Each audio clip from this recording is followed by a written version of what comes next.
Hit the button. Nope, I got it. Steve, hit the button. I get it. Oh, I pressed it twice already. Let's see what's going on here. Oh, we're live. We're here, baby. You're live. We're here. You're live. Sal's still on dial-up. It's okay. I've actually been recording the whole show on my phone because on the computer, it's just I have to start everything on the computer, but then I switch over to the phone because it's just been a mess. But welcome in. If the viewers are starting to trickle in, and I said right off the top, guys, I'm staying till after my dummies are done. That was my cutoff point for me today, and I'm glad I've made it this far. I'm still here with you guys, and you're here showing the support. Sal, I'm impressed. I've been in the chat since 7:30 this morning. I've watched the whole show. I've been with you for 15 hours, and it warms my heart that you were here. He's still here right on cue. Right on cue. But no, absolutely crushing it. And to see the Scott Fishbowl Podathon go from what it was when you and Kevin and Steve started it to being what it is now. You don't have to have me come on and fill 2.5, 3 hours to help out, because there now is 36 hours of actual content creators, actual analysts. It's so beautiful. Well, I mean, I appreciate that. And it's late at night now, so maybe we could touch on this. I've been kind of nice, not shitting on Steve and Kevin, but how badly do they suck for leaving? Like what is it? They can't figure out one weekend a year, these two guys? Like, do they even get invited anymore? Well, that's the thing. It's like they didn't actually stop doing it. They just stopped showing up. Like there was no hey Sal, not doing it anymore. It was just where'd Kevin and Steve go? What? We got a chair. We got a chair. There's tumbleweeds blowing through the chats that I used to have with them. I mean, Steve, I spoke to Steve this week. He's camping this weekend with his kids. I mean, way to be a big father, Steve. Nice. Yes, take your children out of the leisure and comfort of your house and drop them in the woods, and just that sounds like a great vacation. There was a time that the Podathon was your baby, Steve, and you left that. That's harsh, man. Yep. You see where his priorities lie, right? That may have been a little too far, Sal. And I think, I mean, if you know me, I'm not even scratching the surface. Listen, in all sincerity, I love both of those guys, and I always will. They'll be the guys that I did my fantasy journey with and I created this with. And along the way, we've met everybody in this room along the way. And to continue the journey with you guys is just as good for me, because we got some of the best here. And the people are starting to file in the room and fill this back up. And, listen, I'm here, but I'm happy to shut up and let some of you other guys talk. Well, no, I'm pumped for this segment because these guys are two guys that I've wanted to hang out with. And now with Bob in the room, too, it just enhances it even more. But we do have to hit our sponsor read real quick. So I'm going to do that, and then we'll get into this conversation because I am pumped to talk to you guys. But right now, our guest is sponsored by the War Squared Fantasy Football Podcast, a year-round full-service fantasy football podcast with weekly episodes to provide fans with info on their teams and players. Host Tommy, who's always wrong, at Freight Brain. Doc, who truly is rarely right, at Doc TIMM13. And producer and degenerate gambler Tobin at Tobin Acevedo guarantee a quality experience and actionable advice every episode to stay a step ahead of your league mates. Whether you're a newbie or a longtime vet of the fantasy wars, War Squared is the place for you. Plus, there will be beer. Tune into War Squared today. That's the right crowd for plus. There will be beer. Well, maybe not Zach, but beer. So where are you guys drafting? Are you drafting online? Are you drafting live? What division are you in? What picks do you have? What do you got going on? Yeah, what's your plan, Zach? So I'm in the Boston Live Loretta's Last Call division, drafting just ahead of Bob. Bob, I got a pretty good idea that Kelsey will be available to you at the 102. I don't think I'm going that direction. I think I'm going quarterback. Right now, I'm leaning toward Josh Allen. Not to give everything away, but that's where I'm headed. Alphabetical. Yeah, that's it. That's how my list That's goes. That's how we go.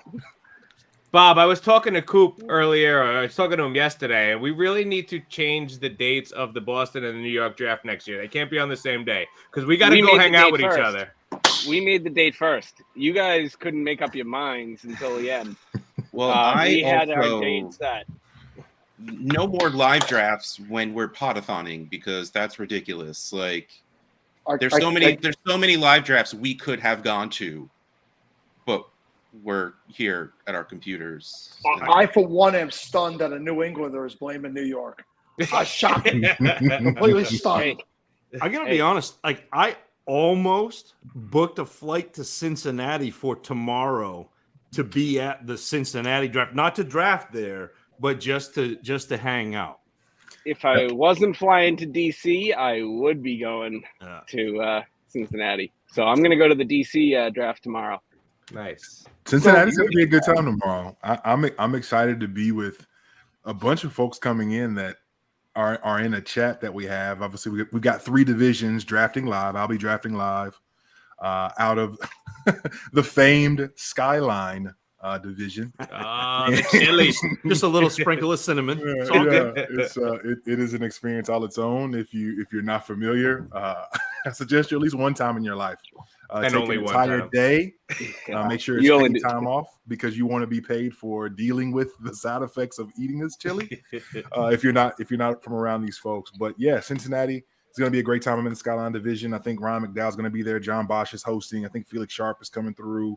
A lot of names, a lot of folks that you know and love, and I'm grateful for it. So I'm excited. I've got the 111 tomorrow, and I've done exactly 0 prep. Normally I've hit up some mocks and I've been in some chats, and this time I've been just 111. I'll get whatever's around when there's around. I know the 3rd round reversal's coming, and we'll see what's cracking. But I'm excited. J Mike, I'm 111 also. So give me a heads up on how your draft goes when you're all wrapped up tomorrow, right? And listen, Jake, thank God you're funny because you're not smart. Yes, of course. Who's going to stop you from coming to the live drafts? I don't know. We got bouncers working at New York, checking invitations and everything. So it's going to be great. Cables. Says the guy who's not drafting. You know who they know who I am. I don't need an invitation. You've got the merch. I was about to say the real answer is yeah, I have their t-shirts. So they're gonna let me in. We're gonna post Bobby Cables up at the door. That's what we need to do. He was at the Boston live draft last year. He was. Yep. Yeah, Coop was telling us that he was like trying to get people to go to the gym before that draft, and then he did the same thing in our group chat this year. He's like, "Hey, anybody want to get a gym session on before? Let me know." And it's a group of fat guys that play fantasy football. We're like, "Nah, bro, we're good." I was gonna say most of us while he's drafting. Most of us just hit brunch instead. It was the same thing. You know. Most of us, those that got an invite. It sounds like some wounds that haven't quite healed. No. It sounds like. No, it's just it's a joke. I was looking in the chat. Bob Harris said he also has the 111. I'm asking him, hey, in less than 12 hours, noon tomorrow, noon Eastern, that's when our draft kicks off. So, Bob, if you've got all the knowledge you want to download into this noggin, go for it. Go for it. Noggin, noggin. Nobody. So, Zach, I'm going to go to you first because I want you talked about taking Allen there. So you're probably not going to have this issue, but those guys that are drafting in like the middle of round 1, like me, there's that QB1, not top tier, but it's like Lamar Jackson, Joe Burrow, Justin Herbert, even Justin Fields is in the mix there. How would you rank those guys in the Scott Fish Bowl scoring? So I think that you kind of base it on the ability to run. I mean, it's essentially like the way you would rank quarterbacks, and I think that you get down to a range where you talked about Burrow, Herbert, Fields. Those guys are all quarterbacks I'm willing to draft. There comes a point where, and I looked at this, and this is kind of why I peeled off the Travis Kelce train at 101, because I think that once you get past about those 7 quarterbacks, the next 12 or 14 are all the same thing. And if I was taking Travis Kelce at 101, I would not be taking a quarterback until probably the 5-6 turn, depending on how things fell. And so if you can get one of those difference makers, have at it. But if not, it's the pivot. And you heard Mike just talk about it, and you've heard a couple other people talk about it. There are positional difference makers at the running back position, especially, that I think are going to be the way to head in this Scott Fishbowl draft. And of course, there are a couple of tight ends that I think give you a positional advantage. But man, we're back in the JJ Zacharyson era. We're back in the late round quarterback, and people haven't quite caught up yet because people are still taking 12 or 14 or 16 quarterbacks in the first 2 rounds of Superflex drafts. And I don't think that all quarterbacks are created equal. So Bob, if Kelce does get to you at 2 and you go Kelce, I'm not going to let you divulge your strategy, but if you go Kelce, do you agree with what Zach's saying and waiting for quarterback until that 5-6-ish, or is there someone you're comfortable with? I'm going to have to look at the scoring. I made the scoring video. That was the only glimpse I had of the scoring, but I heard that Kelce's supposed to be a high scorer, right? You want to take him there just with the positional advantage and then see what comes back to you. I don't believe there was that many quarterbacks that came off the board last year early. We had 16 in ours in the first 2 rounds. Just not that I have a notebook in front of me with that information, but just hypothetically, Zach's my cheat sheet. Zach's also my cheat sheet. So, man, could be Mahomes off the board second. Then let Dave Wright make the decision at 3. Nice. You guys are gonna have so much fun there. I mean, you did last year, but that's just gonna be such a fun group of people that I wish we were able to go up there. So next year we have to make that happen. So I'm being asked if I go to the expo. I've been asked every year, and every year I can't seem to pull it off. I really have to figure out a way to get there. So is everybody here going except for JB? Yes. Yep. All right. I got to figure this out. The problem is I always have my week vacation the week before this, and it's hard for me to get that Friday and Monday off to wrap around it and get there, but I got to figure it out. I thought you were the boss now, Sal. Make some moves, pull some strings. Let's go. Yeah, there's no more hiding behind. Oh, my work schedule, my vacation. You are the scheduler. You are the man now. What we got to do is a vice president. You get John Law back on here, and have him let your boss know that you need those days off. Listen, Josh, you gotta let Sal have the days off to go to the expo because he's gotta go to the expo. He's gonna have a great time. You can bunk with Bosch. It's weird, but I'll do it. Is that what you did last year, Bob? Yeah, we did get a house last year. But I think this year Bosch's room actually has 4 cots in it. Oh, I'm coming. I need a Bosch cot. I will tell you. You don't understand. Those cots are for beers. Those are beer cots. That's probably fair. And I will say, if for no other reason, Sal, if you can just have a moment where you can get some of Bob's barbecue, that's not a restaurant. I mean, the wonderful Bob Gilchrist up here on the screen. The man threw down last year something fierce. And by the time I got down there or up there, I guess, to Canton, it was a taste of heaven. I'm confident. How did I miss that? See, I shouldn't have given you a ride to the airport if I missed that. I don't know. I don't know how Bob's Barbecue didn't make it as a division in the Scott Fishbowl this year. It was supposed to be the main logo. Yeah. Would that just be your face with you holding like a spatula? A picture of the Bob's barbecue face. sauce, yeah. Dripping down your face a little bit. I like that. Herms, we see you and we're taking you up on it, but that's like 6 lone hugs here. I can vouch because I got a Herms hug last year, so I can vouch. That's a good man. If you think I'm stopping at 1, You're a crazy man. Can we get a Herms hug counter at this year's expo? click. Yeah, absolutely. I love the Sorry shirt, about Zach. that. I got that shirt also. Oh, it's one of my. I couldn't stop. I got like 4 or 5, or man, there may be another order before the 18th. Yeah, The I'm one gonna J get one Mike, in there, the but one like, J Mike is wearing, I actually made that on the plane I love it. from the expo. You told me that. Well done. Oh wow, so he had the division from last year. I early. pitched Okay. it to him back then. Yeah, we were Russ and John and You didn't get Jordan the phone? and Steven and I were on that probably in June 22nd last year. Wow. So That's we outstanding. already got waited next year's until going. Scott had a nice couple drinks in him. He was holding one of those fishbowl things. Bob like grabs him around the shoulder, holds out his phone. He's just like, next year's theme. And there was already too many things. There was already too many logos made that Scott really just couldn't say no at that point. Sure. Well, then, By the way, then we dug in. I'm going to stay with Jamie. It's official. Nice. Offering up the couch. So And a ride. yes, sober Uber. I love it. I love it. J Mike, I got a question for you because I'm struggling at the back end of like wide receiver 1 rankings. It gets really tricky there. And like you look at the group of like T. Higgins, Jalen Waddle, Garrett Wilson, Devonta Smith, Chris Olave. Like that's just a group that you're seeing kind of ranked anywhere from like 9 to 14, 15. So like, is there anybody there that sticks out for you, Scott Fishbowl scoring or otherwise? Like, how do you differentiate anybody from that group? Because I'm having trouble with that.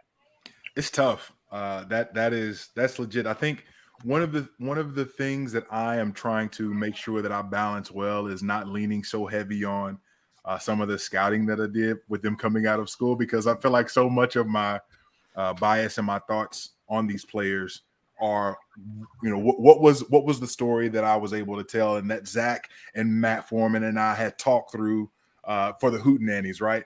Are these players that I was in on before? Are these players who I've seen something in at this point? And all of those guys, and I think what probably is going to be the differentiator for so many folks for this season is who of those guys, without injury having to happen for them to be able to move forward in position on their team or being the wide receiver 1 for their team, which of those guys have the ability to vault themselves into the conversation of, oh, wow, when we look up next year, this guy's a top 5 type of guy.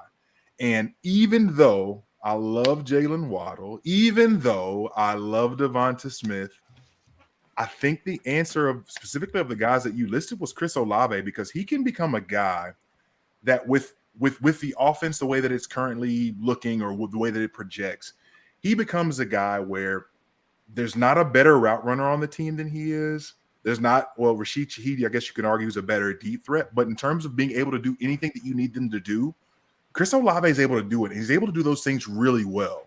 So when we look at what kind of season that he could put together as Derek Carr's number 1 down in New Orleans, there's not a ton of challengers that's going to be able to say, why can't this guy be getting double-digit targets on a week-in, week-out basis? And why can't we be looking at him after already knowing what we know about Garrett Wilson, already knowing what we know about what the NFL says about Jackson Smith and Jigba?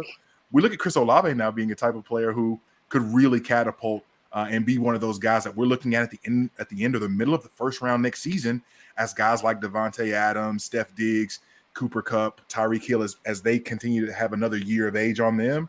He's the type of guy that can catapult. So I think Olave is probably the answer amongst those that you gave. I love that answer because that's different than what I've seen a lot. People boost up Wilson because he's the number 1. He's got Aaron Rodgers, right? T. Higgins is a stud, right, Russ?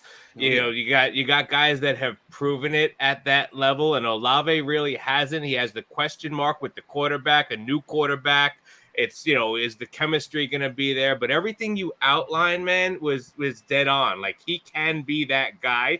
And that could be what separates him from that group. I love that answer. And I would love, just real quick, to Jamie in the chat, and I love where your head's at, Jamie. I think this is the only thing. When we think about Olave, even in this format, right, I think last season he was somewhat pigeonholed to the role that he had based off of what was around them last season. This year, with competency at the quarterback position, with Derek Carr, you may love him, you may hate him. Sal, I don't know exactly where he stands with you as he was your quarterback for 6, 8, however many years it was.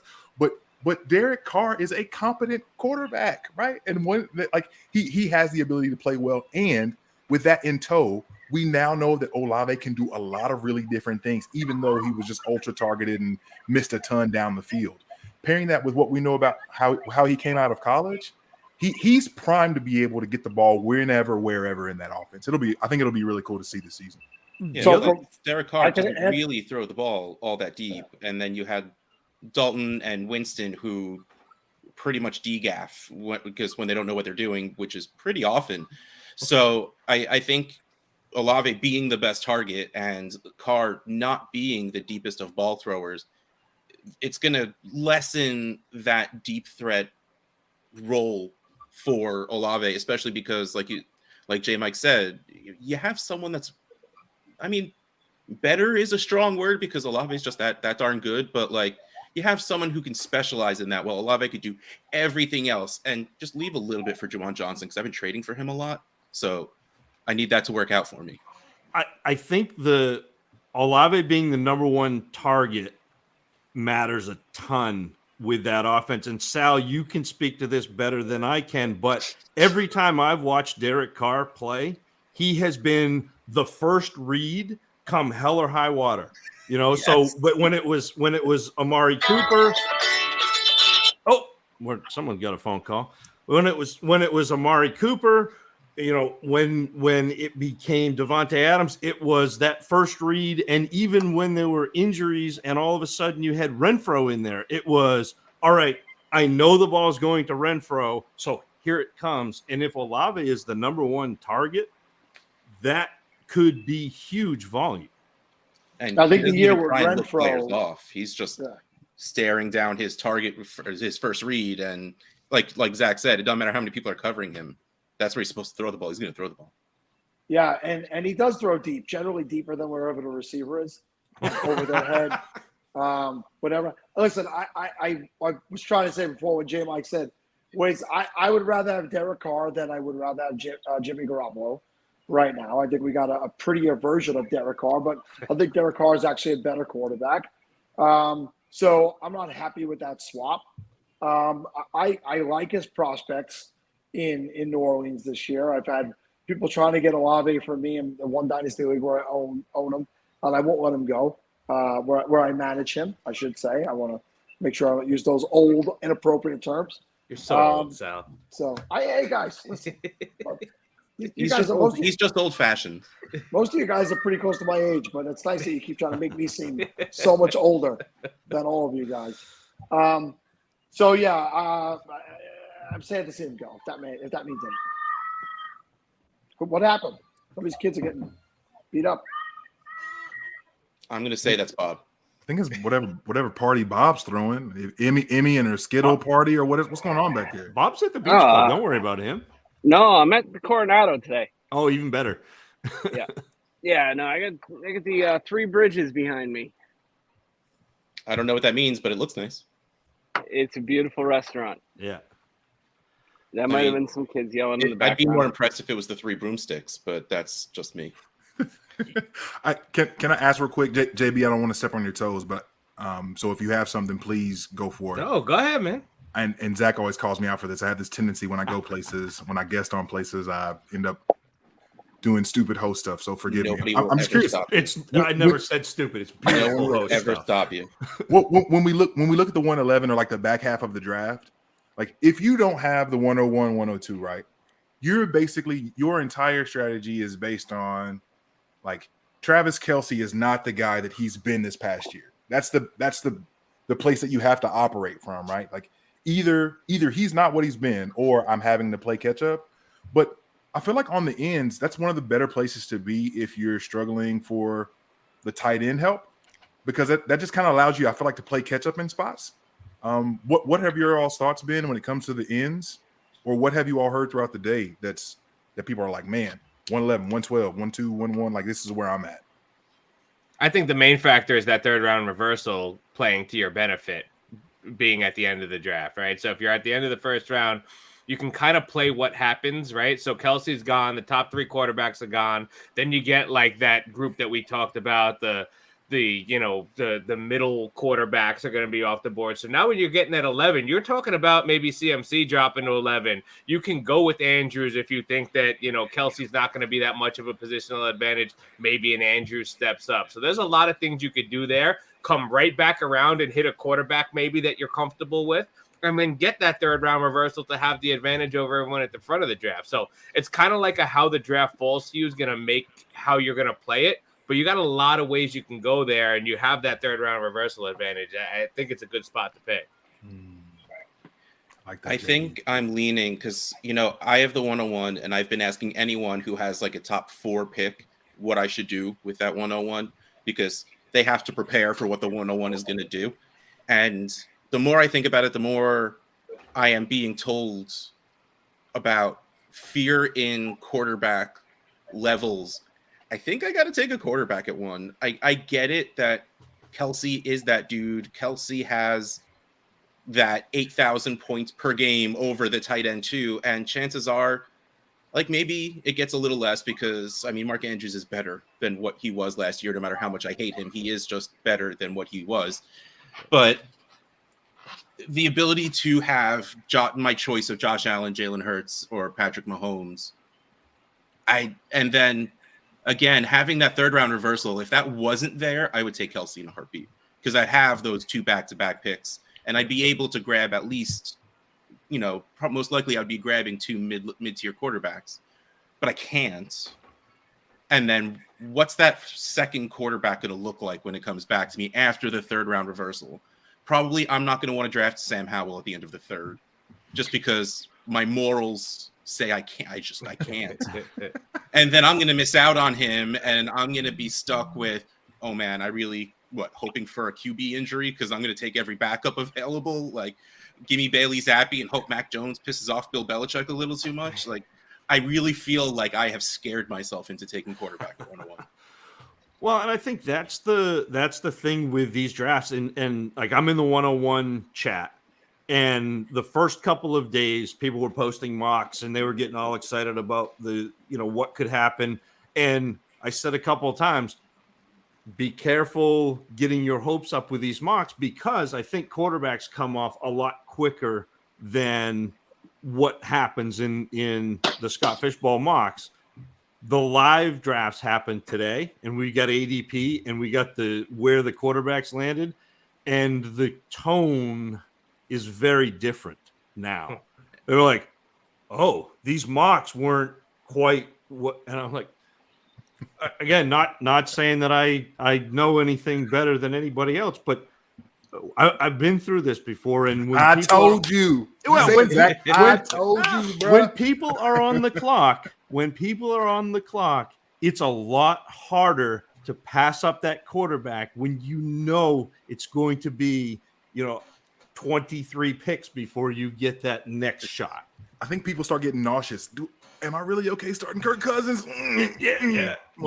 Just admit you're the Debbie Downer in the 101 chat. Absolutely. That's all there is Absolutely. Zach prefers to call himself a realist. Hey guys, I hate to be the party pooper here, right? But we're up against 11:30. Steven's going to take over the lead hosting duties. JB, you're welcome to stay if you want to stay, and Russ and Bob, whoever wants to stay, can stay. Russ is calling me I haven't seen J Mike and Zach in forever, so I came in. I'm checking out for the night. Yes, get some sleep. Hours. So. I'm gonna probably go watch the end of the UFC because that's the type of idiot I am. But I love everyone. Thank you, everybody who's been a part of this today, making this a reality. All the hard work, and I'll be back in the morning, guys. Be well. Hey, you crushed it, Sal. Thank you, Sal. Thanks for bringing me on with you, brother. Appreciate you guys. All right, but before I leave and make Steven go into whoever the next group of guests is, Zach, J Mike, drop whatever goodbyes, knowledge, shout outs, self-proclaiming your amazingness, whatever, because I know you two are just way selfish a-holes. Say what you got to say to leave your lasting impression on the Podathon for July 8th. J-Mike, you roll first, and I'll tie us off. Hey, on Twitter at JMikeCheck, on Threads. Oh, hey now. Venturing out a little bit, also at JMikeCheck, one half of the Dynasty Dummies. Grateful to be here. Obviously, my better half, Zach. You always close it well.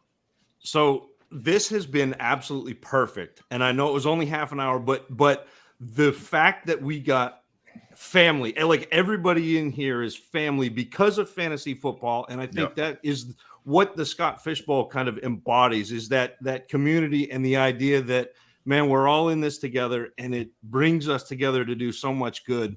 I love it. We couldn't have hit it any more perfectly. So appreciate you, gentlemen. Appreciate everybody in the chat, everybody who's donated. Scott, hats off to you. Hats off to everybody behind the scenes. We'll catch you again next year. I appreciate you guys. Glad we got to hang out together. Thank you. Yes, JB, that was great. Great job, JB. Thank you, guys. I'm actually going to hop off also because, Steven, you do have Dave here. Russ is hanging. Bob's hanging. Russ so is not hanging. Russ is not hanging. No, But- I'm here. I'm going to show one thing, and then I'm leaving. In which case, Oh, the shot glasses. Good night. Nice.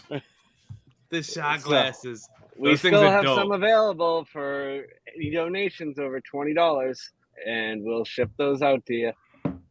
So that's actually a perfect segue for me too, because I'm still running this promo. Sal asked me to run this promo a little longer also. So donate $25 and you can get a shot glass, and you can also be a part of this drawing to get the autographed DK Metcalf football and or the autographed Tiki Barber jersey.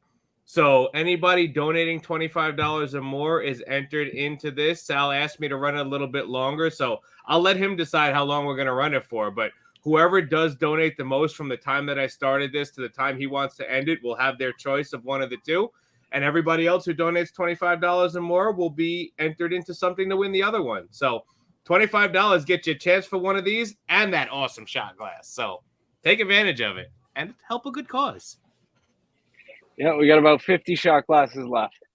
Nice. I love it. You're doing a great job with that stuff, Bob. And I've been drinking out of my Cheers glass all night. I mean, all of this stuff is just awesome. I can't wait to get my Starbucks mug. Like, you're doing a phenomenal job with all this stuff, man. You're a wizard. You're an artist. Thank you. Hey, Steven and Jordan make me look good. So, Keep telling yes, yourself that. dude, Steven, before I jump off, I need to give you props, dude, because your artwork is amazing and your hosting duties today, man. You've just been stepping it up today. And I don't know. I saw Bob post earlier, too. You've been impressing a lot of people today, man. You've been absolutely crushing it, my brother. Great job.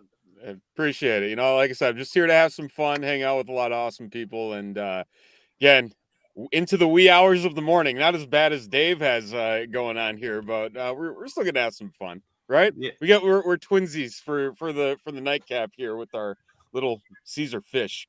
I like that. And I'll be back on with you at 6 a.m., Dave. I'll be back on to talk with you a little bit at 6 in the morning. So I'm going to go take a nap for a little while, and I'll see you at 6, Dave. Thank you all for having me. Thanks for hanging out. Give me nightmares. Come talk to me, buddy. See you later, fellas. All right, take care. All right, guys, I'm going to catch my plane in the morning, so I'm going to get some sleep. And I will probably see you from DC at some point tomorrow. Man, you're just traveling all over the place, but safe travels. And again, just bouncing all over, but all in good fun, right? Absolutely. Can't wait to get home. I miss the man cave. I need my bed. I just need my man cave back. The portable stations don't work for me.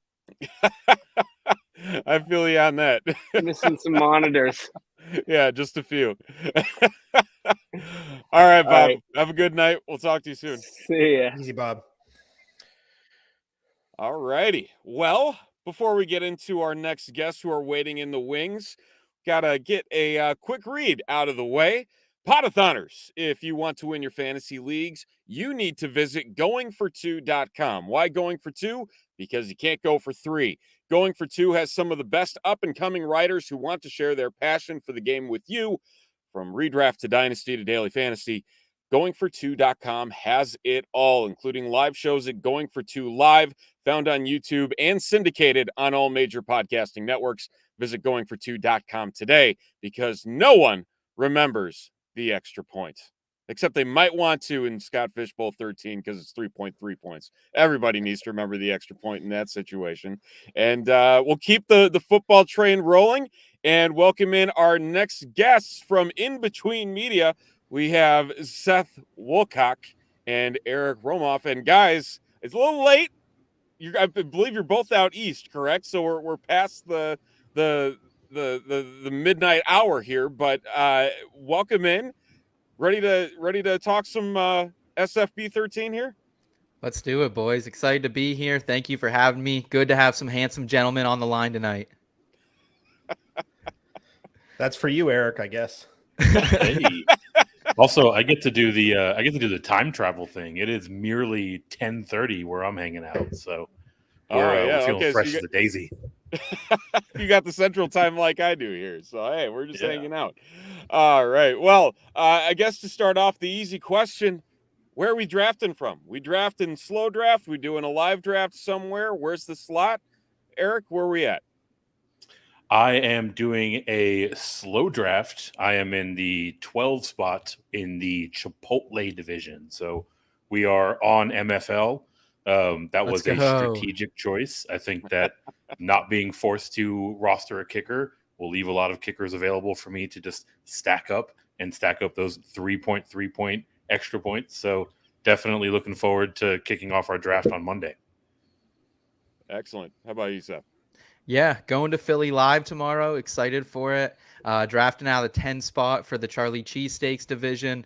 It's going to be crazy, man. It's going to be crazy. Yeah, it's a whole new element to this thing. Working on a column right now about the Scott Fishbowl, and, got to talk to Scott a little bit earlier this week about it. And, really the live draft is going to shake up a lot, but it's just going to be so much fun interacting, meeting new people, meeting some old cats as well. So just excited for it, man. But live draft. I think can't be understated how cool it is to have 18 different ones of those all across the world. The London one went off yesterday, and also raising money for the local charities in that area too. Like, that's really cool. Yeah, there's some fantastic numbers that came out of Orlando today from all of their fundraisers, and it's just one after another, and it's just it gets you hyped. You hyped about everything that's going on.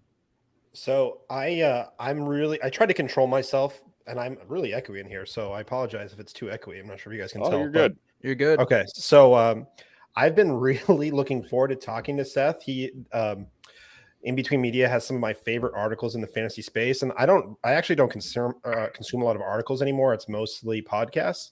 But when I see something from In Between Media, I get excited because it's something different in this space, and it really sets them apart. So talking to Seth, he actually has talked to me for actually about what Fantasy Cares means to me before, and it was really thrilled to be able to talk to him. And this is an honor to have him on the Podathon, because I think In Between Media, the way they go about carrying themselves in this space, is exactly what Fantasy Cares is about. So I try to control myself. I mean, 8 minutes. You guys have only been on for like 3, so that's pretty good. So, Dave, I appreciate the kind words, man.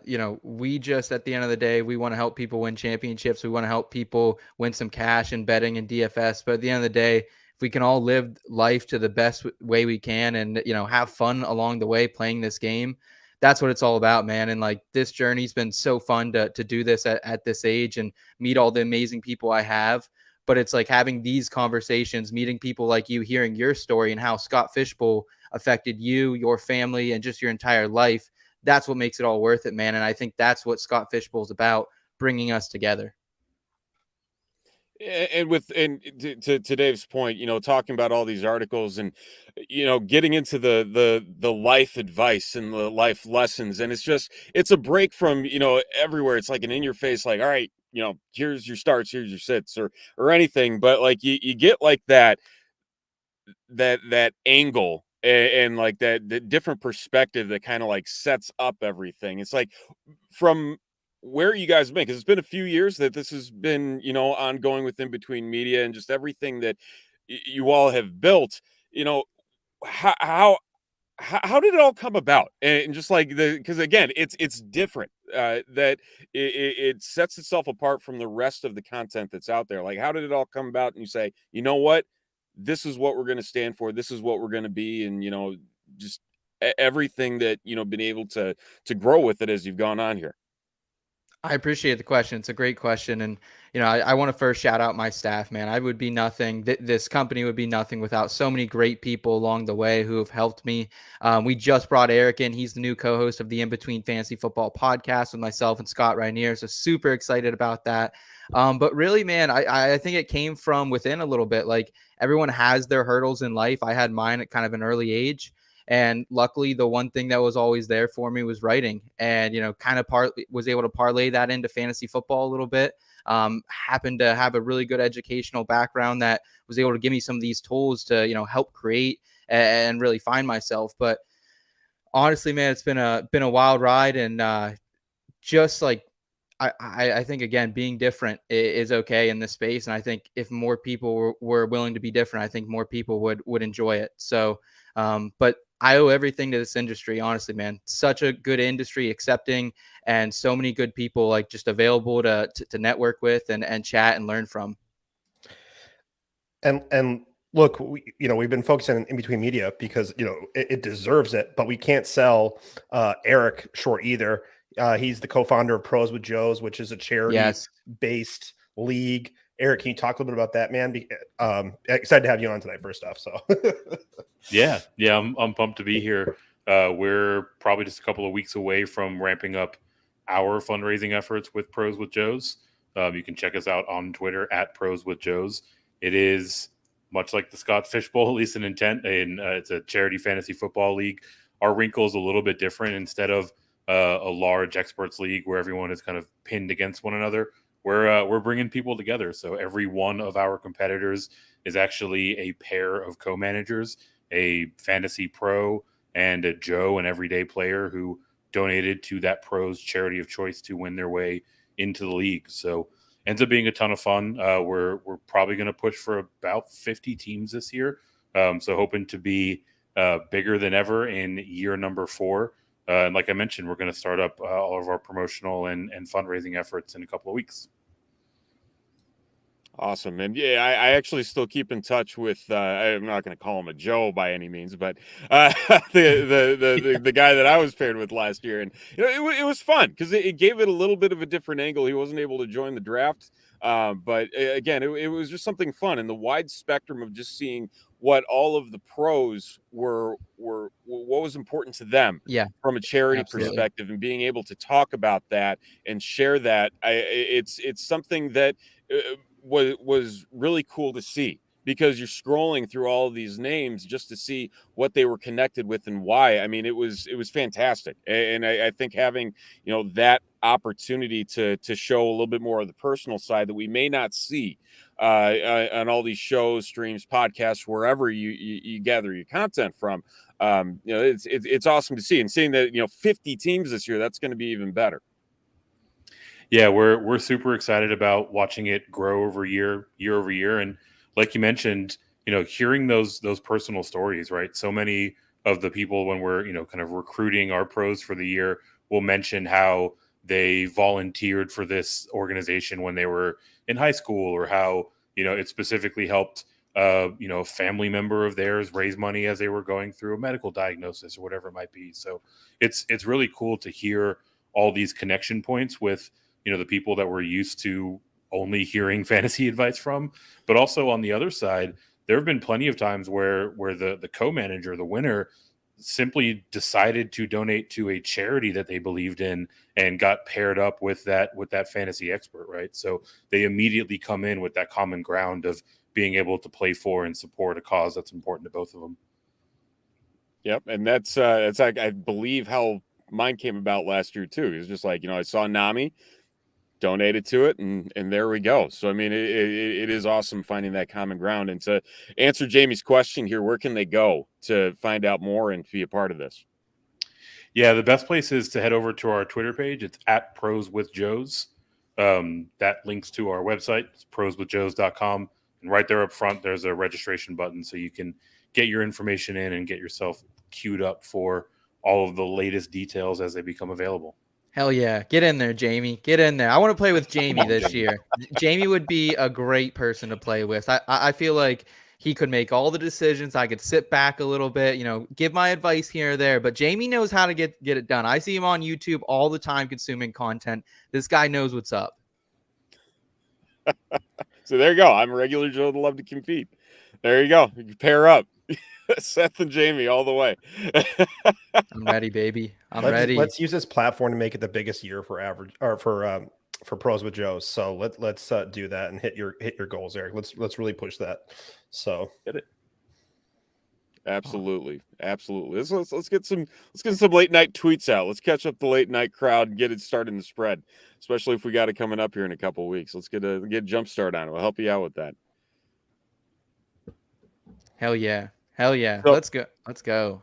So we've got the 112 and the 110. So I'd have to imagine that the third round reversal, swinging back to SFB 13, had something to do with picking later on in the draft. Just feel a little bit more comfortable about having that early third round pick versus maybe one of the top options earlier on in the round.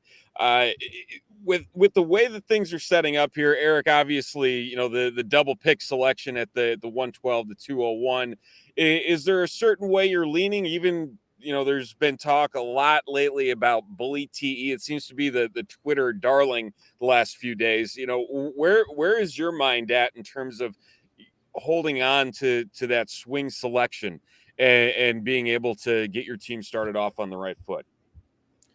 Yeah, for me, initially, slotting into the 112 was really with the intention of trying to come out of the first 3 rounds with 2 quarterbacks. But as I further sort of internalize the changes to the scoring system, not having any penalties or rather negative points for negative plays at the quarterback position, makes me feel much more comfortable waiting on that QB2 spot. So been doing a ton of mocks, been going through a bunch of simulators, and I'm actually finding myself not taking that second quarterback until about the 4-5 turn. So there is an opportunity to kind of take the bully tight end approach. It seems like the live drafts that have already kicked off, seeing a lot of that from the 12 spot. For me, if I can thank my lucky stars and find myself with Mark Andrews there, I love the idea of going bully tight end with that approach. But if not, I'm usually walking away with 1 quarterback and 1 tight end out of those first 3 picks. And I think the interesting part about being towards the end of this back half of the first round, at least, is you could guarantee yourself a top player at a position. There could be Christian McCaffrey falling to you. You could be taking a Justin Jefferson. I know receivers generally aren't the people we want to be targeting in Scott Fishbowl early on, but I absolutely agree with Eric. And I think someone pointed it out earlier, and they made a great point that I feel like after those first 7 quarterbacks go off the board or so, I don't see a huge difference from quarterback 8 to quarterback 14, 15, Geno Smith, Aaron Rodgers. Like I'm almost fine with waiting for one of those guys. I feel like kind of getting a little bit risky at the position this year. If you're in the back half of the first round is okay. Dak Prescott's falling all the way. If you look at current ADP right now, into the early third round as well, Eric. So, might be an opportunity for you to snag him right there at the 301. Yeah, it seems like he's widely been available at the 301 when I'm mocking, right? So he's a guy that I'm definitely happy to bring into the fold as we kind of head into that long wait between my 3rd and 4th picks. But the reality is, right, like without these negative points, there are so many guys that are going to dramatically outperform their SFB 12 output. Oh, yeah. So I mean, I'm in lockstep with Seth. I'm not shy at all about being hyper risky with that QB2 spot and going after, at least thus far, a lot of the remaining heavy volume running backs that are in today's NFL, trying to almost overload on those categories and really try to take advantage of those points per carry output.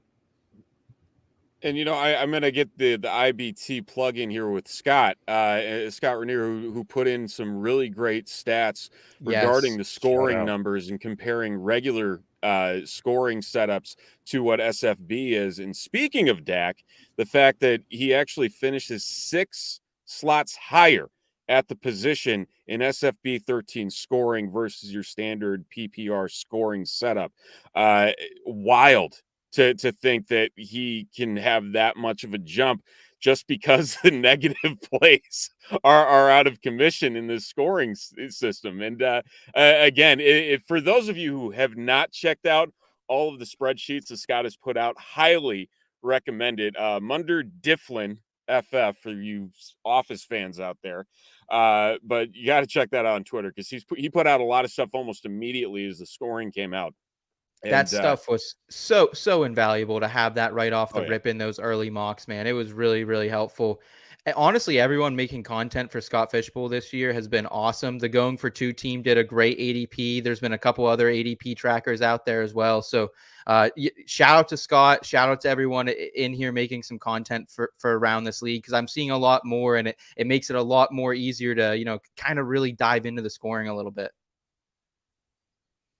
Absolutely. And to the early rounds, you're talking about maybe waiting on quarterback, moving towards the middle to late rounds. Is there somebody in both of your eyes where you're saying, okay, this ADP seems really low, and it definitely shouldn't be, and you could find yourself, especially at the lives, those can be a lot more volatile, as I'm sure Yes. you'll experience tomorrow in many ways, where you're saying, you know what, I'd feel comfortable taking this guy 2-3 rounds ahead of where his ADP is. Is there a guy that really stands out to you just based on where you've seen all of these mocks? I know you don't want to give away full strategy here, however, I'll put you on the spot. Yeah. There's a couple, honestly. And I think when you're looking at the quarterback position, I don't know how far I'm going to be reaching for them, but I'm definitely comfortable at ADP or possibly even a little bit higher. Kenny Pickett, I think Kenny Pickett right now, 23, QB 23 in the Going for Two ADP, 95th overall. That's like an 8th, 9th round pick for Kenny Pickett. The offensive line's better, has some pretty good weapons there in Pittsburgh as well. Matt Canada is still trash. We still have to work around that. But outside of that, Kenny Pickett, a lot of upside. And can we talk about Desmond Ridder a little bit? I don't think anyone's talking about him right now. 135th overall ADP, according to Go for Two as well. And the guy had some wheels in college, rushed for more rushing yards than Justin Fields at Ohio State. I really like what he can do now with a full cast. And I know Bijan's there. We know Bijan's going to take a lot of the carries and a lot of the volume for this team. Bijan's a hell of a pass catcher as well. We can't forget that. Like, averaged over 13 yards per reception throughout his college career. I think he's going to help him raise that floor a little bit as well. He's got Kyle Pitts back, and like the wide receiver 2-3, it's better. At least it's I think Scott Miller and Matt Collins. So it's better. But so yeah, those are kind of the guys I'm looking at. Eric, anyone else in this range that you're interested in? So it's probably a little bit earlier, but I'm finding myself with a ton of Russell Wilson as my QB2. He's sliding into the 6th, sometimes early 7th in mocks.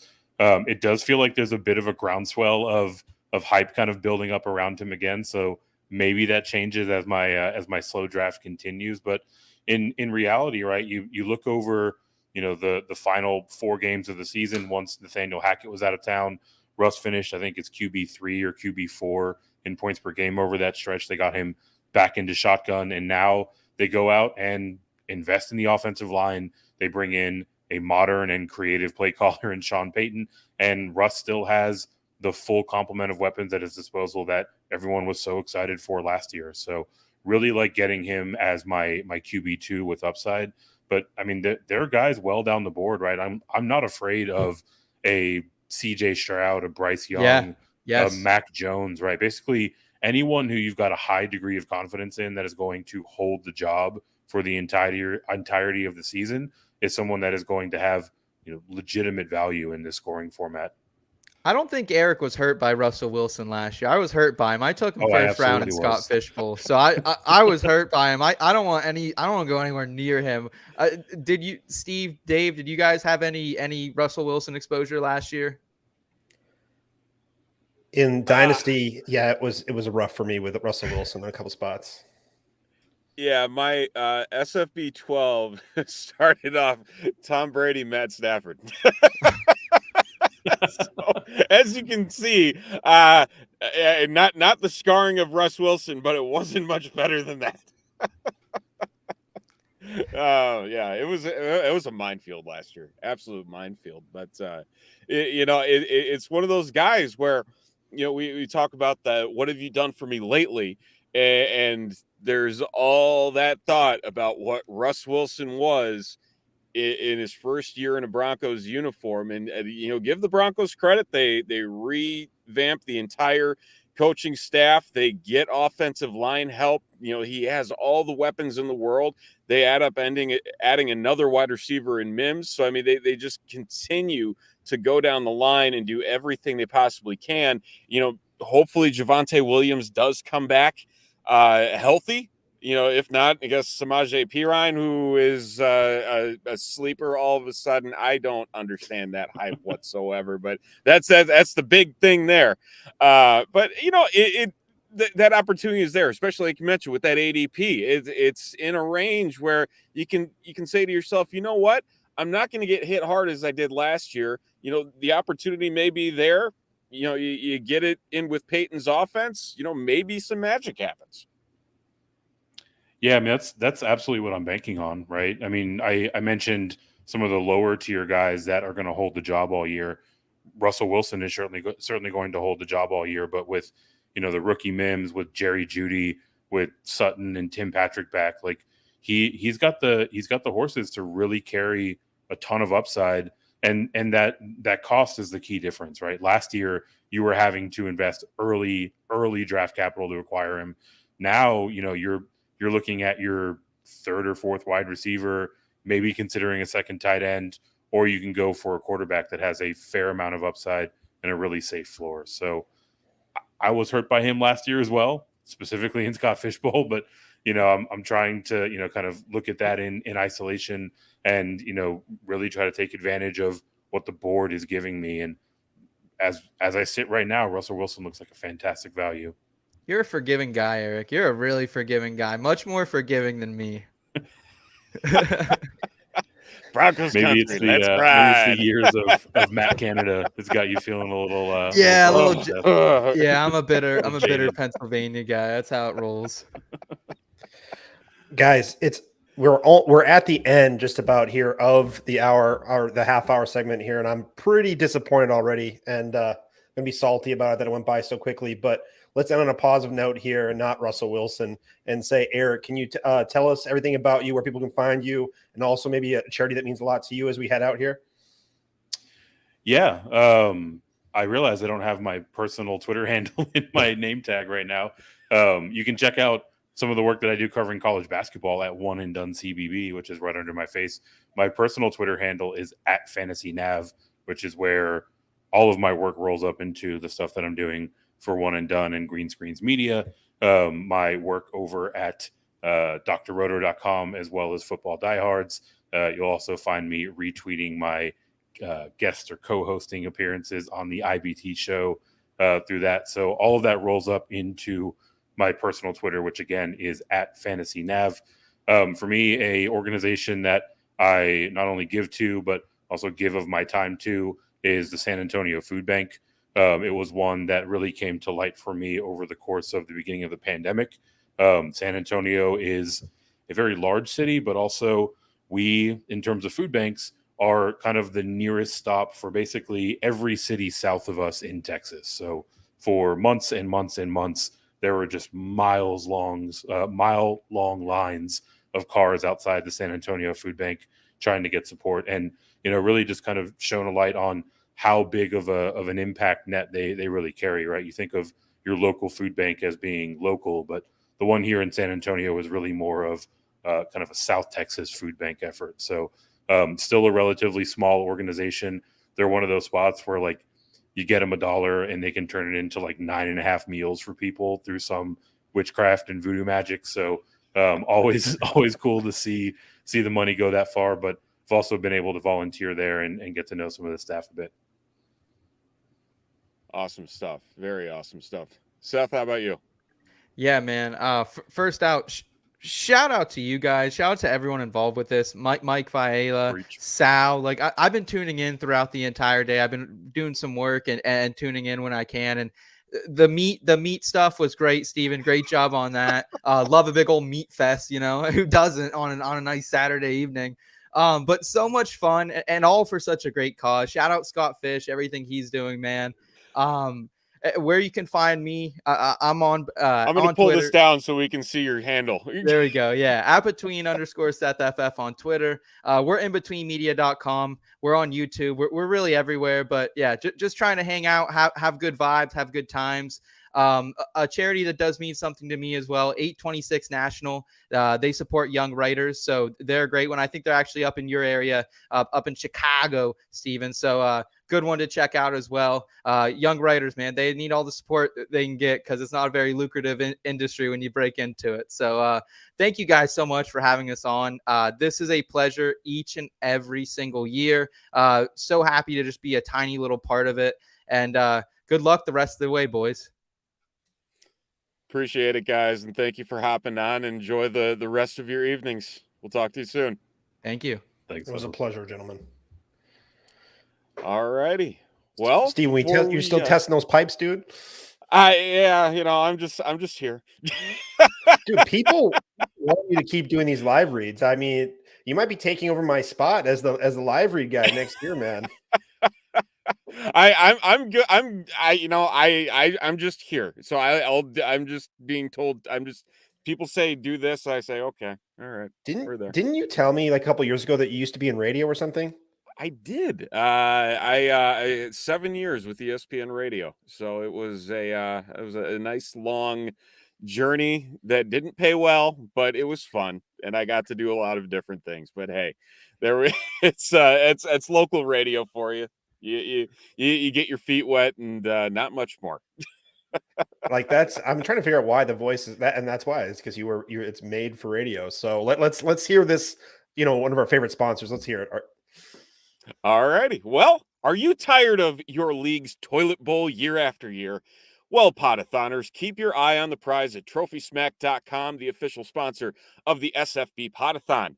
Commissioners know that Trophy Smack is the 101 of trophies and the only way to celebrate a winning season. But it doesn't stop there. Outside of trophies, Trophy Smack offers championship belts, rings, loser prizes, and a new collection of metal wall art that can be easily customized around your league's needs.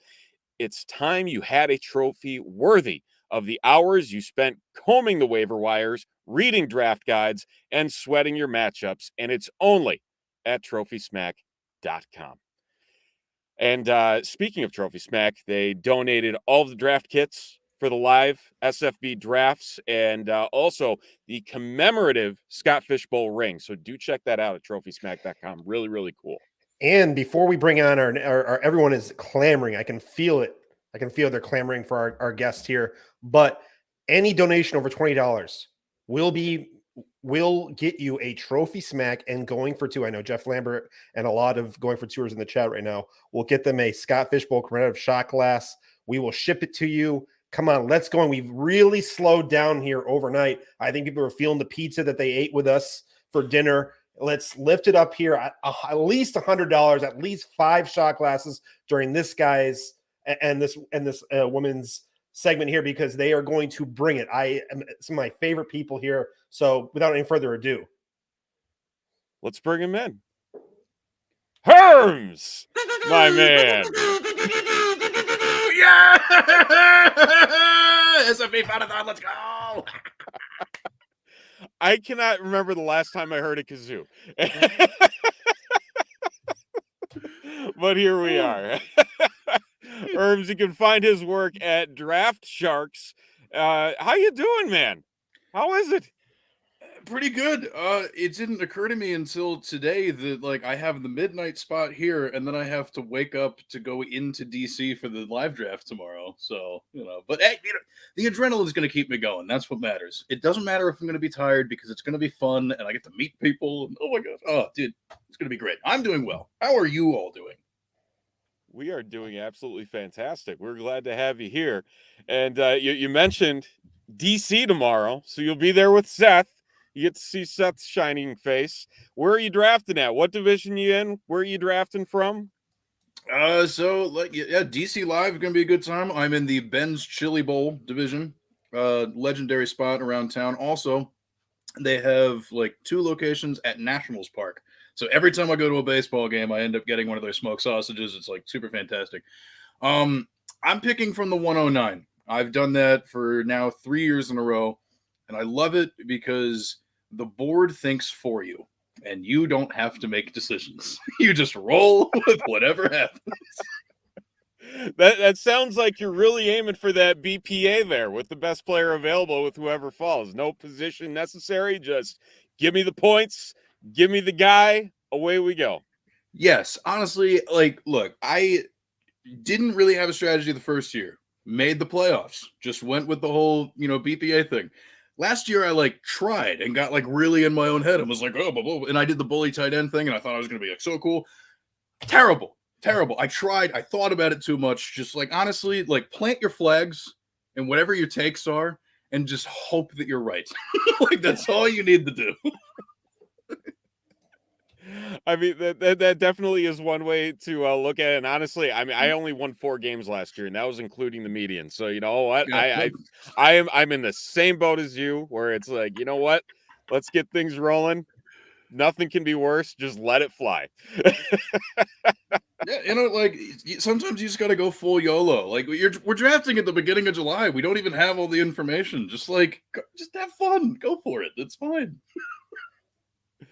You know, we talked a little bit about the Steelers. I gotta ask you, because there's some interesting ADP fluctuations depending on who you talk to about the offensive weapons that are in this Steelers offense, specifically Najee Harris and George Pickens. 2 guys where it seems like Najee's in that 3, 4, 5 round, depending on just how much of a workhorse people think he's going to be. And then George Pickens, is he going to take that next step with Kenny Pickett? And so I got to ask, in terms, we'll start with Najee Harris here. Where is he at in your eyes? Is he going to bounce back? Is he going to bring up that yards per carry, really turn into that guy? Or is it one of those where you got to tread lightly and make sure that you're not putting too many eggs in a basket? Yeah, I mean, it's bold to ask the guy who, like, right here, you can't see all of it, but I'm sitting next to an autographed Najee Harris helmet. So asking me is a little bit, it's a little risky. A little biased. But honestly, like, I understand people's weirdness with him because he's been inefficient in certain categories and all of that. And the offensive line has been terrible the entire time he's been there. Like, I completely understand and empathize with all those thoughts. Like, I'm here for it. But when we look at how efficient the team was after the bye week last year, when they dropped like all the way to like 27th in pass rate and just went like, let's pound it, let's keep these drives going. And like their like drive success rate went through the roof. They ended up getting into scoring range a lot more often. Like reporting from The Athletic, like their guy Mark Cabali that does the stuff for the Steelers, he's great. Like everything I've read from him this offseason says like that's the offense. Like they've already decided what they did from the bye week through the end of last year. Like that's the framework.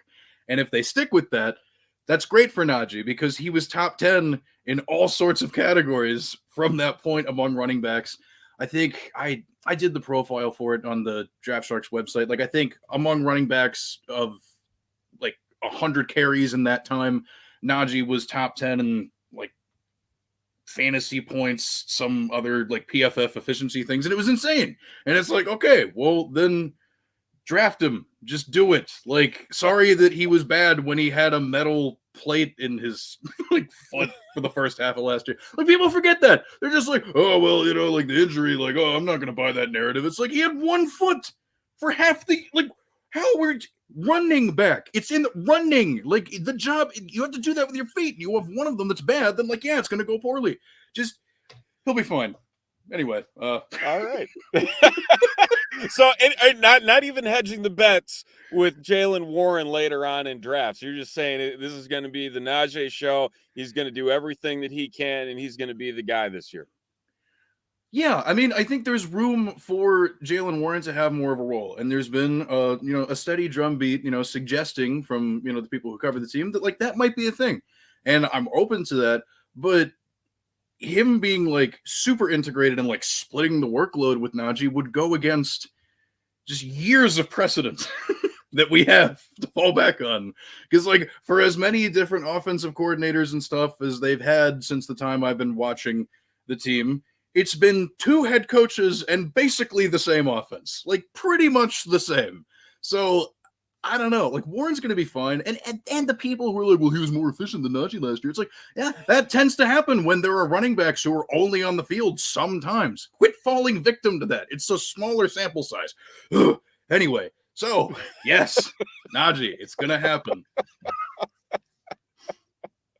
I mean, the model of consistency is that franchise in a nutshell. It's just there's such little change to what the Steelers have always been, and and speaking as a Bears fan, I really can't say a whole hell of a lot, given what we've been through. But hey, we're here, and so like I mentioned with the passing side of things and the receivers.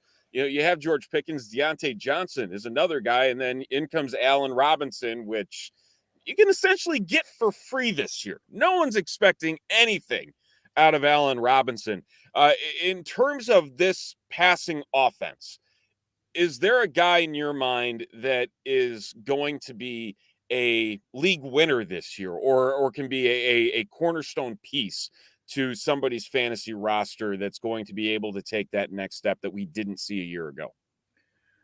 I believe so. And it's not somebody who plays wide receiver. It's the tight end. It's Pat Fryermuth. He is so steady and so reliable. And especially when you look at his stats from after the sorry, I have to bring it up, the Chase Claypool trade. Thank you for that, by the way. No, so after that point, like Muth was just like the leader in like the whatever they call that stat for like the like target per route run thing, the percentage, whatever the name of that stat is. Like I looked it up once, I know what it means, I just don't know how to say it. That one, he led the team in that and was just getting like so heavily targeted. He is just the guy that Kenny Pickett looks to. Whenever, especially in the up-tempo stuff, especially like, when the clock is really running down and they got to make those drives downfield, it's just, where's Muth? Okay, cool. Okay. And that's just what happens. And you look at all of that and a lot of the underlying stuff that we saw from him last year with the volume, and then also in his rookie season, he was proven to be an insane red zone threat. Like there was a stretch there where he was just like dominating all the tight end position in red zone efficiency 2 years ago. So like we've seen him do it all. Now it's just a matter of him putting it together. And like, unless he ends up concussed, because mind you, he had his 3rd documented concussion last year. I don't bring that up in any sort of like joking way. Like it's kind of a big deal. Like I hope that that's like cool, but assuming health, Pat Fryermuth has shown everything we want to see from a young tight end that's about to take that next step. Like he is right there about to explode. He's one of those guys where there's a very odd mid tight end tier. And it again, a year ago, everyone considered him to be the guy that's going to take that next big step.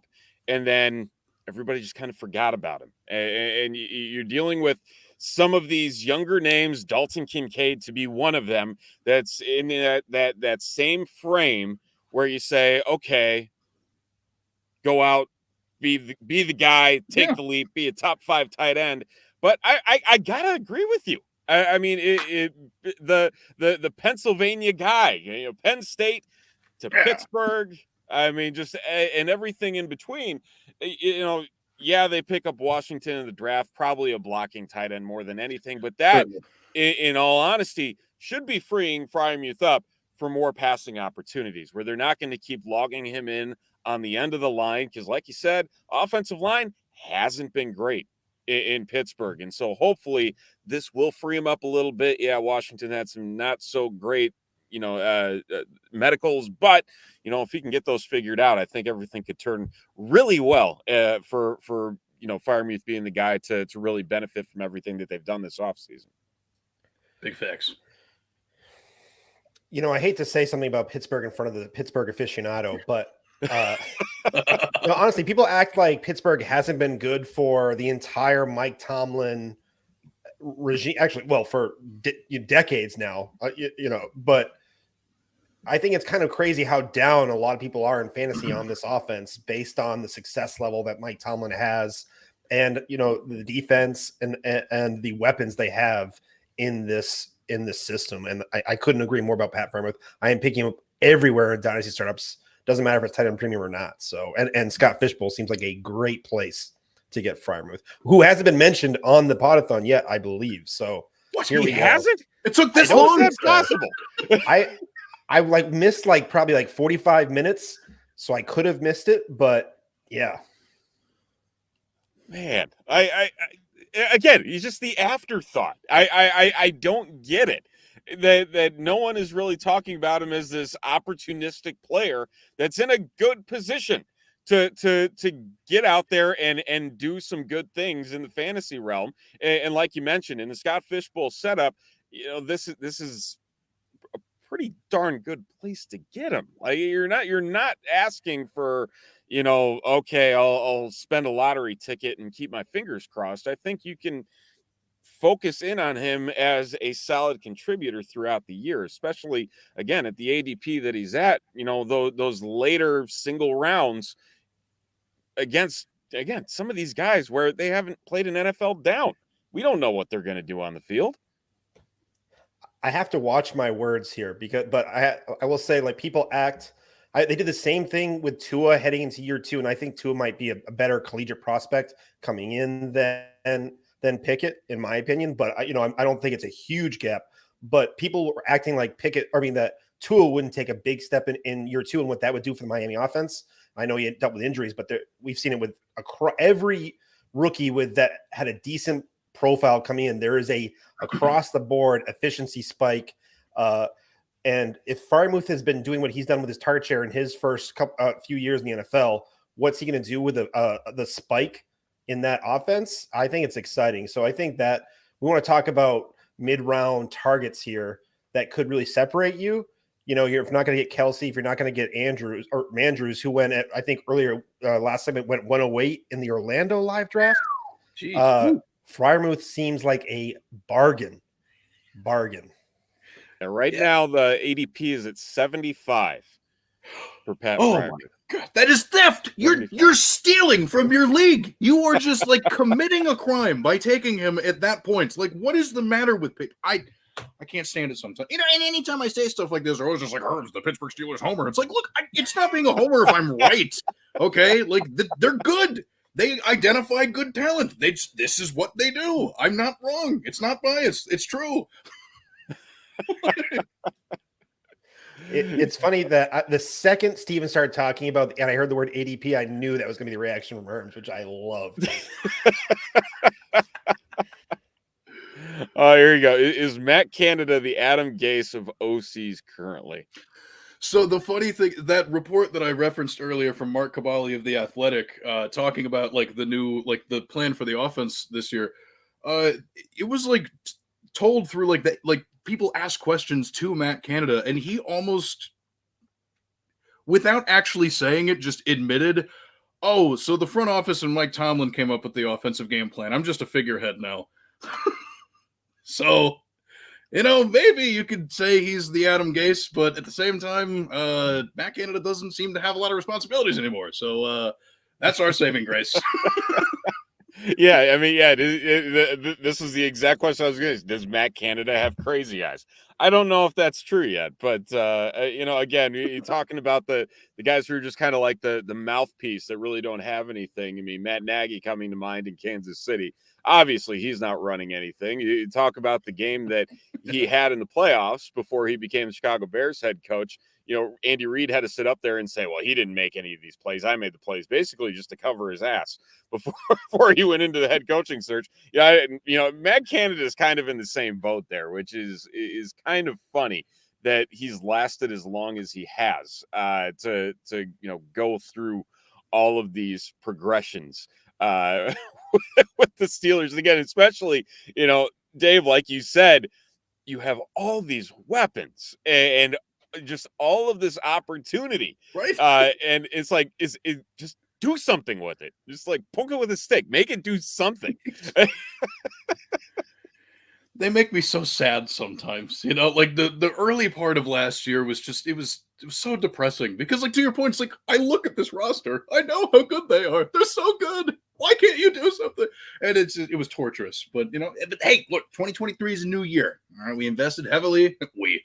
I'm not part of the team, whatever. We invested heavily in the offensive line. Like, it's gonna be cool, man. It's gonna be cool. I'm looking forward. Herms, you're the I'm PR guy now. emotionally invested. Yeah, no, he's the PR guy now officially, so he can say we. Yeah, they got unofficial, affiliated but unaffiliated Steelers PR guy. There we go. I was gonna say, I think you got a few job offers for PR work in the YouTube comments, so you're doing great in that regard to start getting some people built up here.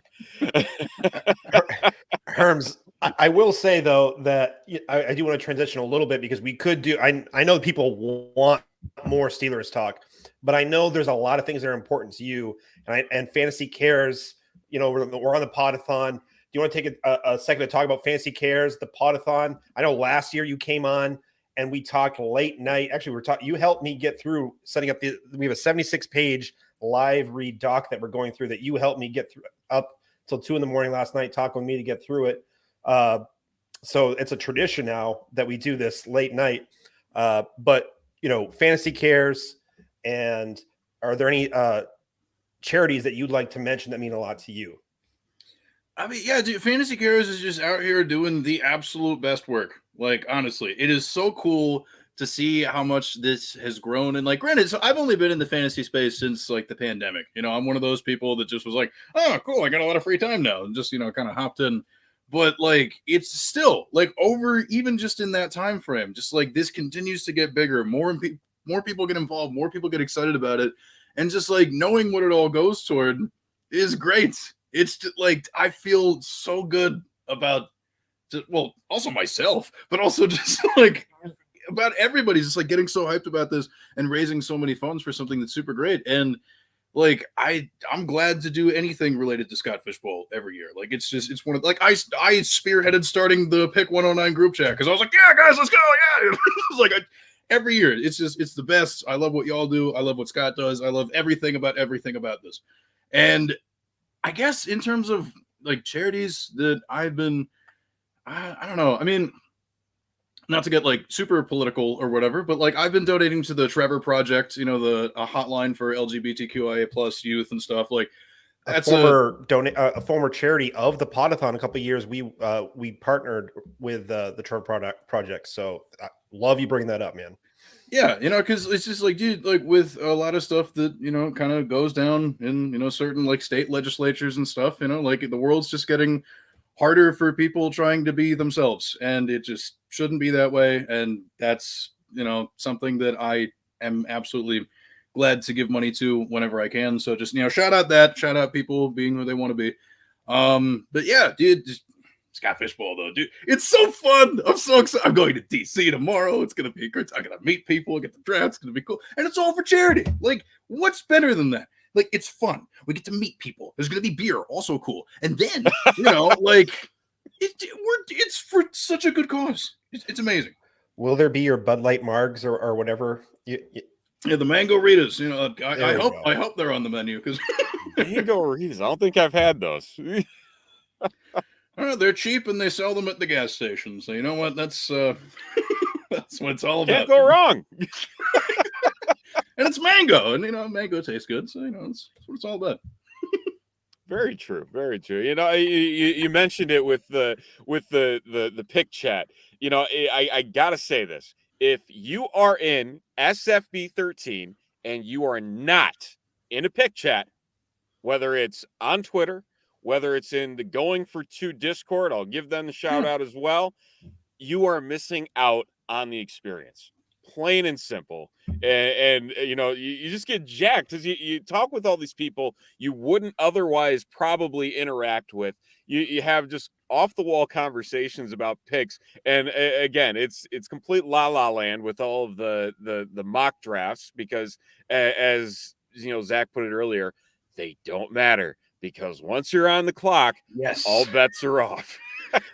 it is. But It is. it's just so much fun. It's just so much fun. It is, and to that point though, it's amazing just like how, like obviously practice, do the mock drafts, have fun with it, but like you're right, like when it actually when the draft gets going, it's like, oh my god, oh my god, oh my god, oh my god, oh my god, and because everybody in the league turns into me at that point, because like anxiety is my default setting, so like that's as soon as it goes live, everybody's just like, what do we do? Oh god, oh, no, I'll take a quarterback, fine. Oh jeez, Rick, and then that's what it is. That it's a complete. I don't.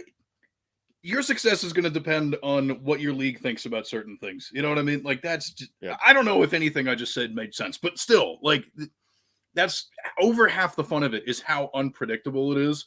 And kind of like it ties back to like kind of like what I opened with a little bit is like plant your flag on just guys you think are going to be really good. Like it doesn't like ADP is going to be crazy for this tournament because it's before training camp. It's before a lot of stuff. Like, dude, just go for it. If you believe in what you think, then just do it. Hey, that's a good way to put it. And again, I know you mentioned you're just gonna go the BPA route and just build it as you go. And again, you just have fun with it. It's gonna be stressful. Yeah, you're gonna want to second guess all your picks and go through everything. Yeah, there's gonna be folks that are gonna get grilled in person a little bit because a couple minutes go by. What's taking so long? What's going on? Versus an 8-hour slow clock. But again, the fact of the matter is, we're here to have fun. We're here to raise money for a great cause, and just enjoy each other's company as we do it. And that's ultimately, everything that we have fun with. And again, the live drafts are a blast. DC sounds like it's going to be a blast. A really great crew lined up for tomorrow as well. So very, very excited to see how everything unfolds, and I expect to see a lot of action on Twitter and a lot of pictures on Twitter just to see what's happening in your neck of the woods there. Oh, for sure. I mean, that's why I shaved, because I was like, oh, I got to be around. I got to be around people. I guess I got to like take care of this. I was trying to figure out why I was blushing. It's because Herm shaved. I'm getting so yeah. I don't shave for just anyone. Okay.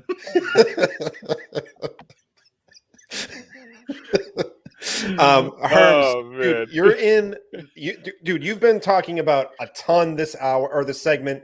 Look, you were full-time in the fantasy space. We have not talked about that at all. Pump yourself up, man. What is all the great things you're doing over at Draft Sharks? Because I don't think people talked about how fun you are, how caring, all this stuff we've seen all in the chat, but they have not mentioned how sharp you are. So let's end on that, my friend.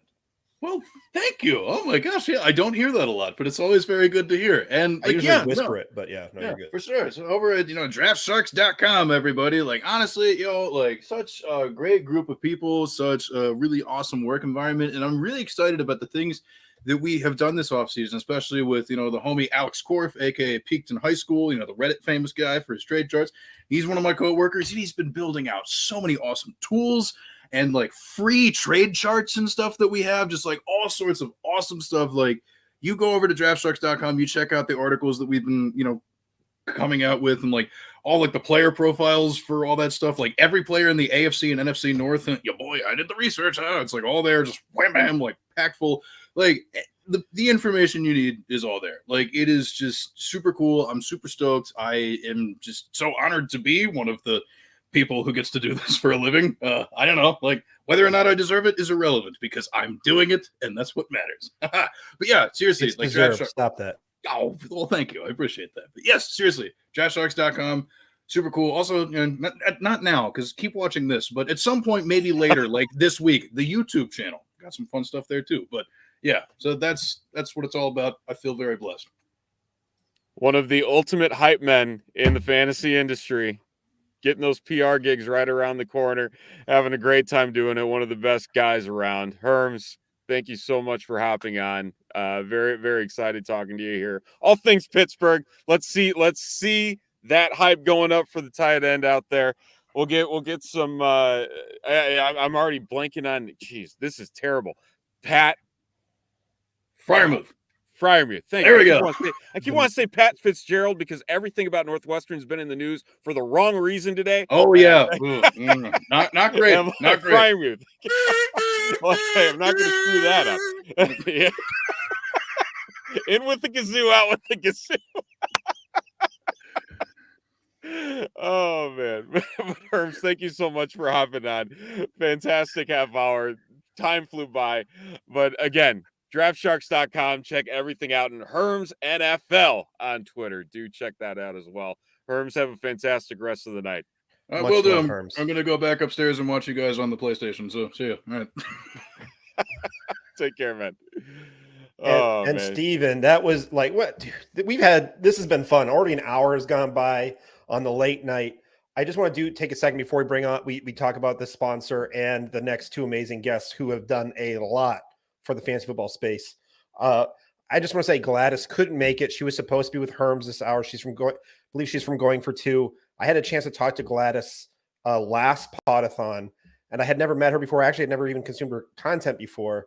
And I want to talk about someone with a huge heart, hilarious, and she is sharp, passionate, and I'm disappointed she couldn't make it on tonight. I hope maybe we can squeeze her in at some point later on somewhere else. I hope Mike Fayal didn't hear that, but I just will say that shout out to Gladys, and it's at what's her ad is at Gladys L. Tyler on Twitter. So check her out. Well deserved, and I just wanted to take a second here before you do one of our favorite reads tonight. You know, I couldn't agree more, though. Again, fantastic work over at Going for Two from Gladys. So hopefully we'll be able to chat with her later here before the Podathon wraps up tomorrow. But yes, like you said, speaking of Going for Two, Podathoners, if you want to win your fantasy leagues, you need to visit goingfor2.com. Why Going for Two? Because you can't go for three.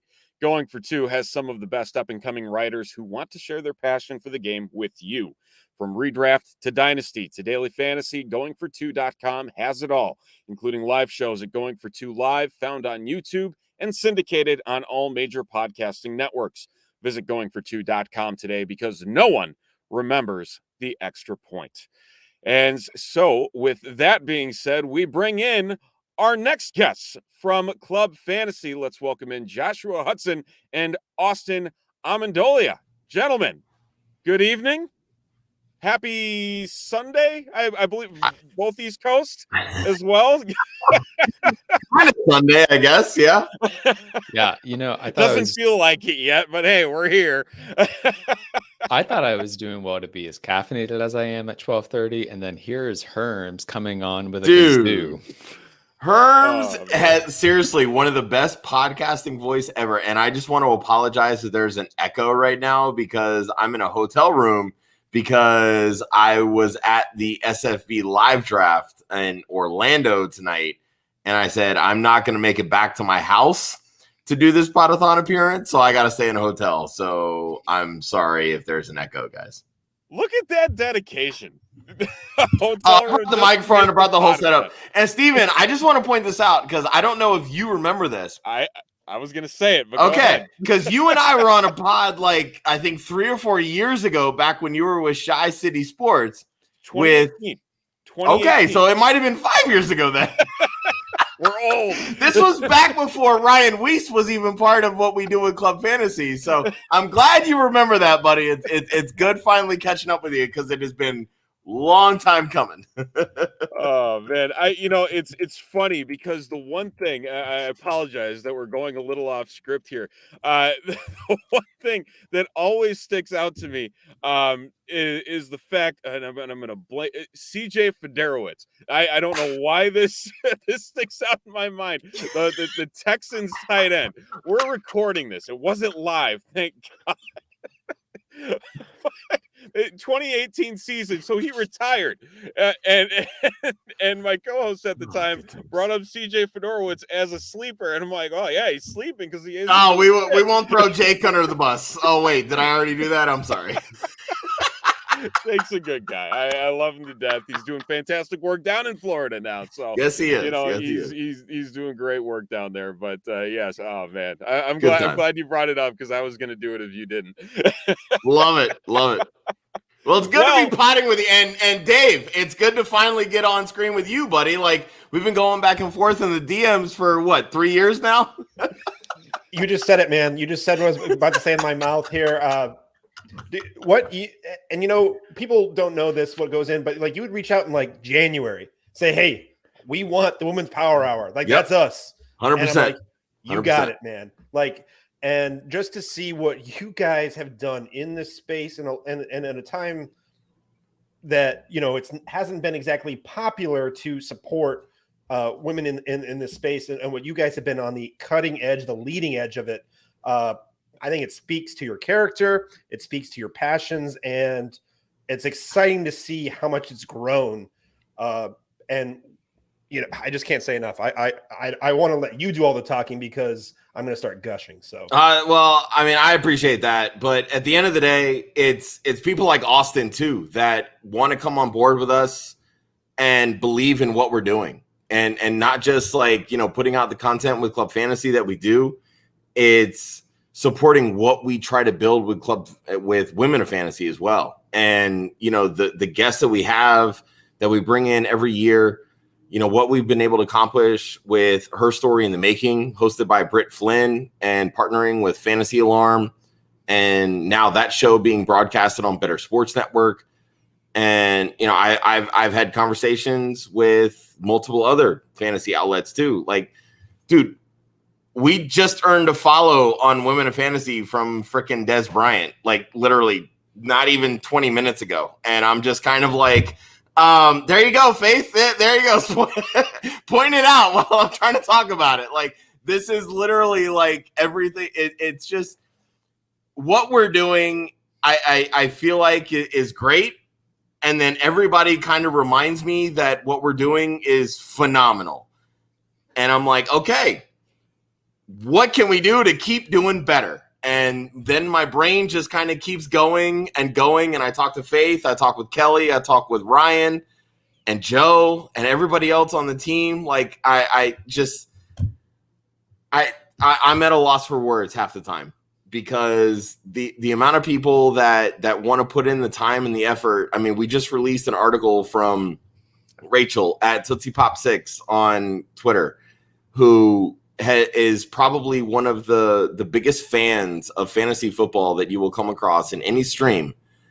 And I talked to her about this for months. Like, hey, if you want to start creating content, please let Women of Fantasy be your home. And we talked about what that would look like. And the article that she was able to put out personified that. It was, you know what? Let's just talk about your experience as a fantasy football content creator or content consumer, excuse me. I've been doing this now for 7 years, I think. And we've probably been like really in this space for about the last 4.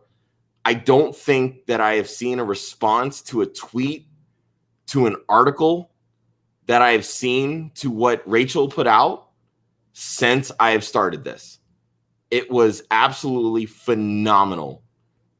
And I hope that she's listening right now, because she deserves all of the accolades for putting that piece out, for braving those waters, to taking the time to say, you know what, I can do this. And believing in us to let us say, you know what, this is the home for this piece. And it worked out incredibly. Yeah, and it was just an incredibly unique article too. It really was unlike anything that I've really read in this space. You know, there's a million articles that get posted every day about so and so taking their stance on whatever player, but this was just incredibly personal and talking about the journey and the story of a fantasy football content consumer and fantasy football player, and it made it an interesting read, and it broke up just the player take that I get nonstop in my feed all the time. Yeah, and there's Rachel right there in the chat. Like this is who she is. Like she is absolutely fantastic. You will not meet anyone nicer. outside of maybe like Bob Harris, because he's just an absolute gem of a human being. Am I following you? Yes. I remember that was the first thing he said to me at the expo 2 years ago. He was like, "Am I following you on Twitter?" Oh, I love Bob Harris. Absolutely love him. He's so much fun. So great. No, I mean that article, and again, cannot say it enough. If you haven't seen it, go track it down, go read it. Take WomenOfFantasyFootball.com is literally the first article there. Yep. Fantastic article. Can't say enough good things Thank about you. it.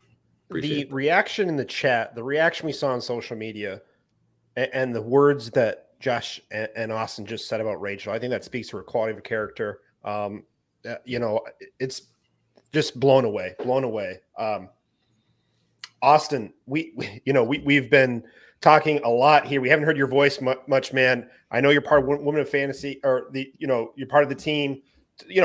Speak up. What's going on, man? Welcome to the show. I know I think we added you in last minute, but we're happy to have you on, man. First time I've ever been able to talk to you. What's going on, my friend?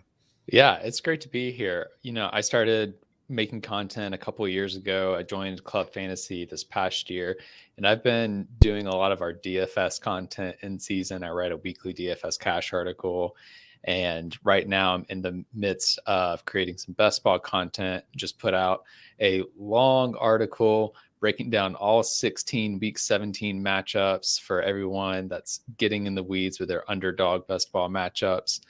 And then I also, with Ryan Weiss, we do our mock draft Monday show, Mock It Like It's Hot, every Monday at 11 a.m. Eastern time, specifically Eastern time. So yeah, just out here in these Club Fantasy streets, I've been enjoying the opportunity to get to hone my craft, and they've really helped me grow as a writer over the past couple of years, and just enjoying the community and the good times.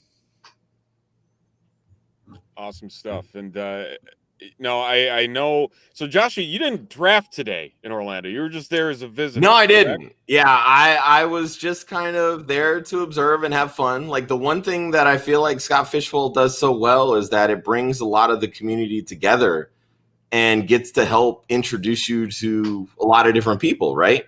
Well, we did the live draft in Orlando last year. I got to meet a lot of new people, and, I thought that was great. I was like, why do I want to meet the same people over again? I mean, like, I'm not being like ingenuous or anything. Like, I thought it was a great time. Like, I had fun, but like, why not try to meet new people? And, with Scott doing like, the food theme and the restaurant and beverages and stuff like that. And me just being, the screenwriter and the TV fan that I am, like, he created a Central Perk division. Like, why would I not join that division? I'm like the biggest Friends fan there is on the planet. So I ended up joining that division. And the one thing, and again, like being somebody that, is such a proponent for women of fantasy football. Obviously we started the movement for this, but I just 3/4 of my division is female. Like 8 out of the 12 are female. And there are only 2 content creators in this division with me. It's me and actually one of our other Club Fantasy contributors, Joel Worth, who are in this division. Everybody else is fans. And like I said, 8 out of the 12 are female. I am all for it. Like, and it's such a diverse group. We have somebody that's from England.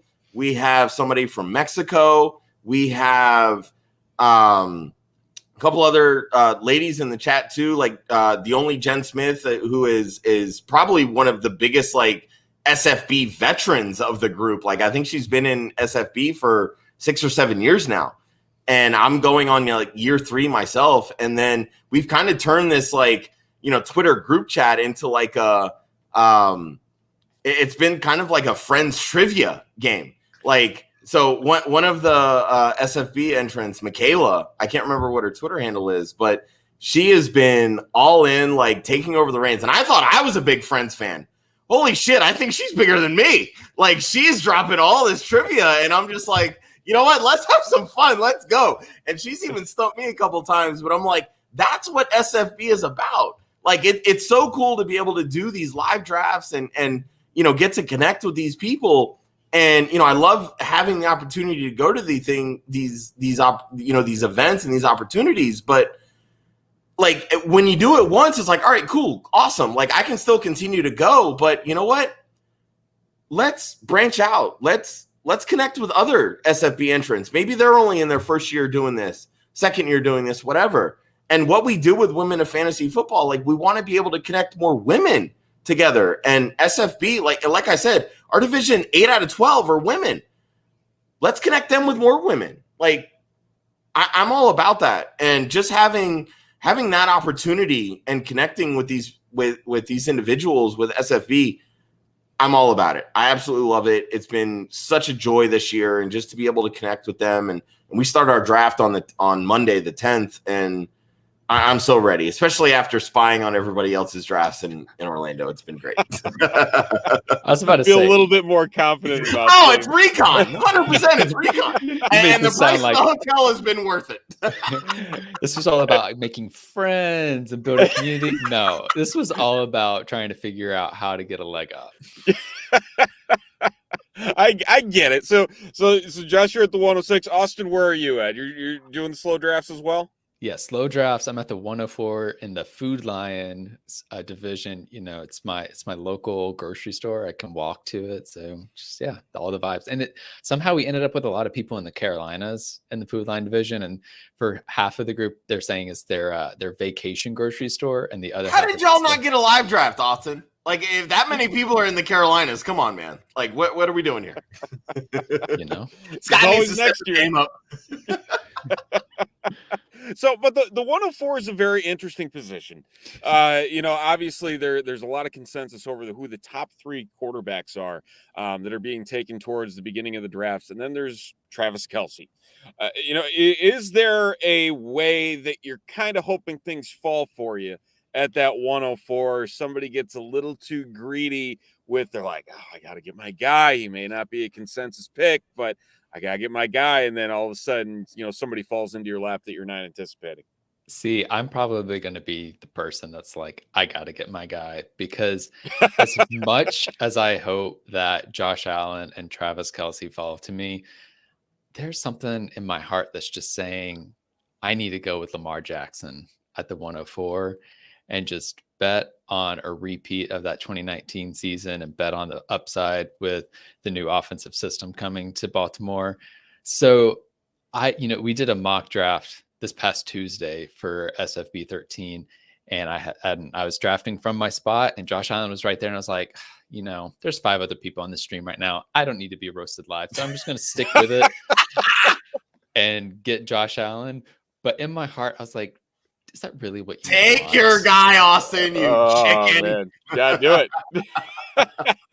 Plus, let the comments roast you. It's bad enough that every Mock It Like It's Hot episode on Monday you pronounce the name Travis Kelce, and I have to read those fucking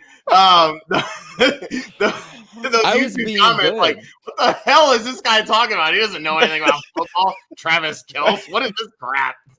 Gosh, I was being good. I specifically pronounced it Kelsey tonight. I know, but I had to dog you for it. I had to, because this has to be a topic of conversation.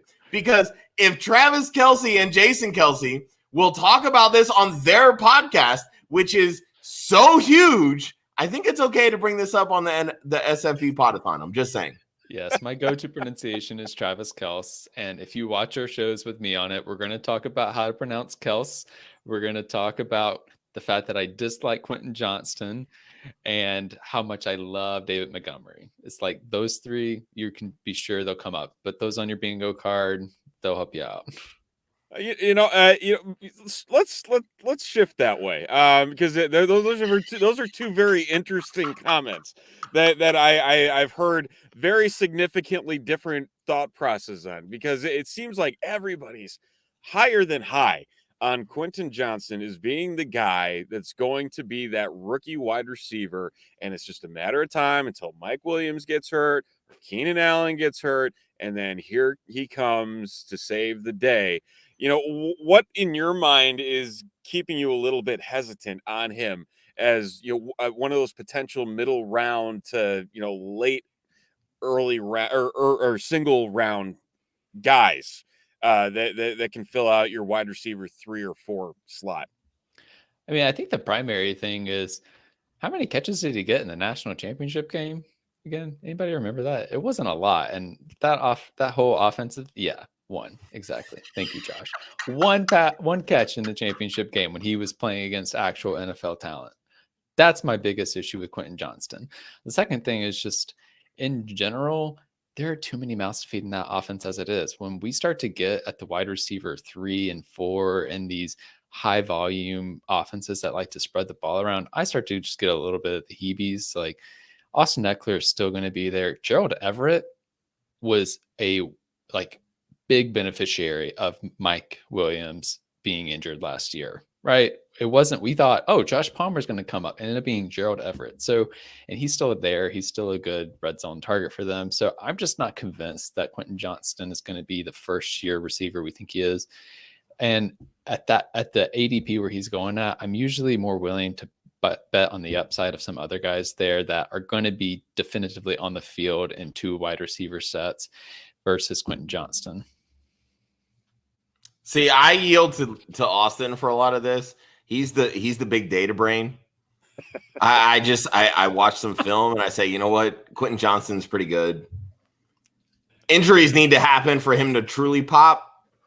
I don't love the ADP, but I'm willing to take a chance on him in certain situations, like certain drafts. We'll kind of see how it plays out. But yeah, right. If the value's there too, you always take it. My other thing with him is people talk about the yards after catch, and when I watched this film, it was 3 of these came against Kansas State, and they were just awful tacklers.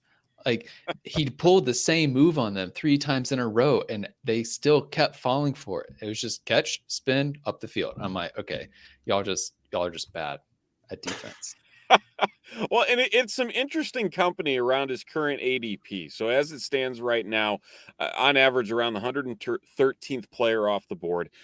Just behind him is Brandon Cooks, a guy that he's traveled around a bit. However, he's put up decent stats just about everywhere he's gone, and now he lands in Dallas with Dak Prescott. Obviously probably his best quarterback since he had Drew Brees down in New Orleans.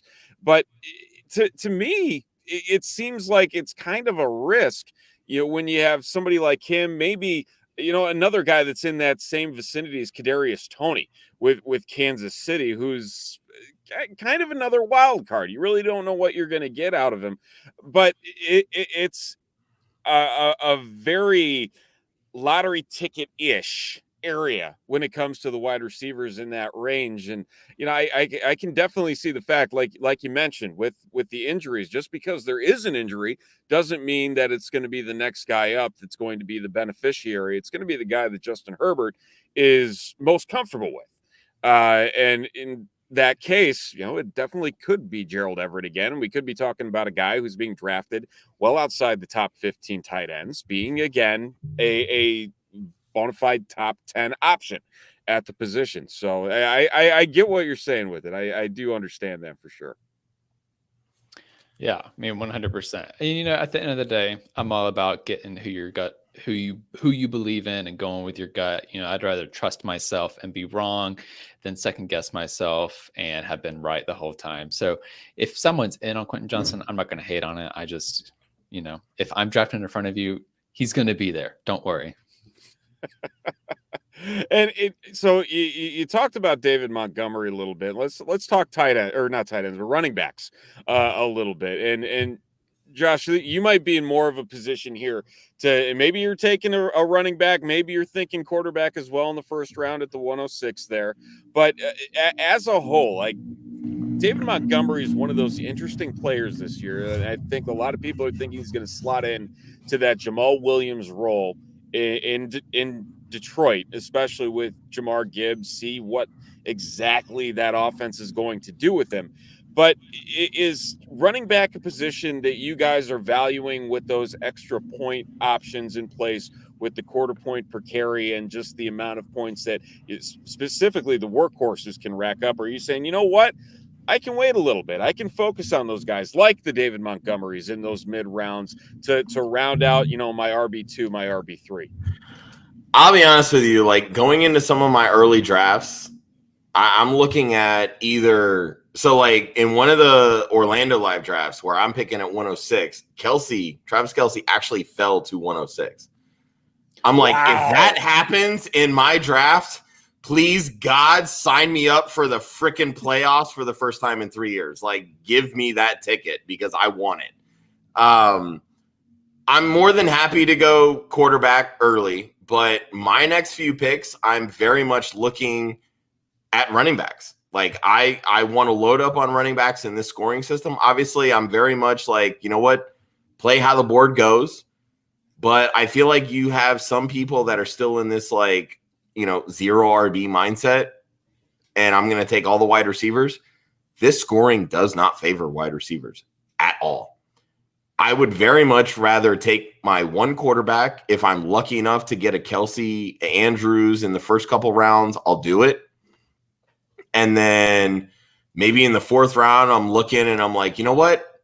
Keenan Allen, that's my dude. You get a hell of a lot of first downs. Sign me up for that level of production. I'm all about it. Like, that's what I want in SFB. I want the guys like Amon-Ra St. Brown, Cooper Kupp, Keenan Allen that are that sort of like, the underneath. I'm going to get, 10, 10 and a half, 11 yards per reception, that load up on those first downs because that's what's going to favor them in Scott Fishbowl scoring. Give me all the running backs outside of that. In terms of David Montgomery, I think that it's a fallacy, in my opinion, to really start to say, you know what? X team did this in 2022, so they're going to do the exact same thing in 2023. When you look at the Lions, I'm sorry, how can you not look at this team and say, you know what, they're primed for success, but everything that goes right on this team revolves around Jared Goff. You're trying to tell me that you trust Jared Goff to be the guy to say, you know what, I'm getting you to the playoffs when he scored 3 points in the freaking Super Bowl? Come on. David And not only Montgomery that, just needs him to handle the ball. you're asking him to lead the team that has changed over how many of his offensive skill position players? He now has two new running backs, not just one, two, three new wide receivers, really. When you look at Jameson Williams, who is supposed to be the guy, but then gets suspended 6 games. Now he's got to rotate in Khalif Raymond, Josh Reynolds, who I get, they were there last year. And then Sam Laporta, new tight ends. Like, you're introducing so many offensive pieces that it's a young offense. How many times do we see this? Young players take time to get adjusted. It doesn't happen like that during day one. Like, this offense is Jared Goff and Amon-Ra St. Brown. That's it. Sounds like with a young offense, it's helpful, particularly young receivers. It's helpful. No, it's helpful to Amon-Ra St. Brown. That's who it's running back. A veteran running back who knows how to who has never played in this system. Hey, I think I could score a touchdown behind Penei Sewell. Okay. I think we're not doing this Twitter argument about whether you can get 5 yards. $1 million if you run 5 yards on an NFL team. Doing it. That $1 million better be coming to fantasy care. That's all I'm going to say. Right, yeah. I'm saying, right? As long as I get to say I'm right, Oh, God, I did not expect David Montgomery to do this. We've look. I like David Montgomery. I do, no, but for the people that are sitting there saying he's going to get 40 red zone touches, he's going to get 17 touchdowns, and believe me, there are people that are out there. It's not going to happen. It's just not. Like, this type of offense with Detroit, it's not going to replicate itself year to year. I would be hard-pressed to say that David Montgomery gets half of that at best. Just my opinion. All right, guys, we are hard up against it. Quickly, one more quick pitch. Let's start with Austin here. Yeah, I'm on Twitter and Instagram at Austin_FFL. find all my content at clubfantasyffl.com, doing DFS cash during the regular season and playoffs, and then doing best ball in the off season and mock drafts every Monday. Just follow that guy. That's all that matters. Follow Austin. We're getting ready to launch a best ball show that Austin is spearheading. He has his week 17 strategy guide for best ball that's on the website clubfantasyffl.com.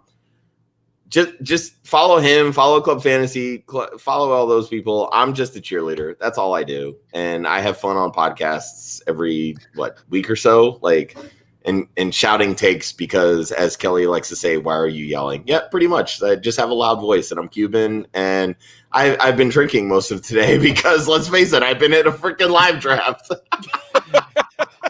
Yeah, it's literally my only volume. I have one sheet, and it's up here. That's it. Yeah, if you want more of Josh yelling, Josh, you're joining us Monday for mock draft for this mock. I draft, am. right? Yes, I'm filling in for Ryan on Monday. I'll be on Monday, and I don't even know what kind of draft we're doing. I'll figure that out tomorrow when I get back to my house. All right, we have 15 seconds because I just have to ask this. Women of Fantasy Football, what is a charity? Can you stamp it 15 seconds? A charity that means a lot to Women of Fantasy Football. So it's not necessarily a charity. What it is, we work and partner with an organization called Galvanize. It's run by Fox Sports reporter Laura Oakman. What she does, the whole purpose of it is to give women that want a chance in the sports industry the opportunities and the skills and the sisterhood that she didn't have when she started in this industry X amount of years ago. And if you want to tweet at Laura Oakman, do so, because her birthday is Monday. She'll appreciate it. It's also Coop's birthday on Monday, too, so we'll hit them both up. Nobody cares about Coop. Tweet Laura Oakman. It's not Coop's birthday on Monday, but it's just the running joke. But no, guys, thank you. This was awesome. I had this. Actually, I have every segment start at this point. So this was wonderful. Thank you guys for coming on. This far exceeded my expectations. Thank you both. Well, thank you, Dave. Appreciate that. And Steven, it's been a pleasure. It's been a long time coming getting on a podcast with you, buddy. That it has. Thank you, gentlemen. Have a wonderful rest of your night. Thanks, guys. All right, Austin and Josh from Club Fantasy. Oh man, I've never seen so much fire about Jared Goff in my life. I mean, back in the Rams days, though, there was there was some fire. So, but it's been a while. It's been a while. Yes, it has been a while. Oh man. Well, before we get to our next guest, we have another read from one of our great sponsors here. That being Trophy Smack. Trophy Smack is the one-stop destination for fantasy leagues this season. Bring your draft party to the next level with the coolest and most complete draft boards in the industry. That's true. They're doing it for all of the SFB live drafts. Celebrate your league's champion with thousands of fully customizable trophies, rings, and belts using their so easy a child could do it design tool, and humiliate the loser. No championship season is complete without a true loser. Trophy Smack has a growing collection of loser gear with new additions coming within the next few weeks, found only at TrophySmack.com, the official sponsor of the SFB Podathon. Steven, you did that under pressure. Kelly, who's been in charge of the marketing for Trophy Smack, is staring you down, and you nailed it, my friend. Good job, sir. I just want to say the next two gentlemen coming on are staples of the Podathon, and I'm really excited to get a chance to talk to them. I don't think I've had a chance to talk to them on the Podathon, so I'm really looking forward to it. Here we go. Without any further ado, Jake and Dustin from Drinking and Talking Fantasy. You betcha. You betcha, Dave. How are you gentlemen doing? We're doing wonderful, and I have to ask, what are we drinking this evening? Oh, after our hearts immediately out of the gate. Can I tell you, I went into the fridge. It's been a long day, a good day, but it's been a long day. I went in the fridge. I grabbed what I thought was just a regular beer. Turns out it's a mango habanero something that I didn't even know I had. So this is something. I thought that was Mango Cart for a second. And I'm like, wish. oh, man. Okay. It is not. My taste buds wish it was. Dustin, how about you? Oh, I am so off brand this evening. I've just got a nice, cold, refreshing water. I know. Cheers. I'm on an island. Yes. Well, gentlemen, thank you for hopping on. I know it's a little bit late at night here, but the big question off the top with everybody else always being, where are we drafting? Is it live? Is it online? And what slot are we looking at? Dustin, where are you drafting? Well, I am drafting out of the Piggly Wiggly division, and Nice. I'm at the 102. I decided to try something different than what I've normally had in the past years and take an early pick in the draft. Piggly Wiggly might as well be a live Wisconsin draft, but it's not. I know. Maybe you guys could all get together at the local Piggly Wiggly. You could do your own version of it. I'm not. I'm at the Bluth Banana Stand division, drafting out of the 106. So right in the soft belly of the draft. Very nice. And it's I guess two different trains of thought, I guess, between the 102 and the 106. Again, 102, you pretty much got your shot at just about anybody that you want off the top, unless you're really hoping for Travis Kelce there to get the tight end started off right. So Dustin, we'll start with you. Is it just a fail-safe way of getting one of the top quarterbacks for you to kick off your draft? It really is. And where I stand right now, I will probably end up taking a quarterback. If Kelce falls for some reason, I'll have a real conundrum with myself. Just some of the mocks that I've done, kind of leading up to it. Waiting until the end of that second round for just to draft a quarterback gets real dicey real fast in this format. And then having to wait until the end of the third with that reversal there to possibly snag your second one. It's a little ugly to start, but we'll see how I feel on Monday when the drafts go live. And Jake, I think there's a few different ways you could probably take your 106 as well. You have plenty of quarterback options that are probably going to be there, whether it's a Joe Burrow, Justin Herbert. I know you're probably never going to, make the choice of a Packer fan and choose Justin Fields that early in the first round, or even Lamar Jackson. Is that the route you're going? Or you're thinking, okay, let's get that bona fide workhorse running back, or where is your mind at here? Being in the middle of the round and not necessarily having to worry about the gaps that Dustin and even myself at the 101 are worried about, where it's here's 20 to 22 picks between our selections, and all hell breaks loose by the time our next pick rolls around. Yeah, first of all, I'll get Herms to donate that $20 right now, real quick, so that we can get that added to the total. I think at the 106 is kind of tough because, what are you supposed to do? You got plenty of options there. Obviously, you could go with your quarterback du jour, right? I'll take a Justin Fields. I'll do it. I'll be happy about it. But really, I'll take Justin Fields because I am fine with getting. I just looked up because this was ridiculous. He had the third most rushing first downs, however you want to say that, of anybody, right behind Jalen Hurts. And that's huge in this format. And I'm not going to let my Packer fandom get in the way of something as glorious as that. So I think Justin Fields is a legitimate option at 106. And look right there, that impression, $20 donation from Herms, that is a matching Trophy Smack, and going for two. We'll be sending shot glasses from Trophy Smack, and going for two. We're $20 minimum donation will get you a free shot glass from us. So thank you, Jake, for getting us over there, because we have I think we have a lot more shot glasses to give away here, and I'm excited to keep it going here. The midnight hour on, we have really seen an uptick in donations here. Actually, we lost it, but Steven, could we have the link for it's at Scott Fishbowl? All right, I can't remember it. Yeah, donorbox.org/SFB Podathon. That will get you a $20 donation. Will get you a shot glass, and also there is a raffle going on for a sign. I can't remember. It was a signed memorabilia from JB.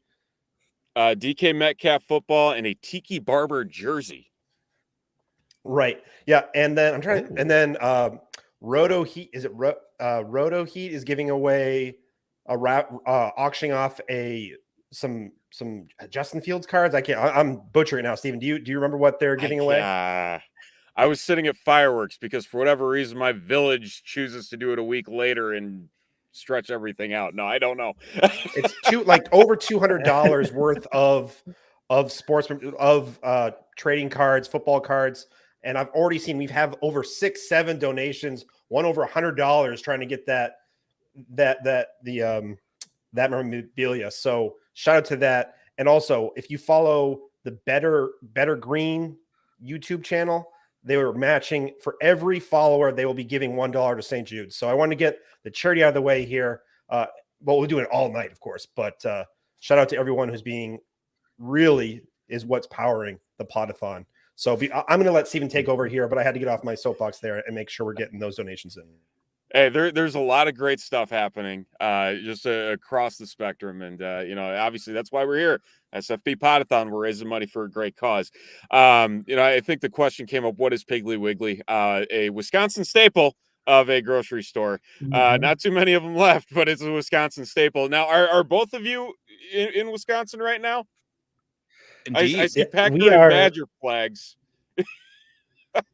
Yeah, we are actually next door neighbors, so we're probably about 50 feet apart from each other right now in our respective homes. Yes, if I reach out far enough this way, I feel like I can touch you, or at least feel your essence trying to touch me back. That's what I think. Wow, that was amazing. That was amazing. That's a good Felt moment. the energy. Felt strong.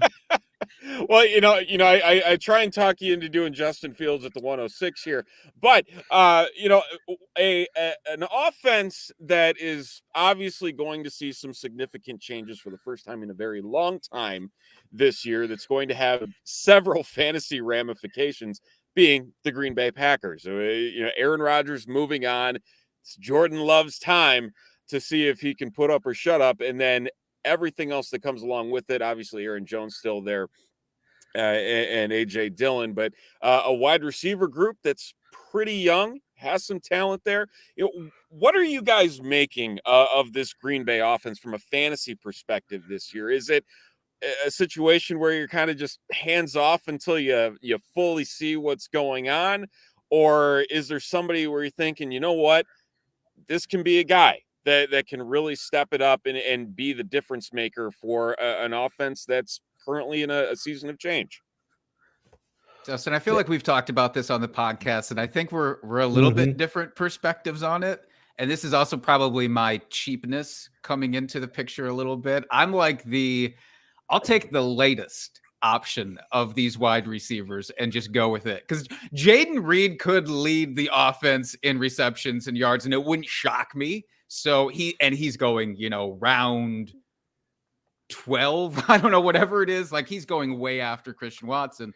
So I'll take the latest of those guys and then give me Aaron Jones, because I think he's going to be a focal point. Yeah, Aaron Jones is really the only guy I would take at ADP right now. Maybe AJ Dillon if I'm looking for a backup running back. But these wide receivers I'm probably avoiding more from a game theory standpoint, I guess. I know Jake and I have talked about this plenty, but it'll be interesting to see how this offense really looks this year with Love at the helm. I think LaFleur's offense has been a little bit of roadblocked with Aaron Rodgers wanting to call his own plays. There's plenty of reports saying how Rodgers changed the play at the line. So it'll be really interesting to see with Jordan Love actually running LaFleur's offense, how well he actually looks in it. So I'm kind of really excited about that for the season. For his touchdown heavy as Christian Watson was last year, and all the breakout plays that he was able, to string together, and it seems like he's one of those guys that you either love him or you hate him. There's really no in between as to whether he can keep it up in the sophomore season. But again, everything that he was capable of doing coming out of North Dakota State to what he's been doing in Green Bay here in his rookie season. Is this somebody that is, in your minds, capable of becoming a top 20, top 15 option this year with Jordan Love, or are we anticipating more of a step back in year two until things do get situated? What do Could you he? think, man? Because I'm nervous as hell. Could he? Sure. I mean, anything's possible here in I guess the realm odds of wise. fantasy, but no. I think he's going to end up as probably like a wide receiver 3. Like I said, I'm avoiding all the offensive pieces outside of Aaron Jones this year, just because I don't know what to expect and I don't trust it. Yeah, his ADP is a And I'd little be okay spicy for taking me. that now. Yeah, his ADP is just a little too spicy for me. He's a little too high. He's going around guys that I have a lot more confidence in. I think his range of outcomes is pretty massive. But again, I would say that for pretty much every offensive piece on this team. Like Dustin said, it matters a whole lot what the actual offense looks like compared to the Aaron Rodgers years. And I don't think any of us know what that actually is, which is terrifying. And it's a weird spot to be in for a Packers fan, and I don't like it. Mm-hmm. Well, and even beyond that, Herm's chiming in as well. They did some work at the tight end position. Luke Musgrave, I think, penciled in right now as the starter for the Packers. Again, younger guys with this scoring in SFB 13 at the tight end position and all of these bonuses. Is there anything that makes you think that one of these guys could develop as the safety valve in this offense, or do you think that's going to funnel in back towards Aaron Jones? I think Aaron Jones is the safety valve in this offense. Mm-hmm. I do think one of those two, and I have no idea who it will be. I want to say Tucker Kraft just because he's a man after my own heart. With I think I saw him do the chugging contest with David Bakhtiari recently. I think one of those guys will be an amazing pickup potentially towards the end of the season. But I don't know that anybody's going to want to have them on their rosters the first few weeks here. Yeah, I'm in perfect agreement with you there, Jake. I don't even know by the end of the season if they'd be worth a pickup. I think I just don't know what to think. And tight ends typically don't pop off on their first year, but hey, someone's got to score points outside of Aaron Jones on this offense. So why not one of these tight ends? Why not? That's as good of an Why argument not? for any tight end as you can hear. I'm telling you. late round dart. Why not? Well, I mean, speaking of late round darts, there is, the ADB's kind of been all over the place. Obviously, I'm sure both of you have done countless mocks, just prepping in for everything to start on Monday. Are there guys? Let's do the wide receiver position. I don't think we've talked really about wide receiver too much in the last couple hours. Are there guys that just stand out to you if you're sitting in that 10 to 15 round range where you're like, okay, I need somebody to round out the end of my starting roster, or just be that reliability guy if I have somebody go down? At the wide receiver position, is there somebody where you're like, I gotta get him? Maybe I'll jump up a couple rounds in ADP to grab him, but I gotta get him just from, I'm confident he's going to be the sleeper that breaks through. Confident? No, I have almost no confidence in late round wide receivers this year, but there are some interesting names for me that I'm going to take a flyer on. Like, I would be interested in taking the latter round Kansas City Chief wide receivers. Like, take your pick. Do you want Marquez Valdez-Scantling? I mean, I don't, but if you do, that's fine. Take him. But somebody like Justin Ross, like, I'm okay with getting a piece of a really, really, really good offense really, really, really late. It's just that I don't have a ton of confidence. But the nice thing about taking one of those guys is week 1, week 2, it's not working out, drop them and move on, and you kind of know what you have. But outside of that, I'll be honest, it's really scary. So I'm trying to load up at wide receiver in the top and middle rounds. Dustin, how about you? Yeah, same here. Just due to the wee morning hours here, my brain isn't quite capturing any names off the top of my head here. But yeah, I like what Jake said. Can I go with that? No, really. When I get I'm going to record that. Play that on. Do I score points for that? Every time I say something, just put that on Luke. I agree with what Jake said. Can I throw Tim Patrick out as another potential point, by the way? Because I kind of like Tim Patrick. Dustin, what do you say? I agree with Jake. We're just gonna clip it together. You can put it on anything, so it fits. It's just seamless, a universal clip. Yeah. Do it a little bit in a higher voice next time, so I can just pretend that it's my wife saying that for once, for one time in my life. Just kidding. She's great. If you're listening, sweetie, I love you. Is that her behind you? No.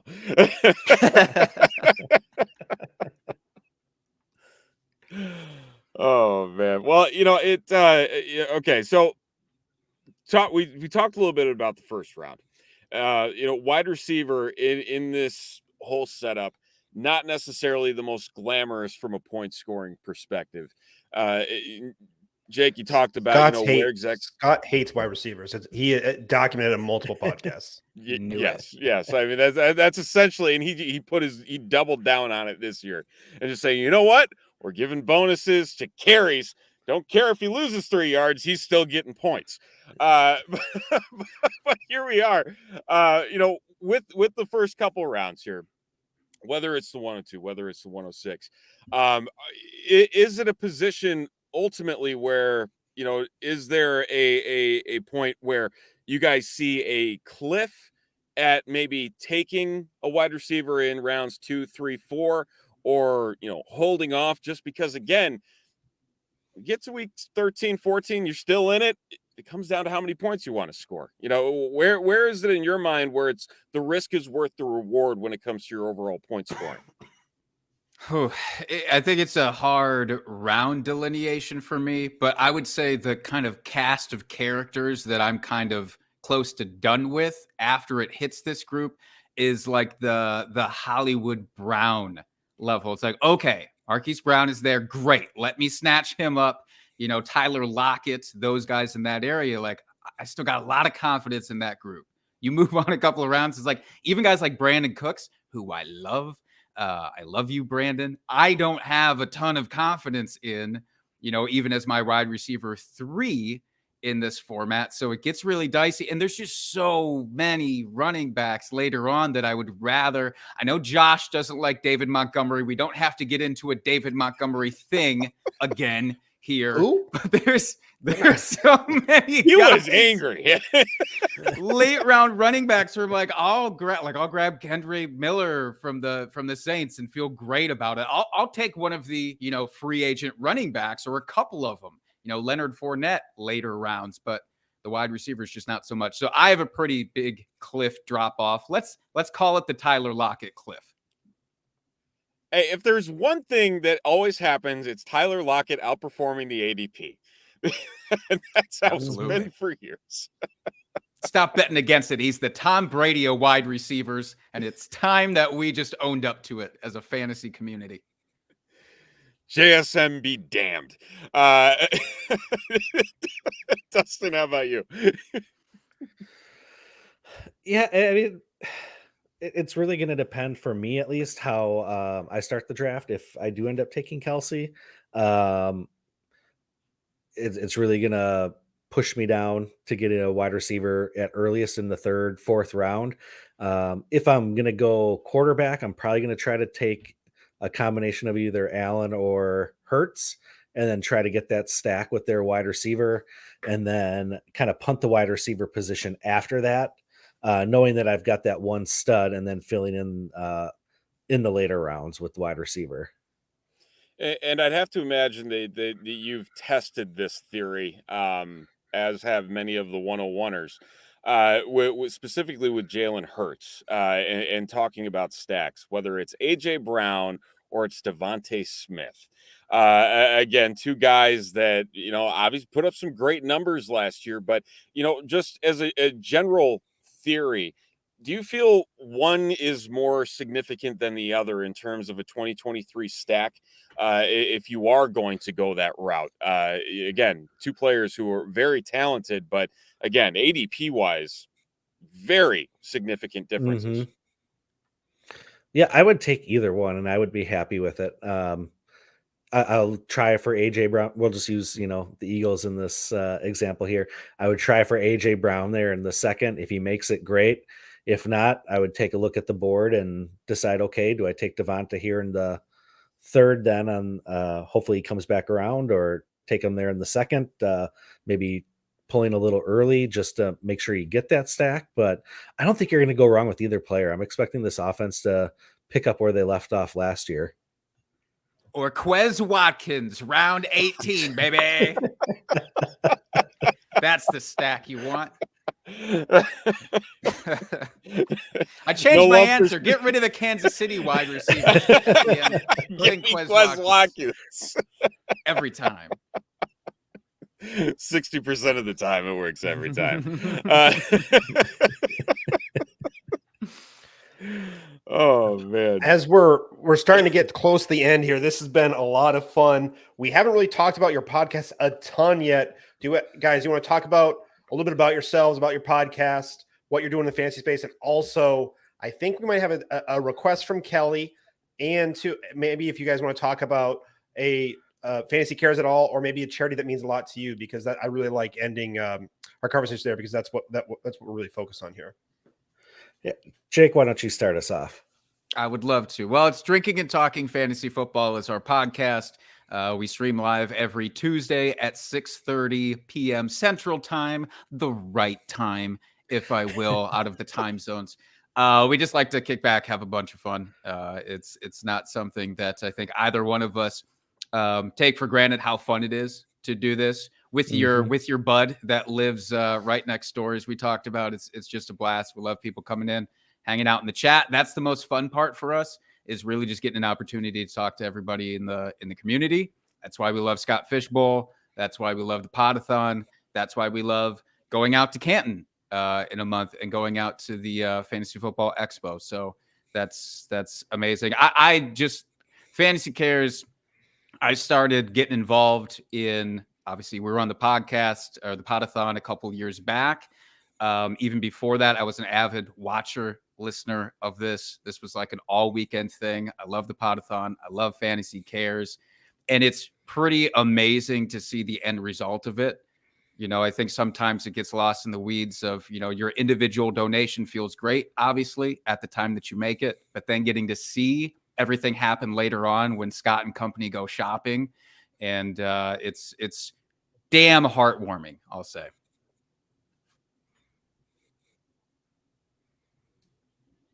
Dustin, say you agree with me.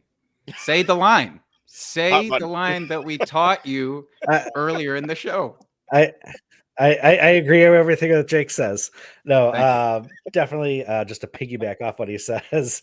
Yeah, go out and even if you're not part of the Scott Fishbowl, if you didn't make it in this year, still go out and donate out to the Fantasy Cares, because it is doing a lot of good for people out there. And let's be honest, when we're in all these leagues for fantasy football, we have that extra disposable income. So let's put some of that towards something that's going to do some good in this world. That's what I'll say about that. Podcast, yeah, come out and join us. We are mainly redraft focused come regular season, and as we're getting into the redraft season here, but in the off season here, we do touch on dynasty a little bit as well. So we dip our toes in both pools and a lot of times throughout the year. Awesome stuff, gentlemen. Awesome stuff. And, you know, I am a little disappointed. I had a spotted cow in hand at one point, and I almost brought it back in. That is the one thing that irritates me, is the fact that you can only get it up in your neck of the woods. Can I say, as somebody who takes that for granted all of the time, we're confused when we go outside of the state and people like rage at us about how great it is. And like, did you bring any with you? Well, no, because I don't just keep a case in my trunk, but I feel like I should going forward. You'd be a very popular person once you cross state lines, especially going south, to say the least. Maybe we'll have to set up a little beer stand at the This expo. is wrong. Jake. I don't know who this is in Club Fantasy, but this take is wrong. I do not agree with this whatsoever. That's all I'm saying on that. Overrated. It's bull. Jeez, I haven't seen Steven mad before. Whew. Nah, I was not. Talk about them overrated beers. He gets fired up. But gentlemen, I do thank you so much for coming on and joining us for this. Again, Dustin, FF Dusty Dog, Jake at Jake Trowbridge, all of the best parodies and the voiceovers and everything. I mean, hell, you got Herms to donate in real time, everything else. It makes me smile every single time I see a video come across Twitter with you doing one of your impersonations. It's absolutely great. I appreciate that. It's fun. I like making this space fun. Everybody around me that I know of, you guys included, just continues to make this space so fun. And so I like to put my pennies into the mix, as it were. I'll do my best Dustin impersonation and say I agree with what Steven just said. Nailed it. Yes. Freaking nailed it. All-star. Couldn't even tell. See, I can do this impersonation thing pretty good. I might have to start doing it. I'm going to drop the mantle. Honestly, Dave, from henceforth, it's all on you, buddy. The passing of the torch. All right. We saw it here in the Podathon. You guys will have to clip that, I guess. Yeah. Honestly, though, gentlemen, this was a treat. Thank you very much for coming by, and it's been fun to see some extra donations come in. And we have a parting thing from Kelly. She just matched Herms. I think she'd love a Matthew McConaughey goodbye, maybe possibly. All right, Kelly, that was pretty damn cool what you just did there, man. You did that unprompted. I didn't even come out and ask you to put that dollar into the jar, but there you go, just being cool as hell. All right. You also got yourself a shot glass for that, so fantastic. That's how we do it. Wow. Jake, Dustin, thank you so much for hopping on. Had a great time. Thank you, guys. Thanks for having us on. Continue on. Godspeed. All right, take care. Oh man, I could never get tired of listening to those impersonations. I just couldn't. And that's how quickly I had the crown of the impersonator right there. He just took it back. So right there we go. Oh man, well, Steve, I actually have to get heading out too. I hate to do this. You've got a stretch tonight, man. You're pulling the marathon overnight here, but a lot of great guests along the way. Yeah. Hey, Steven, thank you. You hopping on this year to help out with hosting. I think people are going to want you to replace Sal next year. And I know Sal's sleeping, so he won't hear anything about that. But it's true. A voice from Angels. But no, seriously though, what you've done for the Avi makers, for the live drafts, for the Podathon, the graphics, all of that stuff. Thank you. And thank you for saving my vocal cords for a couple hours here overnight, man. Really appreciate you. You want to do this last live read or are we done here? Yeah, I'll do one more. Why not? I guess if you make me do it. I'm just all right. We'll go with it. Our next guests are brought to you by DraftBuddy.com. DraftBuddy helps fantasy players get ready for the most important day of the year, Draft Day. Create custom cheat sheets for your fantasy league and track your draft with DraftBuddy. Buddy syncs with drafts on My Fantasy League, Sleeper, and more. Use it to track your SFB 13 draft. Draft Buddy has 23 years of helping fantasy players win their leagues. Connect with Draft Buddy developer Mike McGregor at Draft Buddy on Twitter or visit draftbuddy.com to download this league-winning tool today. And Dave, there it is, Steven. Thank you very much, sir. Thank you. Have a great rest of your night. We'll see you on the flip side in the morning. Yes, definitely. See you in the morning. And we couldn't ask for two people to better transition to, and I'm just, without any further ado, we've got two members of the JWB team, two personal friends of mine, Skylar, Tyler. Welcome to the show, gentlemen. Thanks for having us. Yeah, excited to be here, man. It's I was just telling Skylar a couple minutes ago, I was like, I don't know the last time I was up at 1:30 a.m. in my own house. Couldn't even tell you, but I'm stoked to be here. Dude, we're happy to have you. I feel like I just talked to you like 2-3 weeks ago. This is a treat. And Skylar, co-owner of JWB. Dude, this is like, what is it, like 3:00 in the afternoon over in Vegas? It is a little earlier over here, but I'm feeling it. This is late for me for recording, at least. So these are happy hour chat hours over here. These are late night hours still. Jeez, I got to get back in my game here. Steven really carried me there for a couple hours. So, no, honestly, guys, so I'm not sure who's been. I know we have Toronto Dave. We have a lot of people still in the chat. People who have been watching the Podathon throughout the day. JWB stepped up huge with their donation this year. And to be honest, you guys are a huge part of sponsoring this for us. So I want to say thank you on behalf of the Podathon. It's been fun. Sharing what JWB is all about with our listeners. Let's start with Skylar. What do you guys got going over on JWB? And then we'll talk some Scott Fishbowl in a couple minutes here. Yeah, man. I think it's JWB's mainly we got a family dynamic going over here. I think it really shines through in the content. You see how close we all are. It's kind of how we organically came together. And we try to operate where, everyone who engages with us, everyone who's in our Discord and our YouTube comments, we treat them like they're just one of us, just another one of these guys.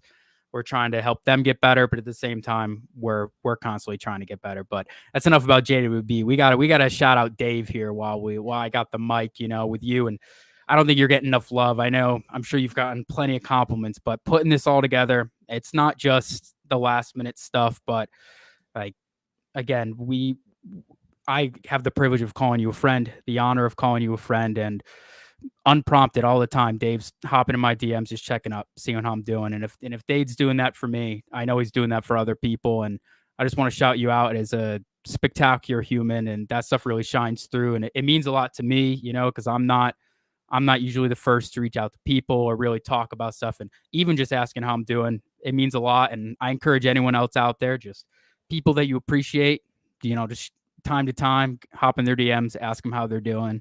My only regret from the COVID time when I got to become friends with Dave is that I didn't get to drive up to the greater Boston area and come hang out with you guys. And you haven't been able to, unfortunately, come through to, any events where I've gotten to get with the rest of the Boston guys. But it's a privilege to know you. So there's the JWB shout out to Dave, our intro. So, well, there we go. So that, as a friend, a very close friend, Scott, that means a lot. But as a friend, that was your first warning. Next warning, you're off the show for saying nice things about me. That is against the rules on the Podathon, my friend. I know, but honestly, though, I think that's a good message here. What people do in this space is they have real lives. They have families. They have jobs. They have medical issues. They have, heartaches. They have ups. They have lows.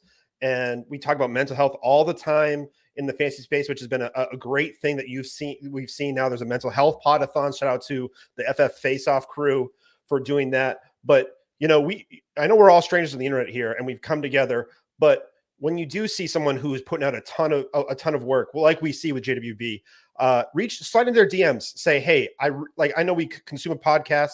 We do things and we enjoy it. We listen to it in our ride. But when you get to where you're going, take a second, slide them a DM, because this is a passion project for a lot of us. I know some people have that pie in the sky of doing this full time, but it's a long road to get there for a lot of people. So sign those DMs, give support to the ones you care about in this space. And Tyler, sir. So let's see so that warning goes for both of you. So Tyler, why don't we talk about what do you do over at JWB, man? Because I know you're pretty much the dynasty guy.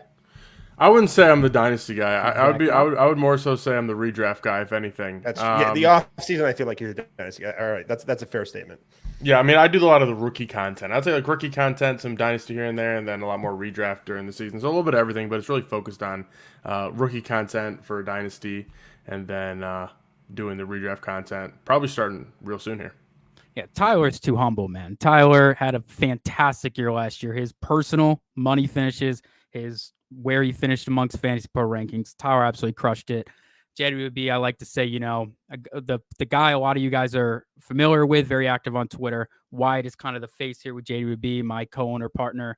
I like to think I'm kind of the pulse who keeps things going behind the scenes, working on the Discord, the YouTube, get everything up. But Tyler and the rest of the crew really are the brains here. They're what helps keep this thing going, what helps keep it sharp, different perspectives. And yeah, Tyler's fantastic. If you guys don't follow Tyler's work, top recommendation. almost pulled the Sal there. I didn't start talking. I actually stuttered before talking, so I'm not going to count it as talking with mute on there. But Tyler, that's a good transition. You are the redraft guy. You are sharp. I think you do a really good job of pulling in projections and an analytical view with some good I think some game theory aspects, as well as just, you have an eye for what goes on in the football field. So what are you doing? What are you in the Scott Fish Bowl this year? What pick are you making? And what are some initial thoughts in Scott Fish Bowl here? Yeah, so I'm the 104 in the Kit Kat division. So I think I picked 104 a bit ago. Still okay with the pick. As far as like how I'm approaching it, I think I took 104 because I felt really good about 3 quarterbacks and 1 tight end sitting there, Kelsey. And I was like, whatever falls, I'm going to grab. And it also puts me a little bit closer on the turns on the way back. How am I going about it? I think if I get Kelsey or a quarterback, I think that kind of goes, crafts how I'm going to go about the rest of the draft. Really focusing on running backs, I think, earlier on is kind of like taking that risk of like, it'll be like a very fragile, like a hyper fragile build because I'm trying to win a 3,000 person tournament, right? So I'll be like taking a lot of running backs and like hoping they don't get hurt, and then taking some wide receivers later, hoping that they hit. That's usually kind of the strategy I go with. Really, I think another thing is like I don't go by like ranks of like every single position together. I'll put my ranks like quarterback, running back, wide receiver, tight end, so I can get a sense of what value's coming off the board and what value's still on the board.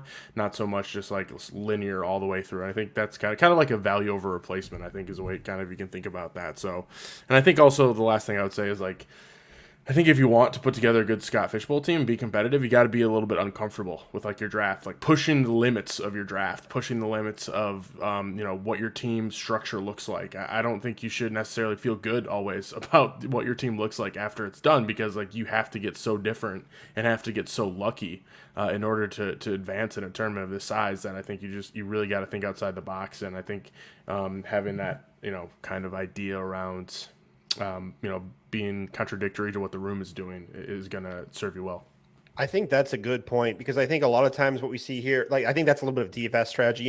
That structure really, hitting on players is great, but if you have that structure to rely on in the Scott Fish Bowl Podathon, I've seen people made the finals out there. I've seen rosters they only hit their first 5, like they had good first 5 picks and they missed on everything else, but they had that structure to rely on and then build through the waiver wire and being smart at how they approach the waiver wire. So well said, Tyler. Skyler, what about you, man? What pick are you at?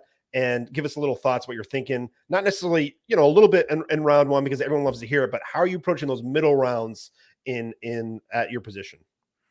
Yeah, I think the middle rounds for me, it all ends up where I end up going in my first pick. I'm 103 over here in one of the Vegas live drafts, and early on in the process, I think I was very set. Like, this has got to be quarterback. We got 3 quarterbacks we love. We're going to hit one of them right off the bat. But at this point, there is no bigger edge in this tournament than a Travis Kelce. I really think if Travis Kelce's there in one of the first 4 picks, you're just going to have to take the guy. And that might be a little more difficult at live drafts, because you really then got to push it with quarterback, really see what comes around. You got to hope a Deshaun comes to the back of the second, or a Tua Dak back of the third, a Geno or a Cousins at the back of the 4th, 5th.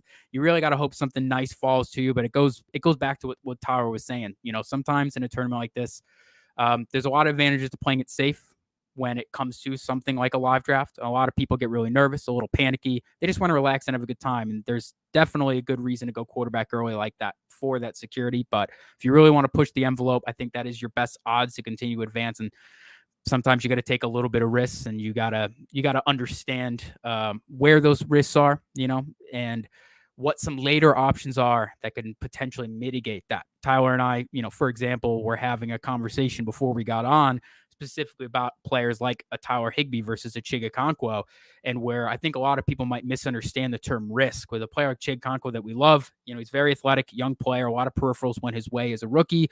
He's got big playability. He was one of only 2 tight ends last year who had multiple 30-plus yard plays in the season last year, him and George Kittle. So he's got that big playability, and people might look at that and say, I got to take this guy like round 9, secure it up. That type of a hit could really make it. And Chig's got just as much of a chance as giving you 0 as he does blowing up. And that's something you got to recognize, where I wouldn't necessarily reach aggressively in those areas. I think there are safer risks where at least there is some floor involved. And then a player like Tyler Higbee, you don't have to pay up. If you go late, and you do have some other players who could really shine through, Higbee could end up just being a player you throw in flexes, a lot like some of these kickers. Just a guy who ends up in a lot more lineups than you'd originally intended, and that can really help you advance. And it can really help you get some wins under your belt too, while you're waiting for maybe some young wide receivers to finally break out, because maybe you went quarterback and running back heavy early.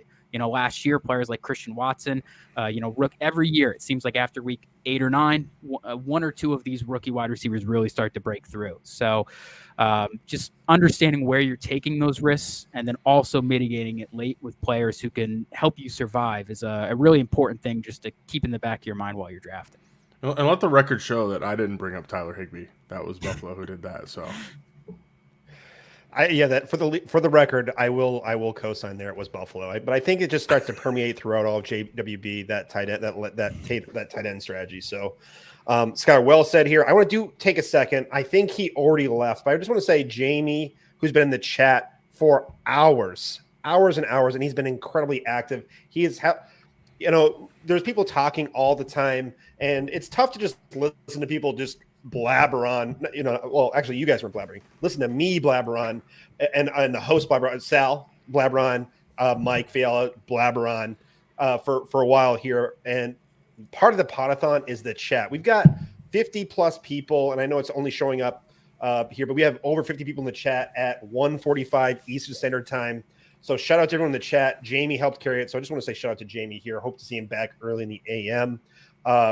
So next question, guys. I actually think that hasn't been talked enough here, because I think people spend a lot of time in their early picks, their first 3 picks. They want to get through that 3-round versal, maybe their first 5 picks, because that's the sexy. That's like I think that's, there's a lot of players. It's tough to really argue against going with too many of those players in the early rounds if you're approaching it well structurally.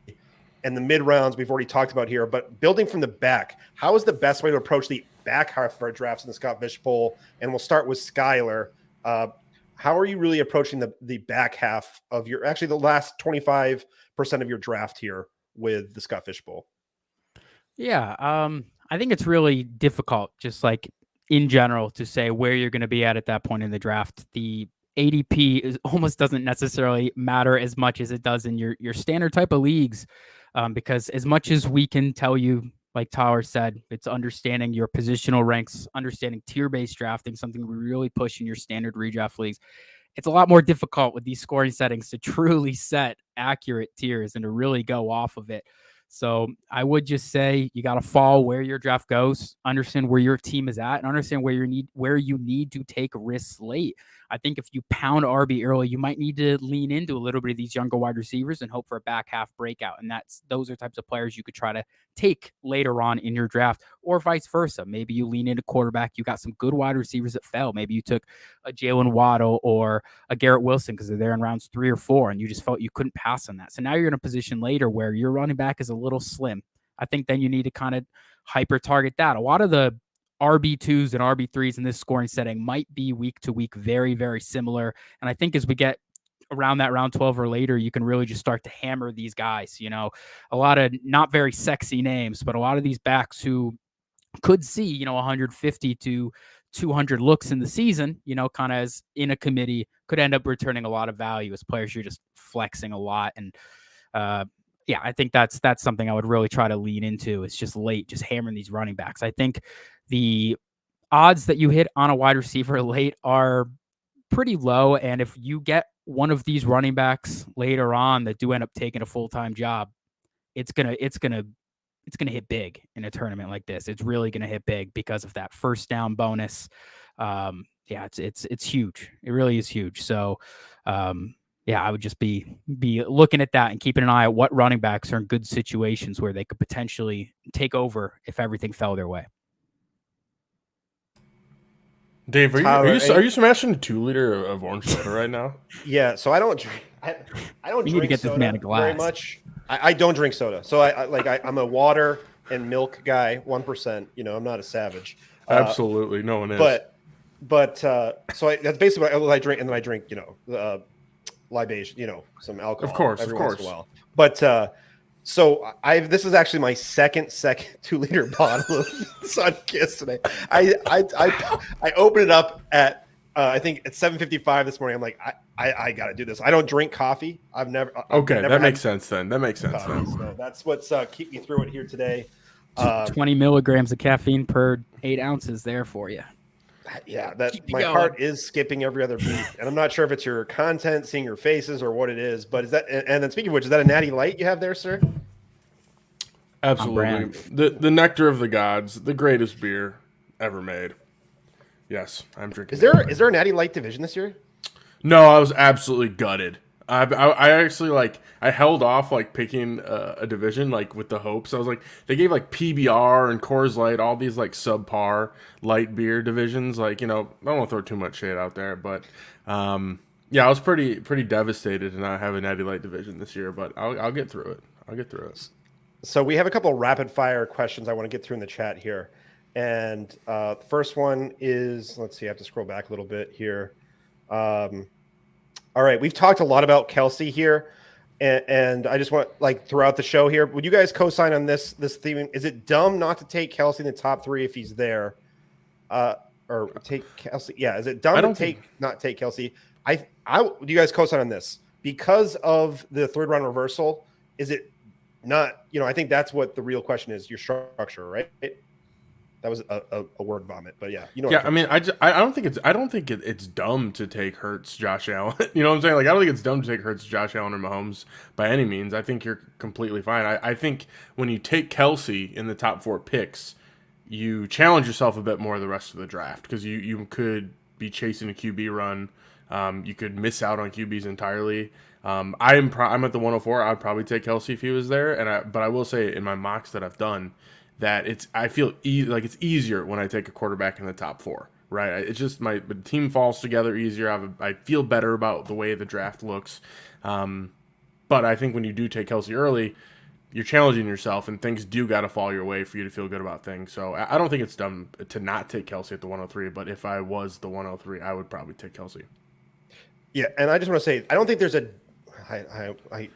there's dumb moves. There are dumb moves in the Scott Fishbowl. But honestly, though, if you're not having fun, that's dumb. That's what I'm going to say. If you're not having fun, that's dumb with the Scott Fishbowl. So yeah, Tom Brady would be a dumb pick, but Jalen Hurts legitimately, if he steps up, he was only at the back half. You take out when he was injured week 18, he was around 5% touchdown percentage. If that gets bumped up to 6, or even Lamar's MVP was 8-9. Rodgers had a lot of seasons 7-8. If he bumps up that touchdown percentage and keeps the rushing yards, he could break this league. And if you hit on a late tight end, or maybe in the mid round, you take a Darren Waller and he ends up being the lead wide receiver on his team like we project, I mean, you could be just fine. So there's not one way to play this. We like Travis Kelce, but absolutely lock in one of those quarterbacks. You really can't go wrong with that either. Yeah. All right. So next question, I agree. Co-sign there. So next question. This is real rapid fire because I have a couple other questions I want to get to. Thoughts on picking guys yet to land on the team during SFB? Hopkins, Cook. Yes, absolutely. I'm well above market on Hopkins right now. I feel like no matter where he lands, he's going to command a target share. So I'm taking a lot of Hopkins. Cook, if you get him late enough, I think I would be a fan. I'm not necessarily targeting him as much, but I would say there's nothing wrong with taking those. I mean, that's because the thing is you're going for upside. And I think one of the first questions I was asking myself, as we get to the middle rounds, where maybe not Hopkins, but with Dalvin Cook, is you got to ask yourself, is there a path for this player to be a top 24, top 30 player, right? That's what you got to be looking for. And I think there's a path for both those guys to do that. So, yeah, I mean, I would absolutely be interested in both of them. Personally, a little bit more interested in Hopkins. I will chug 2 pint glasses of milk for anyone who makes a $50 donation in the next half an hour. And that donation will get you a free shot glass. I will chug 2 glasses of milk live on the Podathon. So there we go, George. Let's see what else we have here, because all right, guys, we're actually, this is starting to slip away from us here. So we haven't talked a ton JWB yet. So let's what you really want to, what are you proud about with JWB? And also too, what does Fantasy Cares mean to you? What's a charity that really means a lot to you as well here? Let's start with Skylar. Yeah, I can start with JWB. Really, I mean, the YouTube is where our pride is at right now. I think our Discord's really active as well, but on YouTube I've been able to maintain at least 2 uploads a day for basically the entirety of the summer. We have at least 5 full shows almost every single week, as well as those clips we're putting up as far as Dynasty content for the offseason, which will be going through the regular season. We will be flipping the switch as we get into August into redraft, but the Dynasty content will be going alongside it. We have a clips catalog, which is the top link at every single one of our videos, where we have every single player in the league, our most recent take on that player, cut up, just the segment on that player. And I haven't seen anyone else with this resource. If you're like, what do people think of Darren Waller for Dynasty? You go on there, you see the last time, you say, oh, we talked about Darren Waller on 5:30, and you go and look at that clip.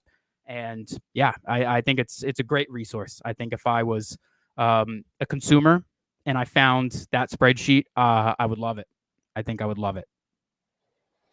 I co-sign. I think the only problem with the clips catalog that I've found is that I think I might be on a couple of those clips. So that's the only thing. You can just skip over those. And we just had a question from Blake. You can donate right here in the bottom, donorbox.org/SFB Podathon. And just let me know when that happens, and I can get you there. So a couple things. $20 donation gets you a shot glass with Trophy Smack and going for Two's logo and the Scott Fishbowl fish for a shot glass. We'll ship that to you. And there's a raffle going on for some sports memorabilia from JB. There is a signed DK Metcalf and something else and a jersey, I believe. Yeah, it's a Giants jersey. It's like a retired player, like Tiki Barber. I don't know if it's Tiki Barber. I think something like that. Yeah, I can't remember what it is. And then also, let's see what else is going on. I think that's about I can remember off the top of my head. Skylar, I didn't hear it. Do you have a charity that means a lot to you personally?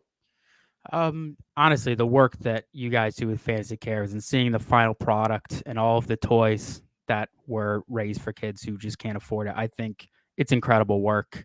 And being able to be a part of it has meant a lot to me personally, and just seeing the entire community rally behind this cause in particular. I'd say that's probably the one I'm most passionate about. I think when people who aren't familiar with the space ask that exact question, I point them in that direction. I think that's one that it is fantastic. It's great work from all of you guys, not just Scott, but everyone who helps make it work. And you said I'd get kicked out, but I got to shout out Sal and Russ and even Mike popping in for them staying here all day. Even Steven, who was here right before we got on as well. You guys, shout out you guys. It is crazy just being on this long. It's exhausting.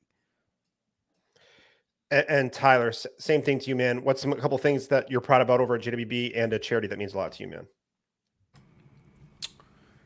I think just we have a lot of content flowing out of JWB all the time. There's a lot of work going on there. I just feel I feel good about the content that we put out. You know, I feel like it's good content, it's smart content. It genuinely will help you win your leagues.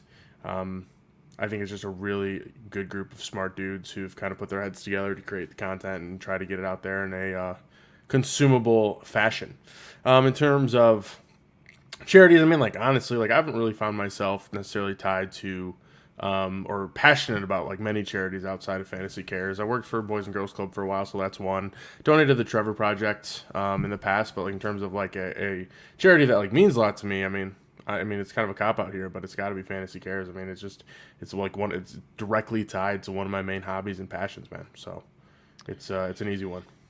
So, and I'll go on my soapbox a little bit about JWB. There isn't a show that I skip on the downloads. It's a show that I always will listen to. It's great listening to your friends give analysis that you don't necessarily hear everywhere.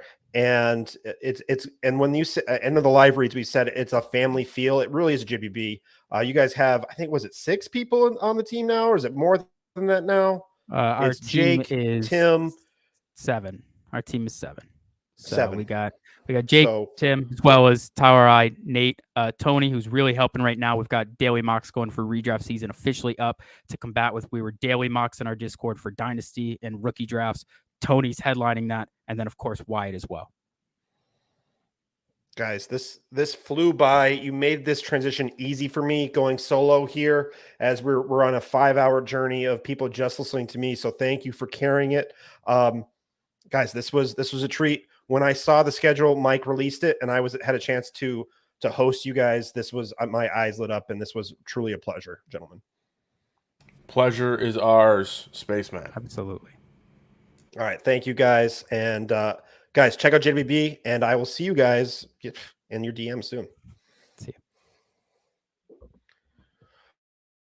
All right, here. So moving on to the 2:00 hour. Before we bring on our guests, we have a favorite sponsor here. Hello, everybody. This segment is sponsored by the Samba Dynasty League podcast. Do you like Dynasty Leagues? Do you like reality TV shows? Well, buy a hat and hold on to it because the Samba Dynasty League is a one-of-a-kind, extremely hilarious podcast. The Samba Dynasty League podcast covers a single home Dynasty League and is starting season 4 soon. Our hosts, Ken, Dave, Nick, Money, and Bad Mitchie, have the best chemistry on the airwaves while providing A-plus entertainment and enlightening strategy discussions. Tune into the Samba Dynasty League podcast today, and thanks for having a giggle. Hey, look at, and we see right here, we have Samba Dynasty League in the chat. Shout out to the guys over there. And without any further ado, we have two very, actually, I think we have, we have three people from Fantasy and Frames, and I'm blanking here, but let's just get them in here. I'm gonna let them talk about themselves. Gentlemen, welcome to the Podathon. You guys, hey, it's the overnight. I'm going to need you guys to carry you. So let's start with Zach in the top here. Zach, welcome. Hey, what are you doing here, man? What's going on? I appreciate it. Yeah, it is early. It's late. It depends on when you fell asleep or if you ever went to sleep. But I'm here with Fantasy and Frames with Jorge and Nate. I'm excited to be here. First time on the Podathon. And yeah, we had the Orlando live draft earlier today. So it's been a blast today. So you were at the Orlando live draft today? I hosted the Orlando live draft today. Yeah, that's right. That is right. Yeah. So I've been hearing from multiple people on multiple segments. You guys crushed it with donations. Is that true? I don't know if there's any record or anything like that, and I doubt we'll keep it. But we did exceed $2,000 today. Nice. Holy crap! Hats off to the Orlando live draft. Was it as fun as it looked?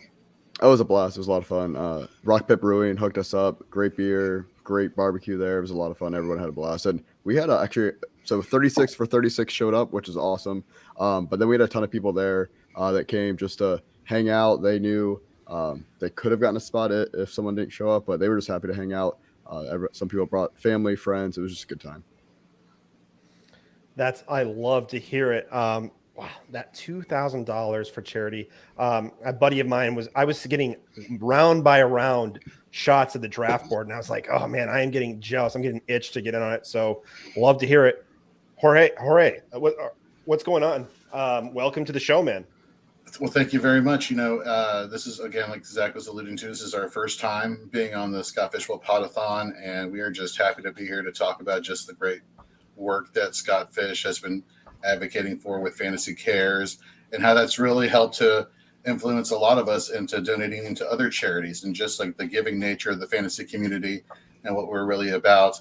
It's amazing what's come of Scott Fishbowl because of that, and we're really excited to be here.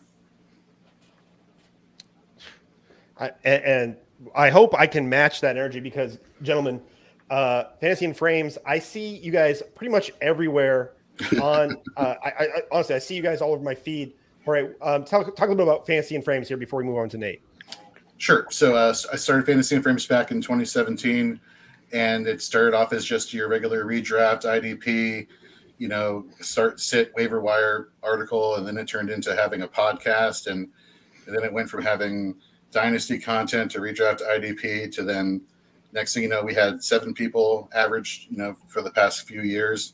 And then starting in January, we've now grown to about 24 people at Fantasy and Frames, and we're covering best ball and DFS and moneyline stuff. So we're really expanding what we're doing here. The group we have here has been fantastic. Zach, you were talking about the Orlando draft. I think there's like 5 of us representing Fantasy and Frames at the Orlando draft.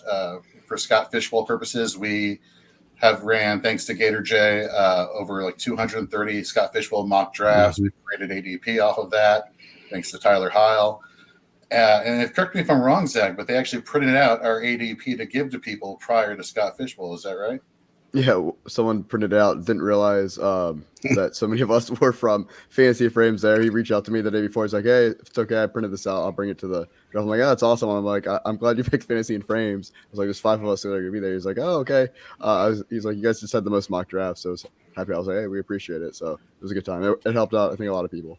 I like Faith's comment in the chat here. Why is it Fantasy and Frames, but Jorge is the only one wearing glasses? That's there's a couple of us. I mean, I'm wearing a shirt. I got one too. Yeah, I mean, that counts. That counts. Yeah. I'm of course just rolling out of bed, but you know what it is. What it is. But I have the glasses on, so it doesn't matter.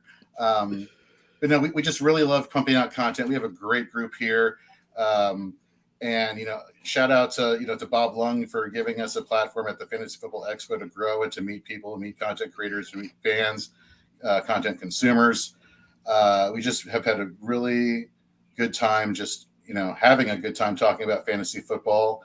And I think it shows by the amount of work we do, by the quality of individuals we have a part of our team. I say it's corny, insert the Vin Diesel meme. We don't have friends, we have family. That's kind of how we approach our interactions with each other. And it's just a lot of fun. It's a lot of fun, and we have a great group, and I couldn't be more happy and proud of the work that we do. 24. I'm still in shock from 24 content creators. I think what that does is give people a voice to talk about their passions is truly pretty special. And I'm glad we could have you guys on. I didn't realize now that once you said it, this is the first time. So I'm going to have to step my game here. Make sure you guys come back. I don't scare you guys away for next year. And we'll get you, we'll get you an early time slot here. That's how I'm going to make up for you guys putting up with me for the next half hour. But Nate, welcome to the show. I realized I was not following you, man. So I just gave you a quick follow, and I'm reading through your bio here, man. You have quite a bit of content. You want to talk about that a little bit? Yeah, I mean, I've been with Jorge since pretty much almost the beginning. What was it 2018 now, I guess? And that's right. he asked me to do IDP. I've been playing fantasy since I was 18, so 25, 26 years now. And he said, "Hey, why don't you try IDP?" I said, "Well, that sounds terrible, but what's the worst that can happen?" And then, bam, it hooks you like a drug, which is probably not the best connotation, but we get the idea. And we've ran with it, and I've watched the team grow. And as we say, it's incredible. Jorge and I have just we went to the expo year after year. We've tried to build based off of just reputation of being approachable and down to earth, not too full of ourselves. And then I see 24 people, and we watch them grow. Tyler Heil, who we mentioned earlier, we met at the expo. I met drunken conversation at the bar, and that led to him producing the ADP that Zach had at the Orlando Live, which had 5 of us there, and I was at work, so I had was it FOMO, I guess, of your draft. I have FOMO of Jorge's muscle shirt, by the way. I didn't know this was a muscle shirt podcast at 2 a.m. I got a beer, so I'm about 2 or 3 more of these away from putting my own muscle shirt on and really bringing some action. But yeah, Dave, it's the content from I've done baseball and a little bit of Razzball here, and with Reliever Recon, we have our own Patreon, and football. It's kind of a little dabble here and there. I don't sleep, obviously. I just want to say, we have to have a $20 donation before you start putting your muscle shirt on. That's a requirement. I don't make the rules, but down we're seeing it's scrolling on the bottom screen, donorbox.org/SFB Podathon. There's a ton of fun merch going on. There's you can get a shot glass from Scott Fishbowl, from Trophy Smack, from Going for Two. There's a bunch of memorabilia from JB, a signed football from DK Metcalf, and a signed jersey, I believe. And also there's some sporting cards, some signed cards that over $200 that are going to the highest bidder when, if you put in the notes, Roto Heat, I believe, in the donor box. So just want to give a shout out to that. So Zach, I haven't heard you in a little bit. Talk to me. I wish I could say, hey, what's your strategy going to be for your Scott Fishbowl like everyone else is going to do? But this is actually unique. So how did your draft kind of fall in? What pick did you have? Talk to us about the live draft. And 2, did drafting live affect any of your strategy? Because I know there's a lot of people with a little anxiety about not having the Josh ADHD app to go off from Spike Week. What was it like drafting live? And tell me about it and how it affected your strategy, if at all. Sure. So I was 104 in the Pizza Planet division. We had 3 divisions at Orlando Live. I did the Orlando Live last year as well, so that was fun to kind of get we'll call it a warm up for this year, because I've not made the playoffs in 3 years, so maybe fourth time's the charm. But really, my strategy was easy from the 104 because everybody in front of me made my pick for me. It was going to be one of the top 3 QBs or Travis Kelce, so I got Hurts. Can't be upset about that. And then I just kind of let the board fall to me, as I felt where the best value was. But it was a lot of fun. We had a gentleman at the 111 and 112, 2 of them. They were playing chicken with who was going to take QB last. And then they finally, I think it was the end of the 8th round, they each took a QB, and they double tapped QBs at the 8th and 9th round. So who were they left with after playing QB chicken? Let's see. Someone took. I know it was rookie. They had Bryce Young and Hal, or not Hal. Stroud. Let me pull up the board real quick. I actually don't. That I think if you think about the scoring setups and I mean, first off, yes, I would love to have a better QB one a chance to, but if you can load up at some premium positions and without the negative scoring, I don't hate it. Let's just say, because last year you would have gotten a lot of negative points, but with the no negative scoring, that's not terrible. Yeah. So the 111, they took Bryce Young, CJ Stroud, Trey Lance with the 8th, 9th, and 10th pick, and then at the 112, he got Matthew Stafford and Jordan Love. But I should say he double stacked with having Cooper Kupp and Christian Watson already on his team. So, I mean, both of them have some crazy studs at running back and wide receiver by waiting so long on QB. But it definitely was fun to watch to see how long they went. And then over in the sci-fi division, I think someone waited till the 901 to take their first QB. Interesting. So, how was it drafting live, man? Did you feel rushed at all? Did you feel like, were you like a little bit of it? You know what I'm trying to say? Was there any did you feel any pressure when you were making a selection that maybe you might look back and think, oh, if I had a little bit more time to think about it, it might not have gone that way? No, it was fun. I mean, we didn't have a shot clock, if you will. I mean, if you took long enough, someone was going to heckle you anyway, but everyone was super nice. It was really chill. We had everything was through Sleeper, so it was nice to just be able to follow the board along. You can see all the player lists and all that. I wasn't too afraid of picking someone that's already been picked. We already got the stickers covered. So no, it was just a lot of fun. I honestly waited until I got to like the pick before me, before I really look at the player list to see who was like kind of trying to target, look at the board, and then just go make a pick. I don't know about the other live drafts, but I mean, this one felt very, very relaxed, a good time. It was a lot of fun. No stress, at least for me, for picking. That's good, because who's going to say a fan that's going to come on here is like, yeah, I really felt the anxiety of the pick here, but I have heard people say that they are going to miss the slow aspect part of it. But if it wasn't for people that they could see and friends they connect with, they wouldn't be doing it. So that's good to know.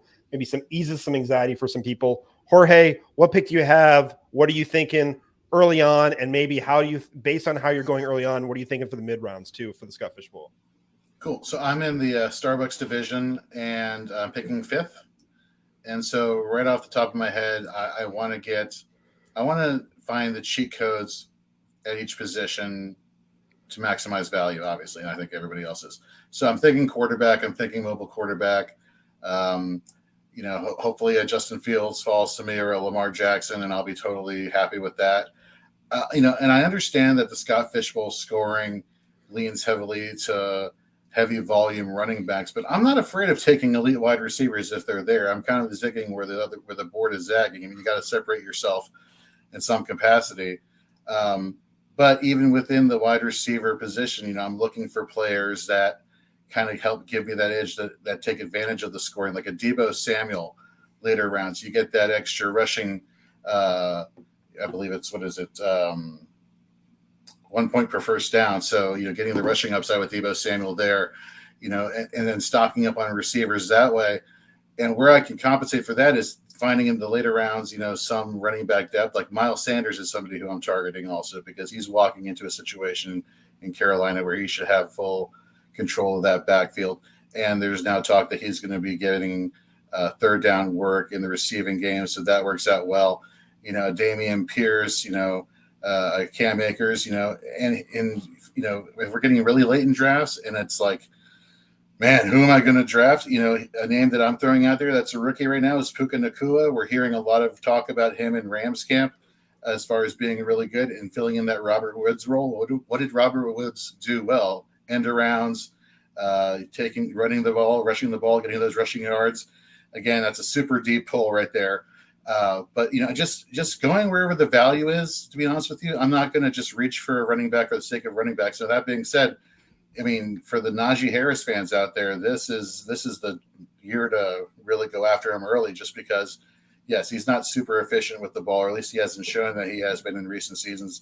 And yes, Jalen Warren is there. But Jalen Warren, I'm not worried about him. Jorge, sorry, I have to interrupt for a second. Careful, Yeah. Herms, the PR representative for Pittsburgh Steelers, is in the chat, so just careful what you say about Najee going forward. Absolutely. No, I'm all aboard the Najee Harris bandwagon for this draft. I think he is an excellent pick there. The volume is going to be there. I want to say, again, folks, you have to separate yourself in some capacity. You can't just keep doing the same thing, or else you're not going to break, that median scoring, thing that's going on. So don't be afraid. I got Daniel O'Connell saying, Jorge, can we shush on the puka? I'm sorry, but it's somebody that to pay attention to just because of the role and the way they're planning on using him, if they intend on using him in the Robert Woods role. Don't be afraid of going wide receiver heavy if that's how it's going. Now, that being said, I mentioned the scrambling quarterbacks to getting the rushing yards, the rushing points for first down.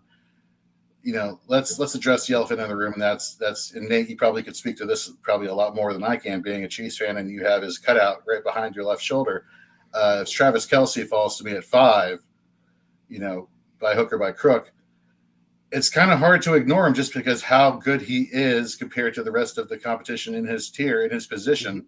And if that's the case, and I go Travis Kelce, and then I hammer maybe running backs or wide receivers, one of the beautiful things about Scott Fishbowl this year is that you don't have to worry about negative points for quarterbacks. So somebody in the later rounds that I may be targeting at the quarterback position is Matthew Stafford. Give me all the positives from Matthew Stafford with none of his negatives of having those horrible games where he just throws up a dud and gets you tons of interceptions and poor plays. Just all that's gone. So all these quarterbacks that you had, concerns about, in terms of turnovers in previous seasons and completion percentage, like you don't have to worry about that now. So you can take a risk on these quarterbacks that maybe you would avoid normally, but just give you all the upside in the world. Nate, it's okay if you disagree with your boss. That's totally all right. No, seriously, Nate, what pick do you have? What are you thinking for your draft? I am with Zach at the 104. By the way, shout out to the 104 chat out there. I know a few of you are in the chat right now, and it has been fantastic. And if there's one extra reason to play in Scott Fishbowl, as if you needed any more reasons, the chats for the picks alone will 100% either, number one, completely separate you because there's a lot of unity, I think, especially at the 4, because then it just comes down to, do you wait for Kelce if it's available? People then take Kelce in the mocks, which we've done, as you said, Jorge, 250 plus of them, and everybody says the same thing at Kelce at 4. I don't know if I like that build, but yet you have the single most separation between you and the next closest position available. And so I draft here live in St. Louis next weekend. And I don't think, being so close to Kansas City, that it's going to be a chance that I'll have Kelce. My guess is it goes Kelce, Mahomes. It'll probably then go Chris Jones. Maybe Andy Reid will be the 4th pick. And there's a good chance that someone takes the Nigerian Nightmare, Christian Okoye, at 5, just because it's not the smartest drafters in my draft. Shout out STL live draft. They're not listening. They don't know anything. But at 4, the same thing Zach said. I'm going to let the draft probably come to me at 1. I find I'm content with realistically any of them. The concern I have for myself is debating if it's Josh Allen there at 4 or Lamar Jackson.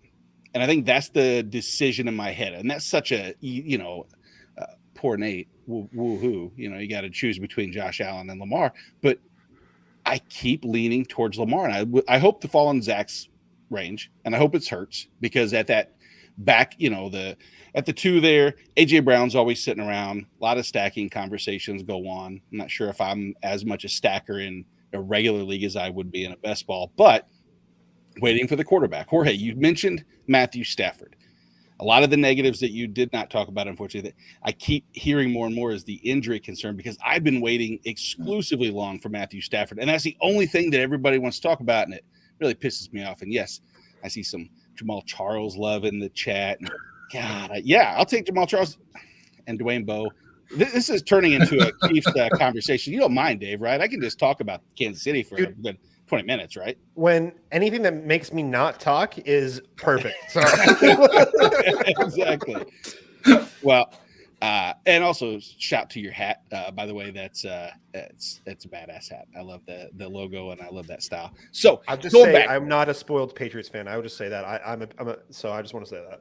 it's okay. No, I have more not goofy hats, but hats from Style and Looks constantly. So going back, I have no clue what the hell I'm going to do, because each year I have a plan. And as Mike Tyson says, everybody has a plan to get punched in the face. And that first face punch that I'm going to get is going to change everything. For 2 weeks, it was Anthony Richardson. I was waiting, and there he is at the 404. Ah, what a grab. I can pair him up with Jalen Hurts or Mahomes, etc.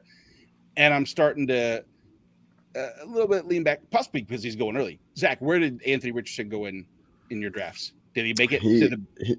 He went in the, I want to say third. Let me pull it up. Sorry. I mean, I was the first one in my league to take a second quarterback, and I'm at the 4th pick. So it was, I definitely had to kind of play the board, and I was not expecting to get Deshaun Watson as my second QB. Anthony Richardson went at 405. Okay. In my division. That's intriguing for sure. But The person took Lamar first with their first pick, but they stacked Anthony Richardson with Jonathan Taylor, and then later took Michael Pittman. So he's all in on the Colts offense. Shane Steichen and all. Let's see. You never know. But I found, and maybe what you guys have seen or agree, do we think that the wide receivers are getting pushed down a little bit as the conversation with, the overall scoring becomes a little muddled? And I just can't play that game of chicken. I hate playing a game of chicken with the 3Bs in a position. And so I feel like I'm probably going to load up heavy. Probably just going to do the old cliche. I'm going to give it everything I got, give it 100%, go out there and just, take who falls, best player available, team player and all.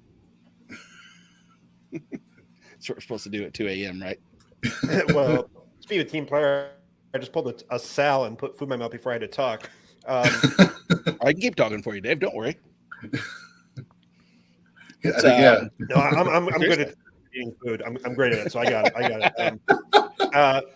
I will say, guys, we're getting a little bit closer to the end. This is going a little bit by too far. Shoot, I spoke too soon. I guess I'm not as good at eating food as I thought. But I'll say, guys, as we're kind of getting towards the back third of our segment here, starting with Nate this time. Nate, can you talk about Fantasy Cares a little bit, kind of what it means to you? And do you have any a special charity outside of Fantasy Cares that means a lot to you that you like to share with the people listening right now? I do. I Fantasy Cares.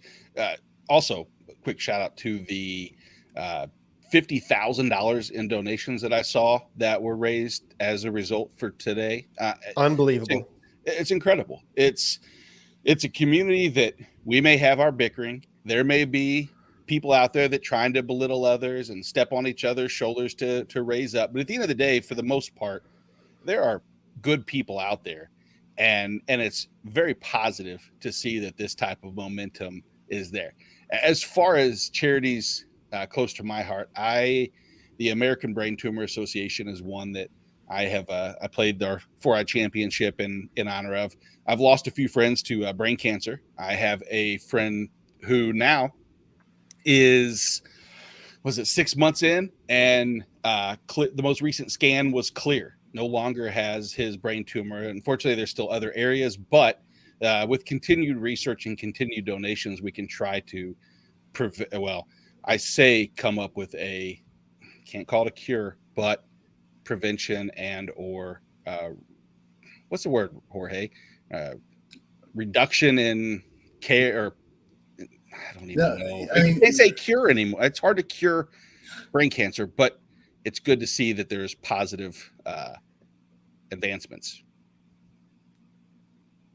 Absolutely. Jorge's our resident doctor, by the way. Don't put that pressure on me.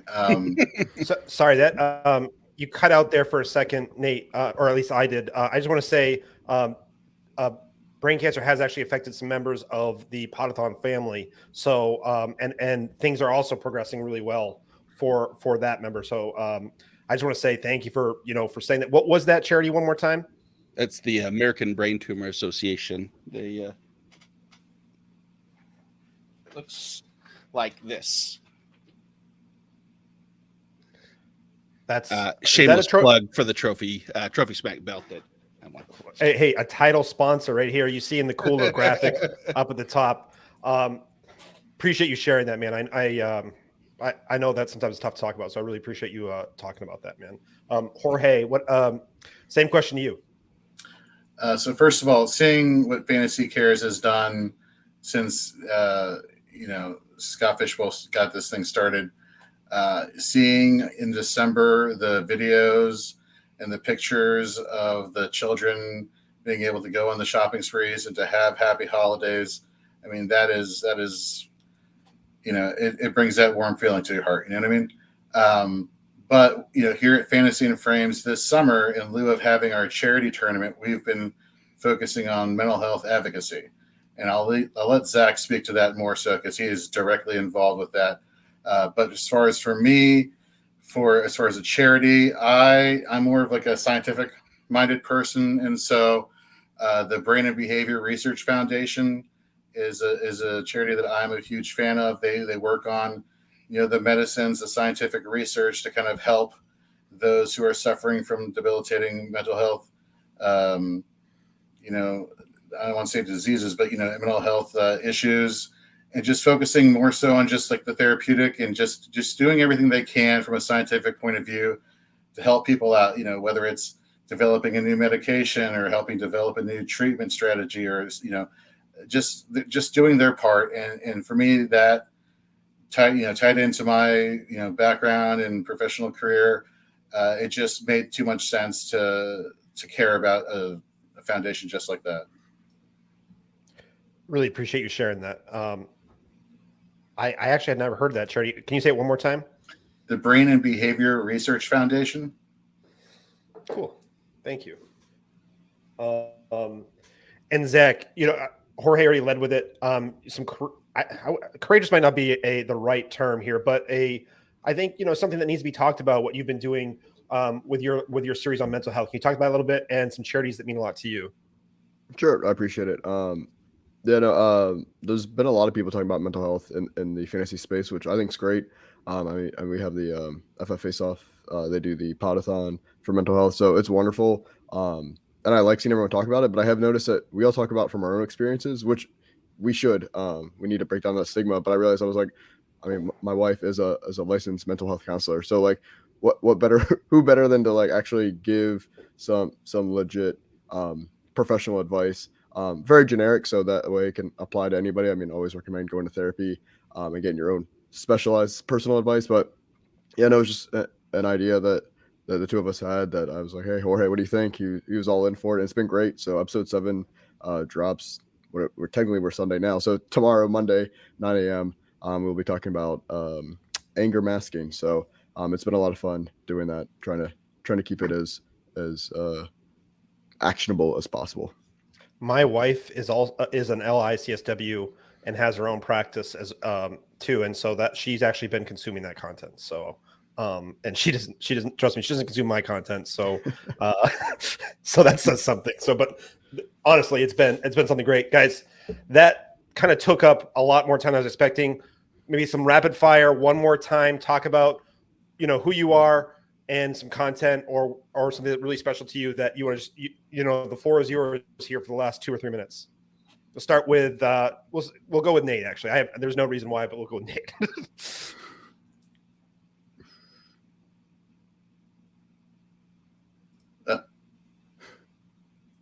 Talking, and I'm going to say that what I just said was probably the most influential things for your drafts. If you missed what I was saying, I had the keys to winning Scott Fishbowl.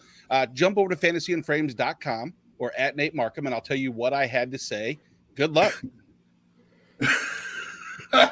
For a second, I thought that was on my end. But so you said you were 18. So you started playing Fantasy 18, been doing it for like 26 years. And I was trying to do the math here. You're right up with Sal, and that was a classic Sal move there. So you're right in line with what's going on at the Podathon here. Jorge, same question to you, man.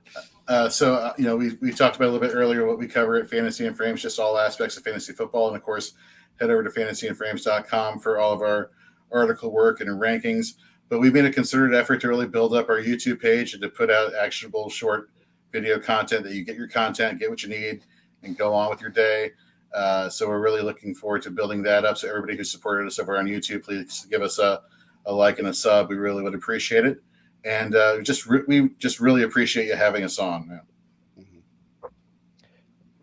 You guys are carrying me through this last half hour, so I appreciate you guys. I've actually never had a chance to talk to any of you guys in person, so this is a real treat. And Zach, one more time, do you want to plug anything before we get you out of here? I mean, I think the guys plugged everything. We're here for Fantasy and Frame, so by all means, definitely hit us a sub on YouTube. It's the best way to consume our content, but we also have a wonderful website as well, fantasyandframes.com. But the team's been awesome this year. Like we said, we grew all the way up to 24 people, and it's been great. I mean, there's some people that have never done any content before, and we're like, hey, we can teach you, and we just want you to be you, have fun, be part of the family. So it's been great. So definitely support the whole team over there. And I mean, we're just excited to be part of the Podathon and part of Fantasy Cares, and make sure you go ahead and donate. Thank you, gentlemen. This was a pleasure. You made my life a lot easier, which is also important. So I appreciate you guys coming on. No, but seriously, thanks again. And I hope I can talk to each one of you before next year's Podathon, because this was a pleasure. Thank you. Likewise. Thank you very much.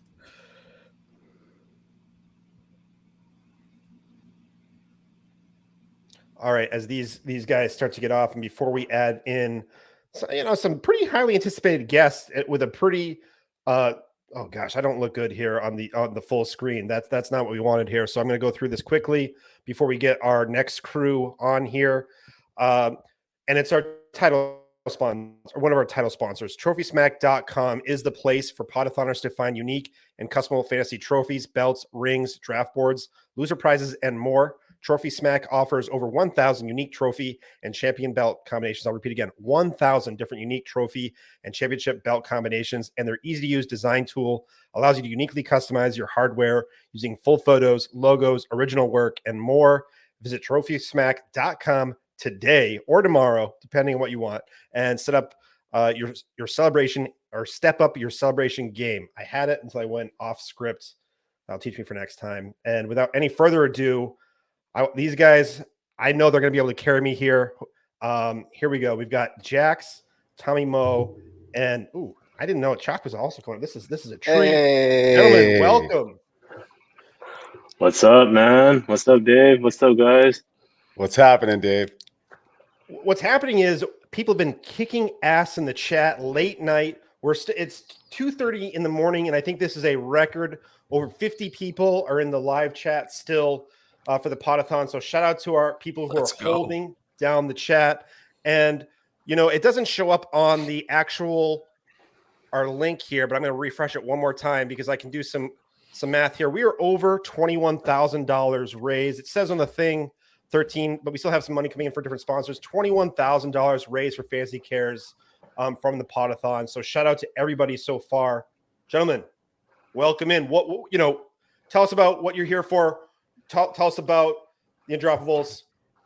Take it away. The only reason we're here is because of that hat, and that's a game-winning hat that Dave's wearing right there. That's what I'm talking about. I haven't done my hat game in a long time. So, then I was like, you know what? I got to do it here. So there we go. And hey, Sicko sign. There we go, baby. Let's go, baby. Come on now.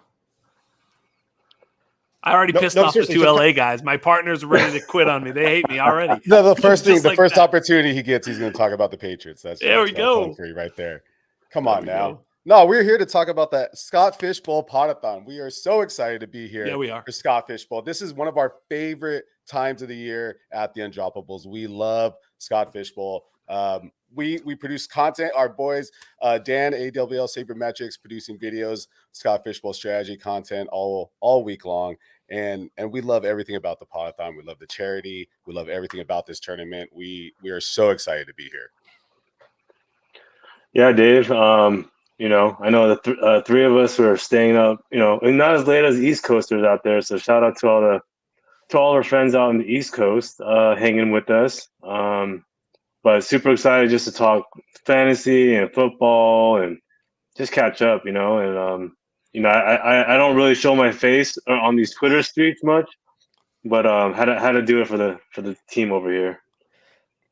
I was about to say, I think this is the first time I've actually seen your face. We've talked in DMs before. We've talked spreadsheets. We've talked a lot of things. This is truly an honor, and I think and it's for Fantasy Care. So no other better way to break the ice here.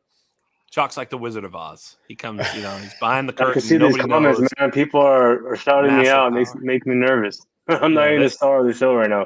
Got Jackson, Tommy, who are the big dogs of our crew. So I'm honored, man. No, that's what shows how much we love Scott Fishbowl and the Podathon is that we told Chalk, you're going to be on, but you have to show your face. Like, you have to for this because the people want to see you. We're up here late. We're trying to keep the people up late at night. We got to give them something, right? Let's show your face, Chalk. Let's break it out to the world. And for those that don't know, this is the lovely Chalk right here. He's real, people. I tell you. Yeah, right. Yeah, people just thought he was my burner for like 2-3 years. Hey, I got off the airplane, out of Dallas, right? So I'm here. I'm real. Love it. So, gentlemen, this is the line that I give.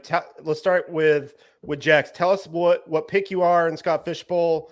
Are you drafting live? Or are you? No, I think my boys here are drafting live in LA, but I've got a pretty good drive. I'm 3 hours from LA, so I'm gonna let them do it. I'm in mellow yellow, pick an 8th. Mellow, throwback. Yeah, I'm old, so 108. I figured I'd do it right, Yeah, and so 108. What are you thinking at 108 here? Are you going to take what comes to you? You're targeting the wide receivers, or are you going? I've gone like 112 because of the third round reversal, which of course gives you some added value in the past. But I hate being on the ends. I really do. It's just a thing. So I was like, all right, where do I want to be? Somewhere in the middle, and I started to plot it out, and I'm like, one of the top 7 quarterbacks, if you feel like there's maybe 5 or 6 top quarterbacks, plus Jefferson, Chase, Kelsey, I'm like, you know what? I'm going to get a premium player. I'll kind of let the board fall to me at 8 and then and then just go from there. Like whatever the board leaves me, But yeah, I mean, Kelsey, Andrews, the quarterbacks, Jefferson, Chase, that's kind of what I'm poking at. I wonder, Andrews is a big player in the Scott Fishbowl, I think. Tight end premium, super tight end premium. He could have a huge year in a pass happy offense. Easy for me to say at 11:30 at night. I have barely been drinking. So Mark Andrews. I cut out here. So you're targeting Mark Andrews at 108? No. Oh no, sorry. I literally cut out. I couldn't hear you, man. I was like, I thought I was talking to myself. Which is like my podcast. I'm ready to go. Let's do this. I'll talk for an hour and a half. Let's just do this. I'm trying to. Yeah. Dave, you have to cut in and cut Jax off because he's just going to keep talking, bro. I was giving you your chance, I think the algorithm or whatever YouTube was like, no, just let him keep going, and I couldn't say anything. But the algorithm let me go. So Tommy, same the question algorithm you, man. Muted your mic. So Tommy, exactly. Tommy, same question you, man. Yeah, so I am in the Roscoe's division, of course, Long Beach, representing for Roscoe's. I will be at the Scott Fishbowl live LA draft at Trophy Smack headquarters next weekend. I see some people in the chat that will be there next weekend. I cannot wait to see them. And so, yeah, I got the 12th pick. Definitely have to go for, the back-to-back picks, the third round reversal. I think there's just a huge advantage there. I think many of the Undroppables members are taking that same approach. And personally, I'm definitely going receiver, my first pick, as long as there's someone quality there. I have seen a few people snag just Jamar Chase at the 12, and I'm really excited if that happens, if he could fall to me. And then after that, I totally hear what Jax is saying with the tight end. It's so hard not to grab a quality tight end there, especially if Mark Andrews is available. I don't expect to see Travis Kelce there, but But I'm a guy that likes to wait on tight ends personally. I really do. So I'd like to grab probably a quarterback with my second pick, or roll the dice if it's not a crazy quarterback heavy first round, and wait for the third round reversal to grab my quarterback. I think you're going to see people will talk about Travis Kelce and how they'll carry, they'll carry your squad over, but it's tough to differentiate yourself when you get into the playoffs with those top tight ends. And when you wait, we've seen champions who have waited on tight end, and those have carried them if they have some real studs early on at other positions. So I like that strategy. Now I have to say, if you guys saw my reactions here, I hit refresh on our donor box. You can see in the bottom screen, donorbox.org/SFB Podathon. Undroppables, I'm going to let you guys talk about it. Blow me away. Chuck, can you tell me what just happened? Yeah, so we just donated to the Scott Fishbowl and Fantasy Cares. We put in $1,200 from the team. It was a team effort. All hands in, not just us three, but really the whole entire Undroppables team really came together for this one. I mean, big shout out to Mike Reedy, who was a big part of that. So I want to shout him out. I know he's going to be on later this morning, actually. So everyone, if you can, try to stay up or get a little bit of rest, and then check out Mike later. But yeah, we just decided to come together. We try to do this every year, and this year is no different. Although we really wanted to come correct, especially with so much going on in the industry and so much going on in the world, and what Scott's been doing, and you and Sal and the rest of the Fishbowl team. And I'm actually picking 101 this year, and and one of the things that we told the team kind of for fun was, if the team could put together at least $500 in a donation for the Fantasy Cares, I'll let the team pick who I'm selecting at 101 this year. So I'm a little bittersweet right now. I'm a little sour that I'm not Justin gonna. Tucker. Yeah, so Justin Tucker. FT Dubs. Bro, that was a half joke, man. I'm not gonna really make you do it, but no, we got. I mean, the team came in correct, and so it's gonna be fun, right? It's gonna be a surprise who I'm picking. If I did have my choice, it'd probably be Patrick Mahomes or maybe Travis Kelce. I was debating them, going back and forth until earlier today, where we were in the team chat, and we figured out how much we were gonna put in to Fantasy Cares, and it was a half joke, but I'm gonna come correct, and I'm gonna live and die by my word. So looking forward to being at Trophy Smack next Saturday, and you'll all see who the team picks at the 101. We picked Chalk at the 101. I'll just put his name up there. So what time does the draft start in LA? 2 p.m. Pacific time. So we'll get 101 while the Podathon's still going on. It'll be 5 Eastern time, I think, or around there with my shaky math. I don't have a spreadsheet to do it for me. Right. So we will be tuning in, and that'll give us a chance to shout out you guys again tomorrow, because we'll need that to think about that $1,200 to carry us into the wee hours of the evening.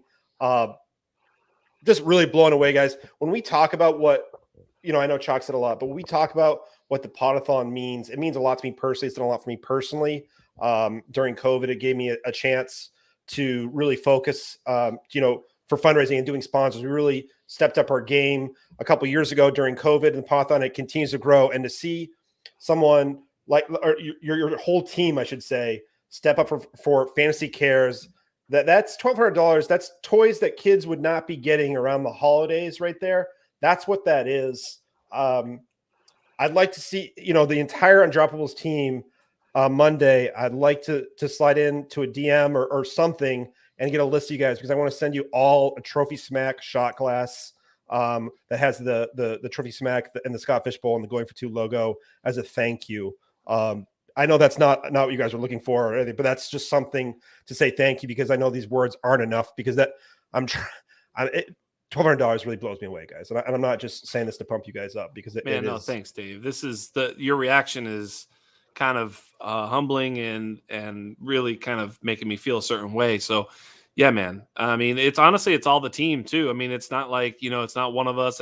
It's kind of cool. The text goes out and everybody's like, yes. So we're happy to do this and, whatever. I mean, it's so thank you for mentioning it. But yeah. Hopefully it inspires some more people right now who's listening. Hey, if you're all, listening, I mean, the idea would be to give something. I mean, even if it's $10, $50, $100, whatever you can give, it kind of adds up quick. We kind of proved that with our team. Nobody, I mean, Reedy kind of was the bigger donator, but that's not even the point. Like, everybody chipped in what they could and what they felt good with, and all of a sudden it adds up. So it's the same thing with you all listening at home. Just drop a little bit, and you know what? Next thing you know, all the listeners will make a difference. So make it happen. I've said this before. The late night Podathoners, the people in the chat, we have over 55 people in the chat right now, and they has been going strong. This is the best live chat I've seen this late in the entire history of Podathon. These guys are crushing it. So from 6 o'clock on, we had a real lull in donations. From midnight on, we have had more donations than we had from like 3 o'clock on. So shout out to the people in the chat and what that really means.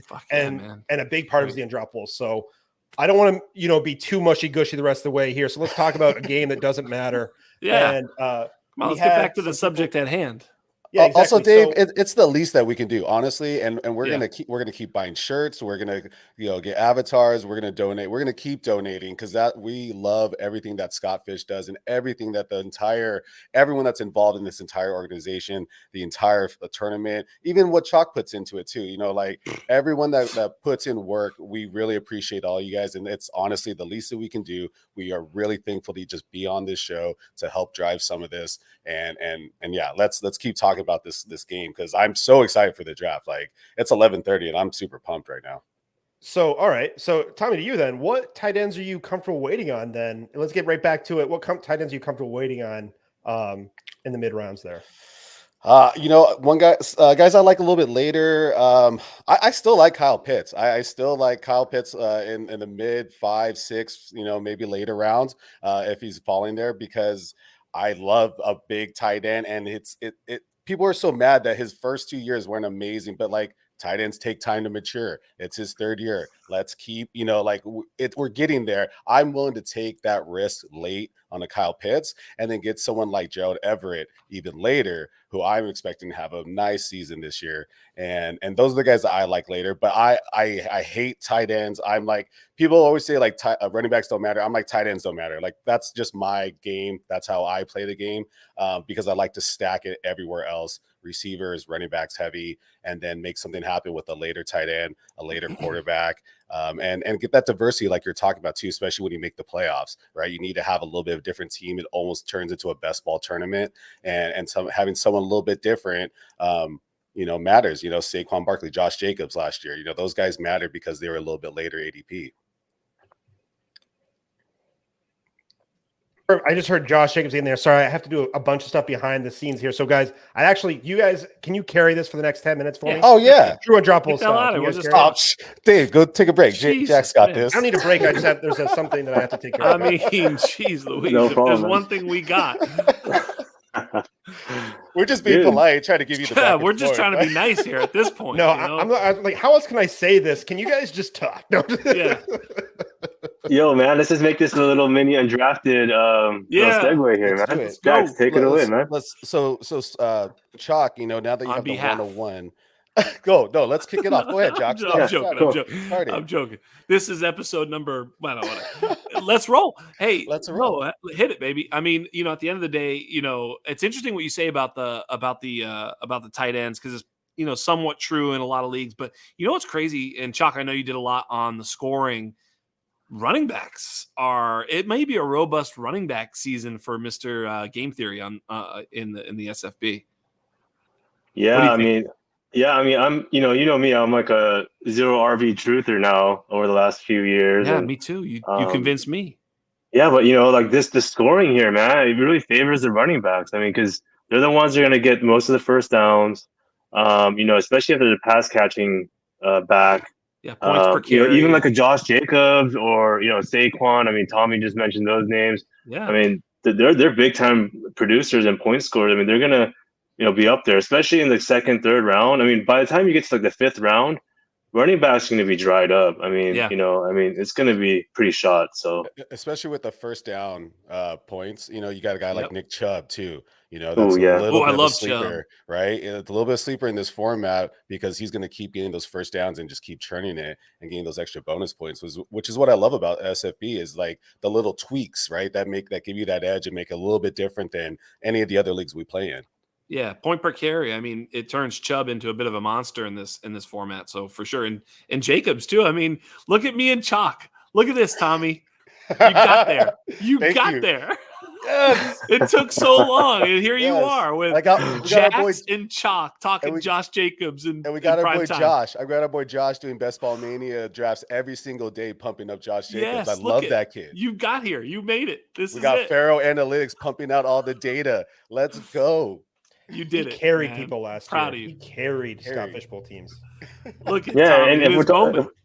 we're talking about Scott Fishbowl scoring and strategy, hat tip to our boy AWL Sabermetrics, right? And working with one of our old friends, Brian, doing their Scott Fishbowl, YouTube videos and streams. I think they've already gone through 3 episodes now, and I think they got a few more up their sleeves. But I want to shout them out as well. Yep. So Chalk, who's a guy that or a strategy that you're hoping comes back around you because you have the 101, you have a big wait to come back, and then on the 3rd round reversal you have another long wait. So what's your kind of give a little bit to the people here, of a little bit of strategy for someone picking out the 101 spot. And are you going to stack Justin Tucker with the holder, or how do you do that? I'm just curious. Like, is it the snapper, the long snapper, the holder? I'm not sure how the stack works with Chuck Tucker. You know what's like? I was just talking to actually Josh the other day about my strategy, and picking at the 101 is definitely a precarious spot because the 3rd round reversal it does penalize you or punish you a bit. I mean, really, if I can get out of the first 4 rounds with like 2 quarterbacks and 2 running backs, I'd be pretty happy. So that's kind of where I was leaning, and then fading wide receivers a bit. And tight end, I'm gonna have to just figure it out like as we go, right? I mean, I love Darren Waller, even David Njoku. I saw his name in the comments. I do like him in the later rounds as a sneaky tight end. I mean, if you can pair him with even like a Deshaun Watson, who I think will have a bounce back year, I think that would work out. Although I don't think that's gonna happen for me.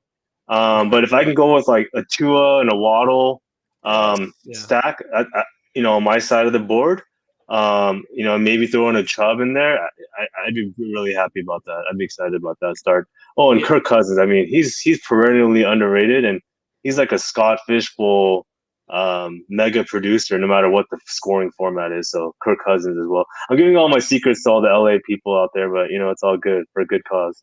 That's why we're on the late night show. We Yeah, can't give away that many secrets away to that many people. I can't believe you just said like you're gonna fade receivers all the way to like the 5th round. It's crazy. I'm shocked right now. I can't believe that those words came out of your mouth. Well, when I saw the scoring, I was thinking the same thing. I'm like, man, am I going to fade receiver? Like, is this like 1995? We go back to drafting 2-3 running backs in the first 3-4 rounds. And, it feels like that maybe I will be paying attention to running backs, put it this way. Like last year, Chalk and I definitely, when we were talking about the strategy, we were like fade, just fade running back, and this year, just a little bit different scoring. You got to pay a little bit closer attention. And I think tight end, you asked the question and you guys kind of answered it one way. I think I'm just going to be looking for value at tight end, right? Like, whenever there's a tight end that you're like, why is he here? Click the button, because, at the end of the day, you're going to want to end up with tight ends. But I don't know that you should necessarily be just sort of forcing the issue, if, for lack of a better term. And maybe just kind of just finding whenever there's value, just push the button on a tight end. And, whether that's Chig and Dulcich who offer upside or, Trey McBride is our boy Chalk, but, in this format, he won't offer that much upside. But, in this format, some of the tight ends can offer floor. And of course, even the kickers, dude, it's such a weird format. So, you're not playing for floor, but I will say you are playing for floor because you do have to advance. If you don't advance, then it doesn't matter, right? So you can be like, oh, I'm shooting. Because I did this one year where I played a complete ceiling and I didn't make the playoffs. and so that doesn't work. You still need to make it to the playoffs. Who would have thought Mike Evans was winning leagues last year, right? So, you don't know exactly where that ceiling is going to come from.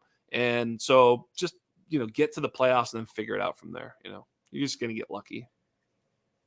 Yeah, you made a good point because, the regular season points is crucial, right? I mean, those first 10, 11 weeks that you got to have points or else you're dead in the water when you get to the playoffs regardless. So, yeah, it makes a lot of sense. True. And I think I made the playoffs last year on points. Like my record was shit, but I had a good team. Right. So there's a multitude of ways of making it. So, just getting to the playoffs in this format, gives you a shot. I mean, and sometimes, depending on your league, some leagues get a little softer than others. Some people give up.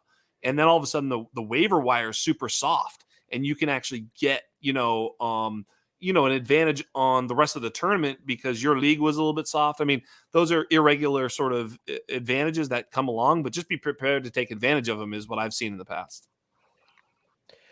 So I have been listening, checking it out.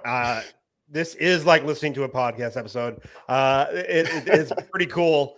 Thank you guys. So everything's good, but I want to take a second and say, starting with Jax, we've talked a little bit about Fantasy Cares and what that means. So I actually want to be a little bit more specific. Do you have a charity that means a lot to you that you'd like to share with people? It's something I like to ask people in the spirit of Fantasy Cares because it's not all. Scott is very clear. It's not about making just donations to Fantasy Cares. It's about being charitable. If it's doing a league donation, one buy-in to the winner's favorite charity, or what have you. So Jax, can you start with this and then we'll work our way to Tommy and then Chuck. A favorite charity of yours. I mean, imagine how good we'd be when we're sober is what I would just say about like the podcast thing that you were saying. I mean, imagine. So it only goes. It would still be this late at night though, Jax. Sometimes, man. I've been dragging people into the weeds before, but Tommy, I've tried to curb that a bit. It's funny, Dave. I would tell people to get involved locally. There's a lot you can do, where I work and, we feed hungry people every single Thursday. We've been doing it for 10 plus years. We feed hundreds of hungry people every single Thursday night at my business. And so ultimately, those are amazing things that can happen. And, little things like, I know people will drive by someone begging on the sidewalk and not want to give them money because they think it'll go to drugs. Just put a little care package in your car. Put 2, 3, 4 care packages in your car, a Ziploc bag, warm socks, toothbrush, some canned goods, whatever, just a couple little care packages. You see someone begging for something, give them that care package. You could think of a lot of creative things to have. You just have it in the car. It ain't no thing. So when you see someone, you give it to them. Maybe that's going to change someone's day. So there's a lot of different things that you can do right there in your own neighborhood and to take care of your own people. So, just take care of people, man. What people don't realize when you do that, when you do a care package, that could take them out of a dangerous situation where they would have to go put something and put themselves in a place that isn't safe. And that care package can really take them out of a dangerous situation that could change their life. So if you live in a cold area, you see someone, buy them a coat. I mean, how much is a cheap jacket? I mean, they just need to be warm, new socks or some shoes. Like, you can go to the cheapest place and just buy some shoes, give someone some shoes, hey, what size are you? Drive back, go to the store, grab them some shoes, buy them some shoes, give them some shoes. You'll feel amazing. And you've done something that changes someone's life. So yeah, those are the things that I would try and just compel people to try and do. And locally, speaking of local, so my favorite local charity is the Ronald McDonald House of Providence, Rhode Island. What the Ronald McDonald House does, and I haven't had a chance to share this, so I'm going to take a minute here and share it. What the Ronald McDonald House does at local chapters will provide food and housing for families who are dealing with young. And there's so much that goes into treatment and finding cures for cancer and making things better for people with cancer and awesome trips. But what doesn't happen is these illnesses can take 6 to 8 months for these families. I have a close family friend or friends of me and my wife who they had twins born at like barely over 2 pounds. And they were in the hospital for over, I think it was something like 8 months in the NICU.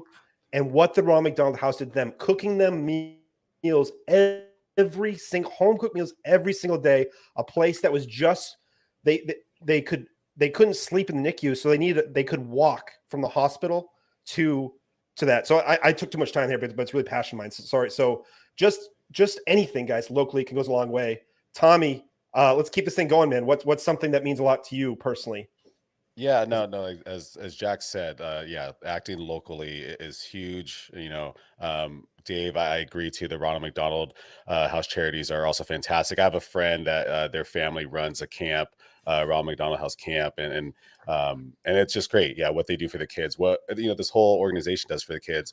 But one charity that I've donated to when I do my listener leagues is the Concussion Legacy Foundation. They do CT research for CTE, and that's, I think, one disease that's just going to keep getting worse, and more as we get older, it's going to be found a lot more. I had a bunch of concussions playing football through high school and college. So it's one thing that I always am concerned about and is always in the back of my mind. So I try to give back, at least like 10% from league dues to that charity of leagues that I run. And yeah, it's definitely because of, Scott Fish and the model that he set, and just take a little bit and give it back, or take a whole league, buy in and give that to charity.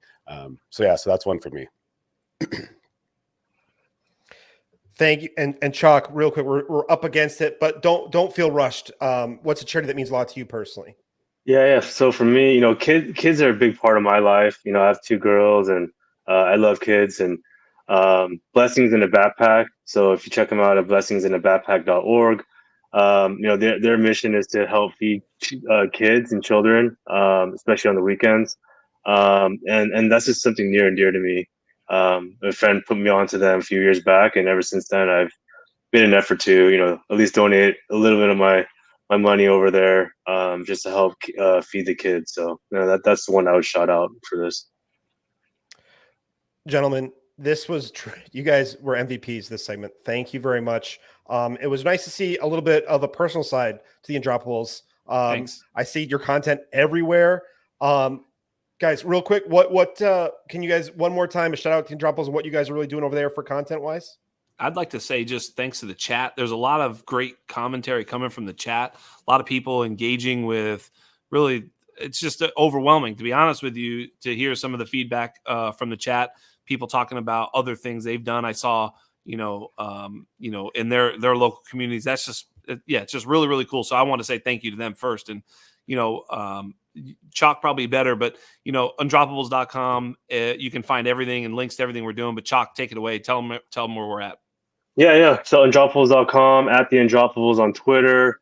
We got, like I said, we got Scott Fishbowl Strategy on the YouTube channel. Our boy Josh doing Underdog Best Ball Mania content every day.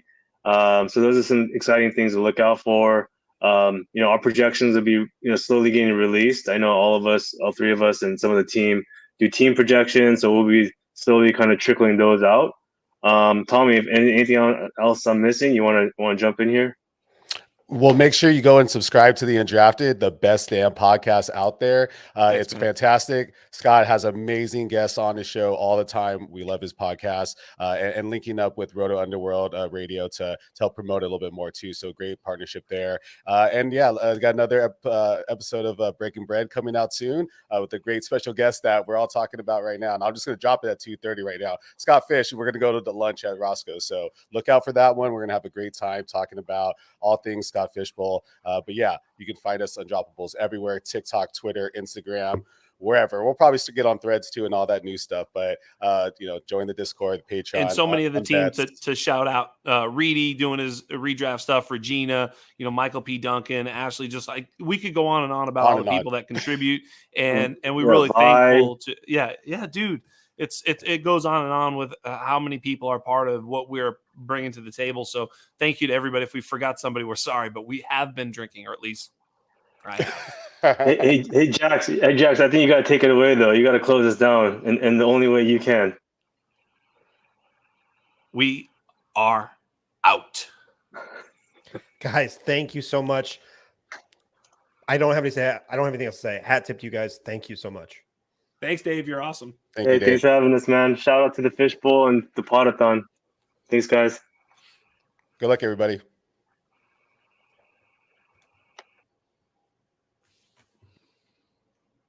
How do I get out?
Have I been on mute this entire time? I'm gonna add Peter in. I've been on mute this whole freaking time, haven't I? No problem. No problem. We can do it together. All right. All right. I'm gonna freaking do that again. Yeah, it's 9 a.m. for me. It's not 3 a.m. like it is for you. So I'm a bit more comfortable with the clock. Oh my gosh. All right. Well, one more time. I just said a lot of nice things about a lot of nice people. So they're never going to know. It's just going to be from my heart. So I hope they get some good vibes out there. But I think they got the vibes. Okay, Reading the chat, I think they got the vibes. All right. So I do have to take care of our sponsor really quick here. Wow. I'll never live that down from Sal. The transition from season-long fantasy football to NFL DFS can be tricky. If you want to take DFS more seriously this season, rely on the experts who do this for a living with the help of Occupy Fantasy. Their staff has millions of dollars in lifetime NFL DFS earnings using the affordable tools and unique strategies created by co-founder Brian Jester at Occupy Fantasy. The goal of Occupy Fantasy is to teach you the right way to play, to help you completely reshape how you think about DFS at any bankroll level. Subscribe to Occupy Fantasy for their informative ebooks, live player models, daily write-ups, and the smartest line builder in the industry. Visit occupyfantasy.com today. Peter, sorry to keep you waiting, my friend. No problem. I listened to the other guys, so no issue. Peter, this is our second year, right? You joined me last year late night as well, right? I think I joined you last year was quite crazy because it was my son's birthday. So this year the schedule worked better for me because last year we had to put out the candles on the cake. So at the same time, and I got the stink eye from my wife. So this year is a bit easier because my son's birthday is tomorrow. So no issue on that front. How did I not just have the entire segment be your son's birthday party? That was a mistake on my end. Yeah. yeah. This would have been a nice birthday cake. I don't know what was last year. I think it was a construction site or something like that. So you would have liked it. So Peter, to start off with, talk to us about what you're doing for Scott Fishbowl, what pick you have, and kind of what you're thinking early on and how that might shape up not only your first couple picks, but how you're going to approach the middle of the draft as well. So I didn't do any mocks yet. So I'm going stone cold into the draft tomorrow. But I had a lot of guys within my Shark Tank links that did a lot of mocks and who will guide me through the draft. I don't think I get Travis Kelce at 106. So I'm guessing I will get stuck with either Joe Burrow or Lamar Jackson, depending on who falls to me. But I would like to get a bit of safety at the quarterback position in the first round. I think that's probably the smart way to go, man. So the idea, and I think we said a safety, is that you're going to in the middle of the draft, you're going to be able to withstand some runs. So and Joe Burrow in this format, I'm not sure if we've seen his ceiling yet, to be honest. Yeah, it's exactly. We probably haven't seen his ceiling, and I think even if I get Lamar Jackson, I think with Todd Monken running the offense, I could see some potential with his passing stats, and we know his running capacity. So I think either or. If it's Kelce, it would be fun, but I don't think I've never seen him run through 103 or 104. So it's gonna be one of the QBs, and in the second round, I'm gonna take the best player available approach. Maybe if I get one of the other tight ends that I would look to either Andrews or TJ Hawkinson. And otherwise, I'm taking best player available and see, like I usually do. I wing it from in the middle rounds and see where I can get the best value. So when you bring up TJ Hawkinson, we've talked about him briefly throughout the Podathon, but not a ton. Are you buying? Do you really like the idea of the Minnesota Vikings version of TJ Hawkinson, and that you just misused in Detroit over the years? I like the Vikings version way better, and I think he's correctly used with the Vikings because we have seen what he can do with catching the ball and with his running ability after the catch, and so I think he could be a sneaky value in the second round. Same could be said. I think my favorite pick would be Mark Andrews in the second round. I think he will kill it next year. But I think Hawkinson will stay the second fiddle to Justin Jefferson. Dalvin Cook is gone. I'm not the biggest believer in Alexander Madison, so I guess we will see Kirk throw it a bit more, even more, and this will only help TJ Hawkinson. Yeah, I agree with you too. I think coming out of college, TJ Hawkinson was a pretty. I don't get a lot much better. Great English by me, by the way. Prospects coming out, and I'll stamp cosign there. Now, Peter, we actually have. I actually glad they stepped up and asked this because I've actually been kind of curious myself. Peter, Yeah. how is the German fantasy community? Do you sense there's been a change or increase in people participating with the NFL playing games there now? Or it has changed a couple years ago, even before we had games. So I think I started playing in 2014, 2015, and I don't know when the year of the Capitalist Picks 2 was. That was basically when I dived in headfirst into fantasy, and at that time, basically I was the outlier. There was no NFL on television. It was basically all over the internet, and you can get the Game Pass. And I think 5 or 6 years ago, it's on free TV, and the community grew, and a lot of the German guys traveled to London already, and with the NFL coming to Germany, this took massively off. So in Frankfurt, I think we had 1 million people sign up just to get tickets. 1 million people. You could have been in a queue with number 1 million and something for 60,000 tickets in Frankfurt.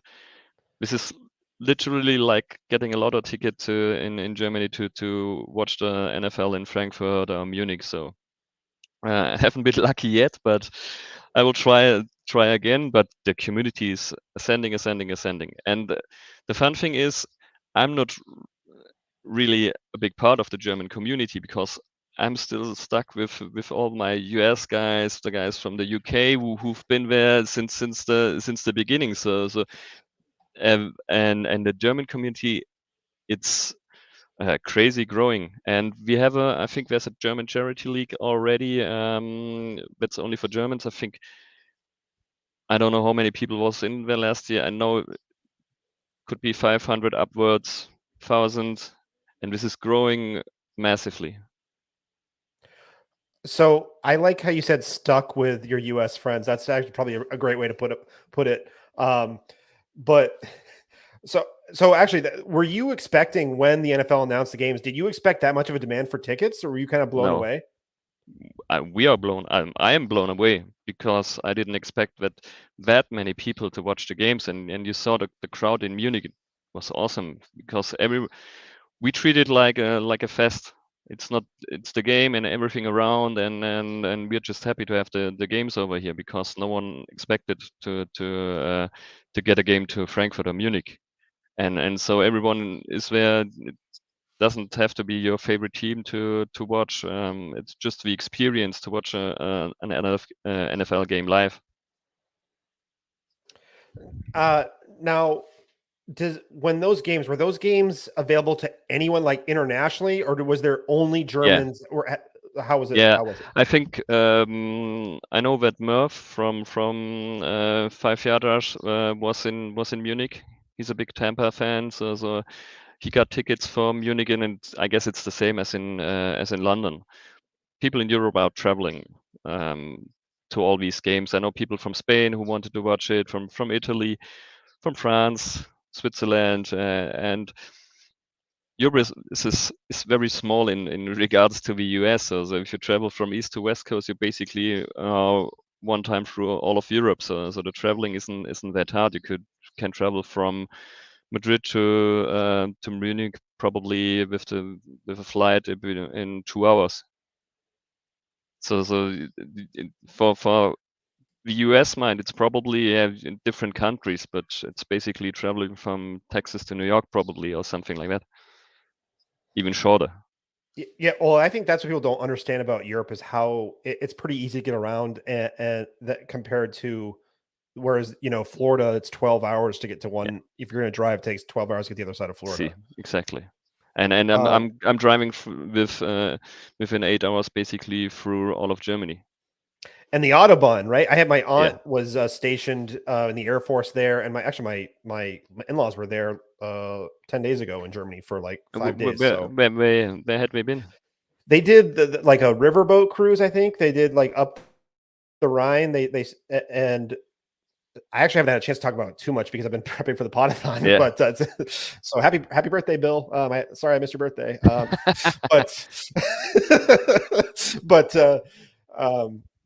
No, and my parents have been to Germany, and that was their favorite place. They've been a lot of places, and Germany was actually their favorite place they visited. They actually great bought to hear. a dining room table from there. They love the German wine over beer. So big fans in the right family of Germany. That's great. Great to hear.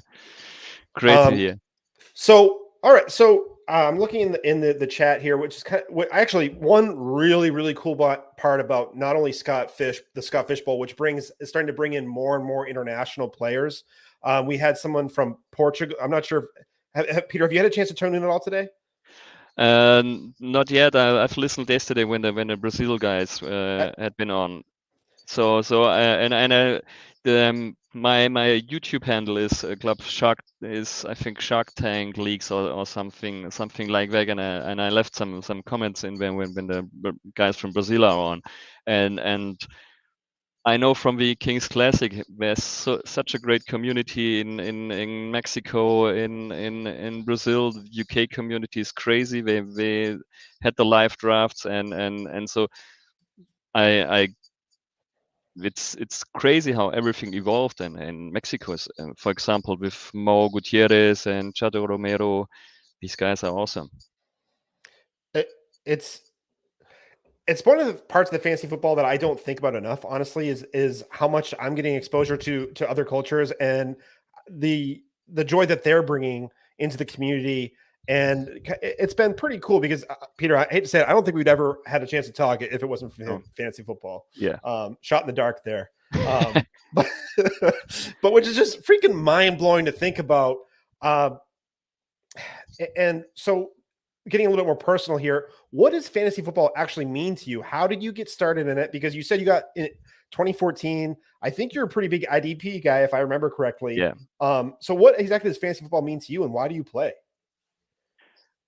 So I think I've told a story once before. So back in 2014, I really got back into the NFL and listened to, I think some ESPN podcast with, I think it's Matt Williamson back in at the time, and he said he started something new with fantasy football with Dynasty and started the podcast. Oh, what's Ryan's podcast? Dynasty. It's a playbook. I don't even Ryan McDowell. Yeah, Dynasty Blueprint. Blueprint, yeah, and I think I heard it from the first episode and I was hooked, and that's basically what we in Germany do. We played Bundesliga manager, so you basically had been the manager for the whole soccer team of a club, and I wanted to get to start something new, and I jumped in head first. First startup draft that I did was full IDP with coaches, punters, and everything, and fun thing, I actually won this league even in the first year. So I dove in head first and got into the hyperactive leagues and catch 22, if someone remembers. So catch 22 leagues, where one team had all the picks and you basically drafted. And I think I was in with Nick Whalen in that. Did the person with the picks win in year one or year two?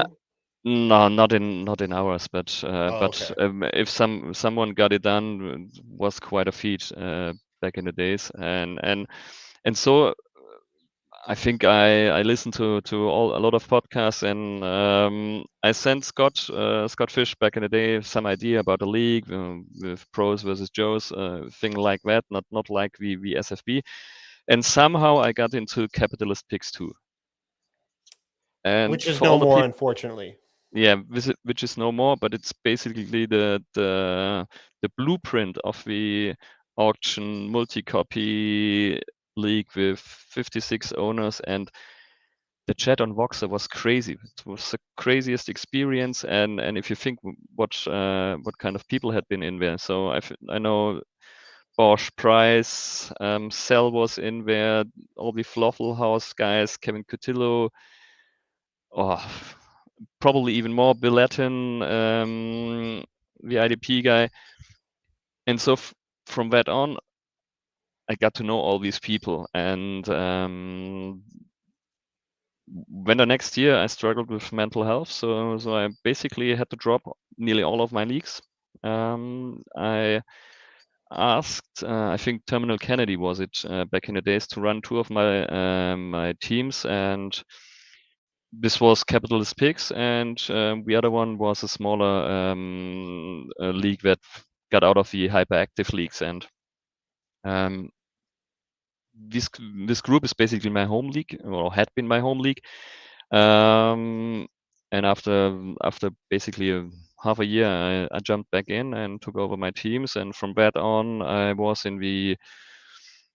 stayed in the Capitalist Pigs leagues. I got into Pigs 1, Pigs 3. I joined Matt Price's leagues, and all these leagues had the charity component that I always liked, and so I got into the SFB, and that's why my background is mostly in the US industry, and through that I got to know more people, and at one point Murph basically recommended me to Bob Lang to join the Kings Classic, and so it took on and on and on and on, and all I can say is that every time I got into a new project, everybody invited me with open arms, and everyone is helping, and it's crazy, and this is, I think, the sentiment that everybody's having, who's part of this community. But if you want to do something, that there are enough people who want to help you to do things. If it's just let's think about the Avi makers. You guys are doing the podcast for the EFFC. I've always have Bob Gilchrist and Stefan. They do my banners, and just for nothing. We do them. It's also work or time out of their daily life. So it's crazy for me. But yeah, that's how I grew up with fantasy, and that's why I did the EFSC, just for the European crowd to get the experience, to play with American guys, to play with some yeah, celebrities isn't probably the right word, experts, and get to know them, get in touch with them, and see that they are normal people. That was basically my beginning of the EFFC. Can you talk about the EFFC? Because I'm not sure if everybody here knows about it. So the EFFC is the European Fantasy Football Championship. We started it 5 years ago. It's the 5th year now. It was basically a German friend and me. We talked about how cool it would be to have an SFB for European people, because back in the days, Scott is killing it now with how many people are in it. But back in the days, I think it was 700, 800, 900, maybe 1,000 at one point. And so we did something for the European community, which was way smaller back then. And we did it also for charity. So in the first year, the winner could choose the charity. For example, in exactly where we had one participant who died because of cancer, and we donated to his family a bit of the money, and the rest of the money got to a friend of the winner, whose kid had a terminal disease, and we took care of some costs for the hospitalization of the family during their time in the hospital. So, and in the second, third, fourth year, we did different charities. Last year we had Viva Con Agua. They are helping to spread water in Africa. We are doing fountains for the people there, and we raised about around 4,000 euros for them. And during COVID, we did something with 7 charity organizations for mental health. That's incredible. That's incredible. Just going back to the water, and then a lot of people are commenting about mental health. What exactly with the charities for mental health? The charities for mental health were basically all over Europe. So we took there's basically in every country there's a phone number that you can call or dial into if you're having suicidal thoughts or things like that. And we it's usually it's not organized from the states, and so it's. So we try to support them, and I think we had 6 countries, 6 organizations. We sent probably 600 euro or something like that to each of one of them all over Europe, and one part goes usually to Bob's diabetes organization that he likes to spend to. And this year we bring it back to a mental health charity because I talked about it. It's near and dear to my heart. I think everyone who struggled with mental health and knows what kind of pain in the ass it is, and if you get through it, it's awesome. But there's a lot of kids already struggling after COVID, after the 2 years off, struggling with mental health, and all we can do to help them, to support them. I think if you can do that through our favorite hobby and spend $10 on that, that's all we can do. So this year's charity will be the Brain and Behavior Research Foundation, and we are basically researching where the struggles probably come from, and if you tried, and if there are solutions to prevent that you get a depression or things like that. Peter, this is flying by. I could sit here for another 45 minutes and grilling you here. I hope it doesn't feel like an interrogation at all. No problem. But we got about 5 more minutes or like 3 more minutes left. Because I took up a lot of time just talking on mute. But can you? I'm going to open up. The floor is yours. You've been at Podathon multiple times now, but the floor is yours. What would you like to talk about, man, for this next part? That's really important to you.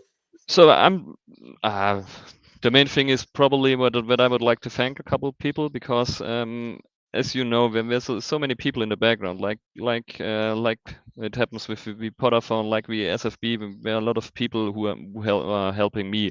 So I'm running a couple of IDP leagues, and there are a lot of guys in the background. And you see in Damien Lyon, he's basically my co-commish. He's helping me with all my stuff, and without these guys in the background, you're probably useless sometimes as a commish, because they do a lot of the dirty work that you can't do every time because you have work to do, and well, also people all over the community that I hope that I could have met them in the UK, like Kurt Holiday.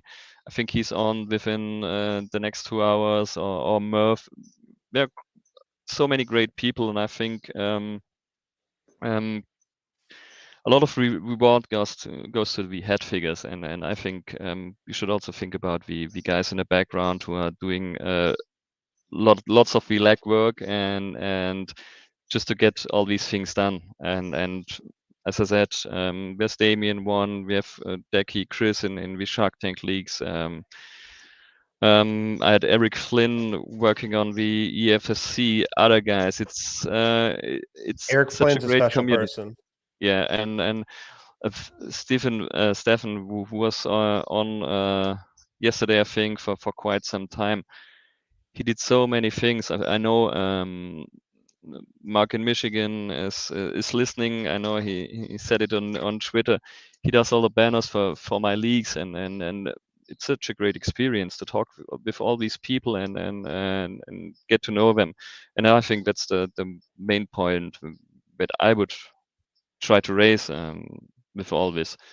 Get to know the other people, try to get in touch with them, and enjoy the communication that you're having on Twitter or all the other platforms. talk to the people, get to know them, and this makes all the experiences, regardless on of what you are playing. If you're playing Dynasty, whatever format, this is what makes it fun. You can win your league 10 times, but if you have no activity within the chat, it's basically wasted time. Peter, this has been, you kind of blew me away, Peter, because like honestly, I could have just sat here and listened the entire time. I've been the entire night. I feel like I'm a broken record. Everyone who's been on has just brought something from Fantasy Care, like the Fantasy Cares mentality, the Scott Fish mentality to the show, and it's been a pleasure, Peter. And I hope, Likewise. I know it's been a Likewise. year since I got to talk to you, man. I hope I get to talk to you before next Podathon. Yeah, so if you want, you can get one of the EFC divisions, and you'll be in touch with me all the time. Yeah, Offer standing. You could take one division and run with it. Take 11 guys under your wings, and that's the final thing I'm gonna say. This year gonna be the Royal Rumble year. With we set a couple new rules, so it's basically you're drafting, and every week you got to jump over a threshold. So in the first week it's 25 points, next week is 50 points, and it's gonna be the last man standing will be the winner. That sounds pretty fun. When I can make more rational decisions, I will reach out to your DMs about getting in. But honestly, thank you, and thanks for dealing with me on mute. This was a pleasure. No problem, thank Dave. you. Thank you. Enjoy the night. Take care, guys. And the chat killed it here. Take care, Peter. Take care, everyone. Bye. I almost muted myself again like a fool. But Brendan, I saw that you're from Germany, or not from Germany, sorry, from Ireland. My wife actually volunteered in Ireland for a year, and I got to visit her twice over there. Ireland is a special place. She lived in Dublin Center for a year, helping the elderly in Dublin Center. So shout out to the Irish listeners in the chat. Still looking for the people who are coming at 4:30. So let me see here before I start the chat here. I saw everyone commenting on what Peter was saying. That was a truly pleasant. I wish that could have gone on for another half an hour. That was awesome. So shout out to everyone in the chat holding it down, and just Peter's message on mental health was just cosign. That was excellent. This upcoming guest who we're still waiting on is Podathoners. If you want to win your fantasy leagues, you need to visit goingfor2.com. Why going for two? Because you can't go for three. Going for two has some of, as I check if I'm still on mute or not, Going for Two has some of the best up and coming writers who want to share their passion for the game with you. From redraft to dynasty to daily fantasy, goingfor2.com has it all, including live shows at Going for Two Live, found on YouTube and syndicated on all major podcasting networks. Visit goingfor2.com because no one remembers the extra point. All right, so it looks like we got a little bit of free time here. Let's see what the chat is up to.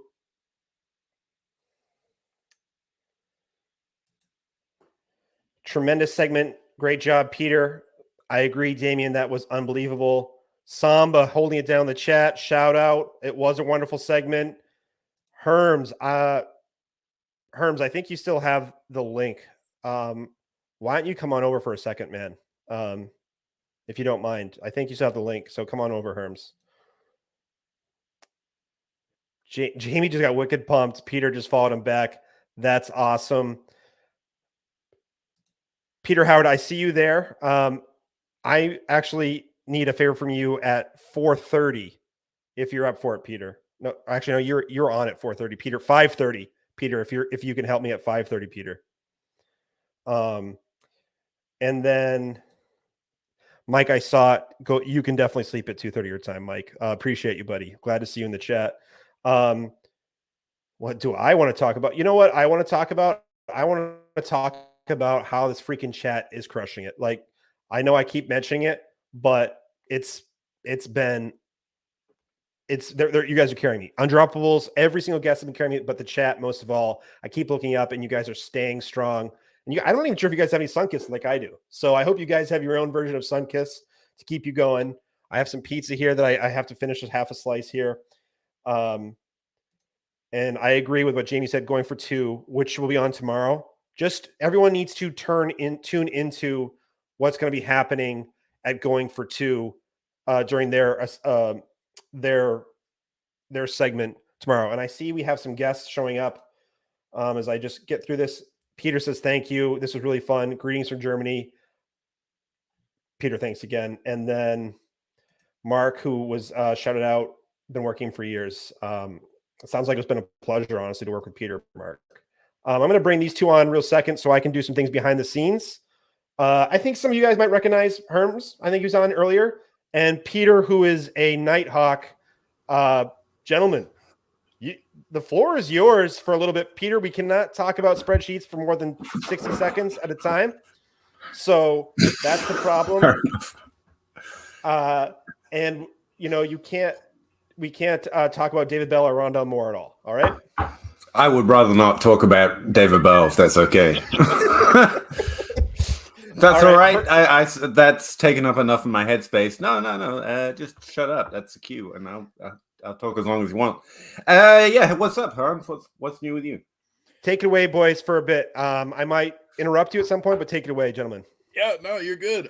No, I'm glad to be back on. I don't know. I'm a night owl. So, I mean, I'm supposed to drive into DC for the live draft in like 7 hours or so, right. give or take. But like, I don't know, like I stay up late, like I'm here. Yeah. Like I'm the guy, like not like the sixth man on the bench, but like the 7th or 8th guy, if you really need to put in the B squad and, have people show up, like I'm there. I'm off the bench. I think we're a little further down the roster if I'm here. But yeah, I was honestly watching via the link because it's just easier than making it run YouTube and everything else at the same time. And then suddenly I'm on the screen. So that's fun. It's nice. C Squad, here we go. Yeah, Night Owl too. I feel a little guilty for a whole bunch of reasons. For a start, we're going to have to start calling Peter something else because everyone's saying positive things about Peter. And that I'm like, okay, my ego's growing. This is awesome.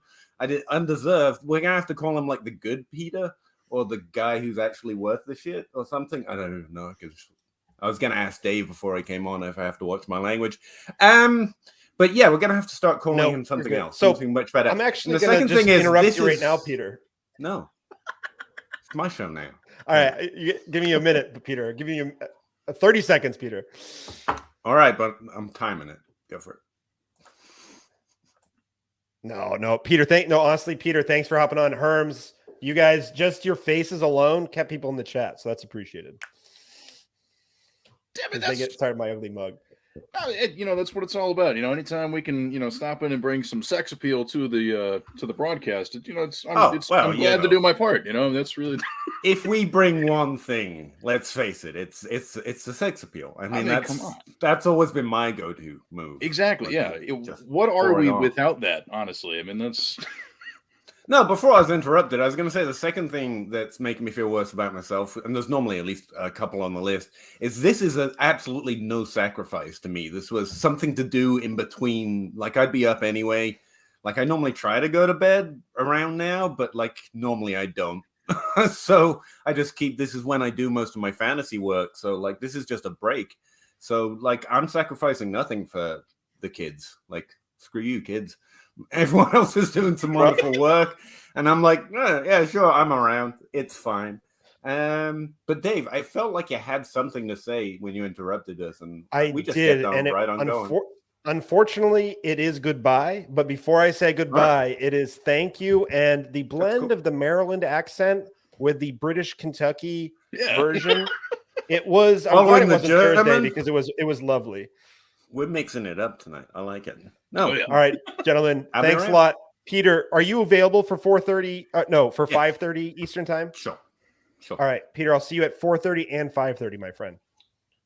Yes, sir. Thank you, Herms. Thank you, my friend.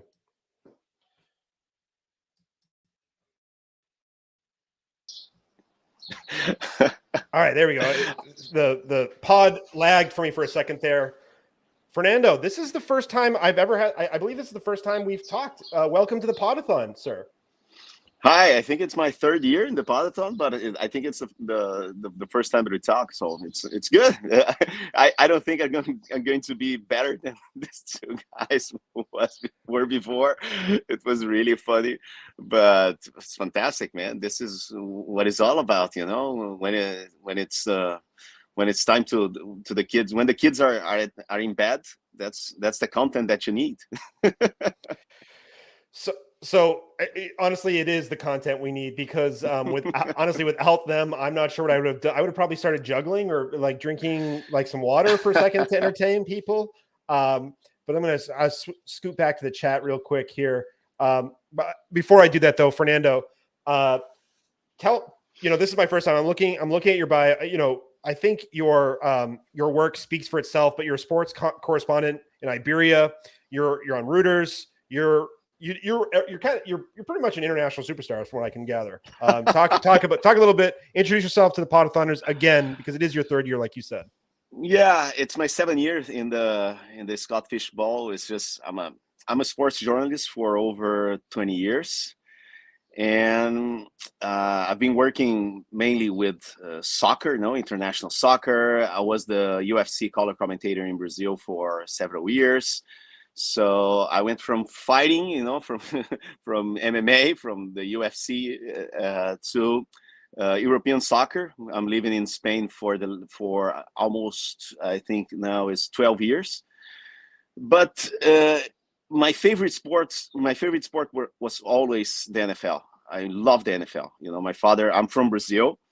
So my father used to work for an American company, and I used to be around American culture since I was born, in the late 70s. So I grew up in the 80s. My father used to go always to New York. So I still have this like baby jersey from the Giants.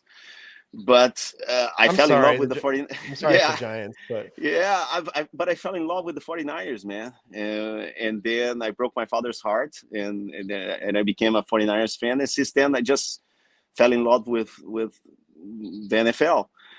And around 15 years ago, I just wanted to understand more about the game and more about the NFL. And then I started playing fantasy, and then it became a passion, an obsession. And I've 15 been years playing, ago? yeah, something like that. Wow, that's awesome. Wow. And then That's right when I did, essentially. Yeah, well, maybe 20 years ago at this point. I'm 30 years. Probably. I'm older Probably than I thought something. I Yeah, was. something like that. I that is one time that it just I stopped counting years.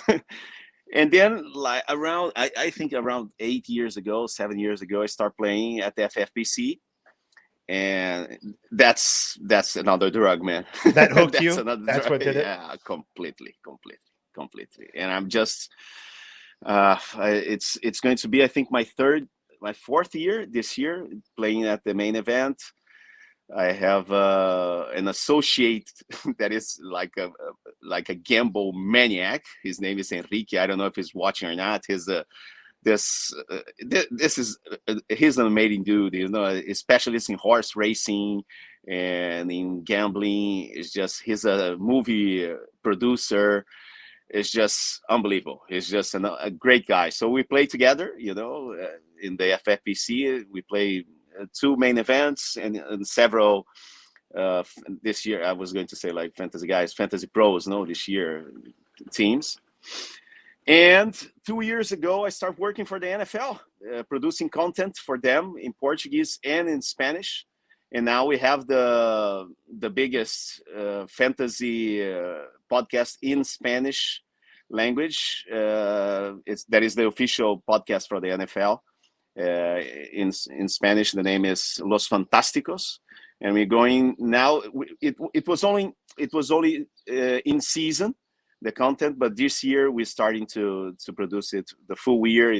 That's a good sign. That seems that the NFL, they're really happy with what we are doing, and that they're prioritizing the Spanish language market and fantasy football, of course. Listening to you talk and you flexing about having the biggest Spanish speaking podcast, I have a feeling like it's more listeners than my Tale 2 Rivals small podcast has. No, come on, man. It's all. I think that with like producing content in the internet is the most important thing right now. When you do something by yourself, you don't have all the expenses and everything that you need, to like a big corporation. You know what I mean? Mm-hmm. So sometimes you just need your core of listeners, and you grow from that. It's not a 100-meter dash. It's a marathon, man. It's a marathon. It's years and years and years. It takes forever, and you just have to be patient. You just have to keep grinding. It's like that. Yeah, the grind. Peter Howard was just on. We live for the grind. So, and actually, the Podathon in general does. Like the people in the chat are. It's pretty impressive what these guys are doing here. And I'm not sure. Like 2 segments ago, Fernando, we had the Undroppables on. I'm not sure if you're familiar with the Undroppables. They're a pretty decent sized following in the States. They just dropped $1,200 for the Podathon. So I wanted to say that for anyone who's new to the chat, because Fernando's in here, because I'm sure some people are joining because of Fernando. We will ship our shot glasses. If someone makes a $20 donation, we can ship our shot glasses internationally with the Going for Two and the Scott Fishbowl and the Trophy Smack logo that you see up in the top. We will send you a free shot glass. You make a $20 donation. You can see the link in the box to anyone who's new listening. Fernando, my question for you next is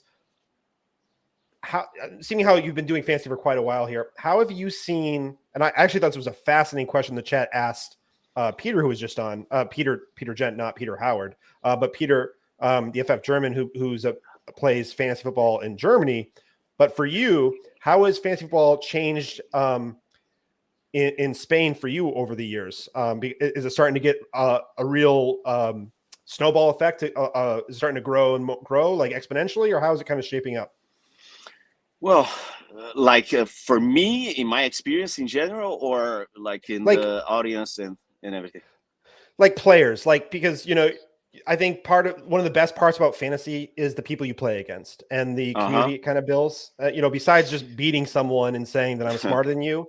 I think part of this people you meet playing fantasy. How is kind of the community in Spain with fantasy, and then I guess even football in general, how has that kind of changed over the last, because you said you've been doing this for a long time now. So let's say over the last 10 to 5 to now, how has it kind of changed football and fantasy? I used to work for one of the biggest sports newspaper in the world, that is Diario AS here I'm not in Madrid, I'm in Cadiz. I'm in the beach on vacation this week. So I was about to say, I didn't know if that was your backyard. I'm like, notice my rafters in my basement there. I'm in a hotel in front of the beach in Cadiz in South Spain. It's just amazing. It's my last day of vacation today. Tomorrow with I'm us. back. Thank you. Yeah. It's 9:45 a.m. right now here. So it's just. I used to work for this newspaper in Madrid for 8 years, and we used to have this podcast in Spanish that was like this huge podcast. We were in the top 5 most listened podcasts in general in sports in Spain. That's like I told you before. When you build a community, when you build loyal fans, and in the internet, you can reach a lot of people.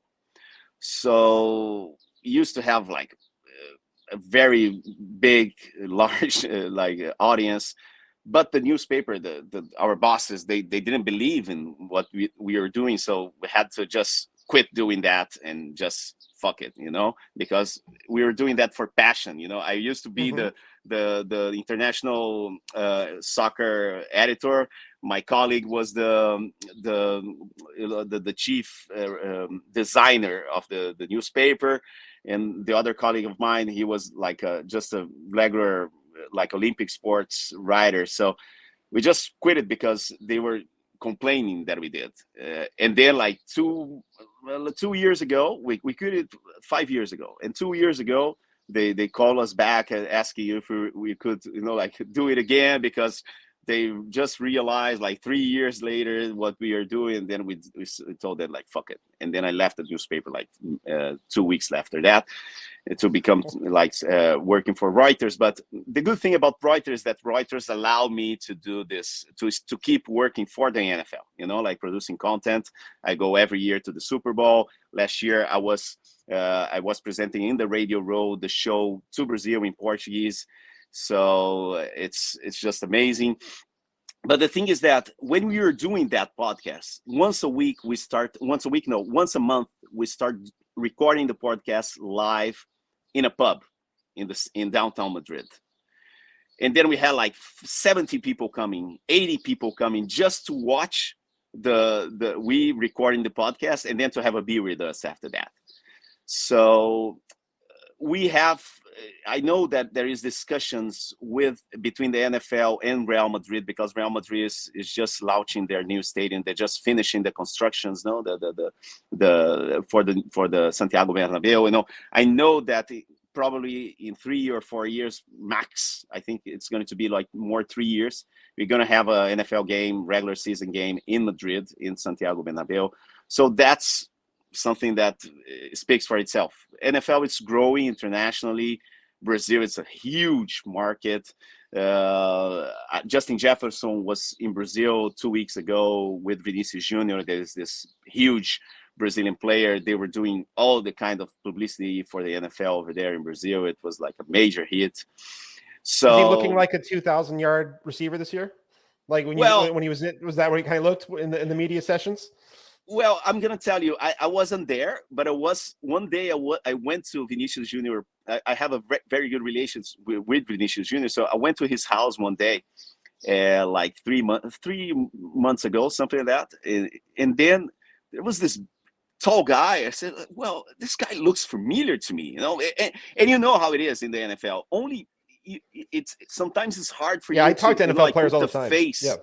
No, to put the face of the player, because they're always wearing a helmet. And then I saw this tall guy that looks familiar to me. I said, who is the guy? It's for me. It's Justin Jefferson. What's Justin Jefferson doing here in Madrid at Vinicius Junior place? I said, oh no, he became friends with Vinicius Junior. They have a friend in common. And then he wrote Vinicius Junior. I said, listen, I want to watch a Champions League game with you. I say, okay, come on, stay in my house. And then he went to his house. Vinicius doesn't speak English.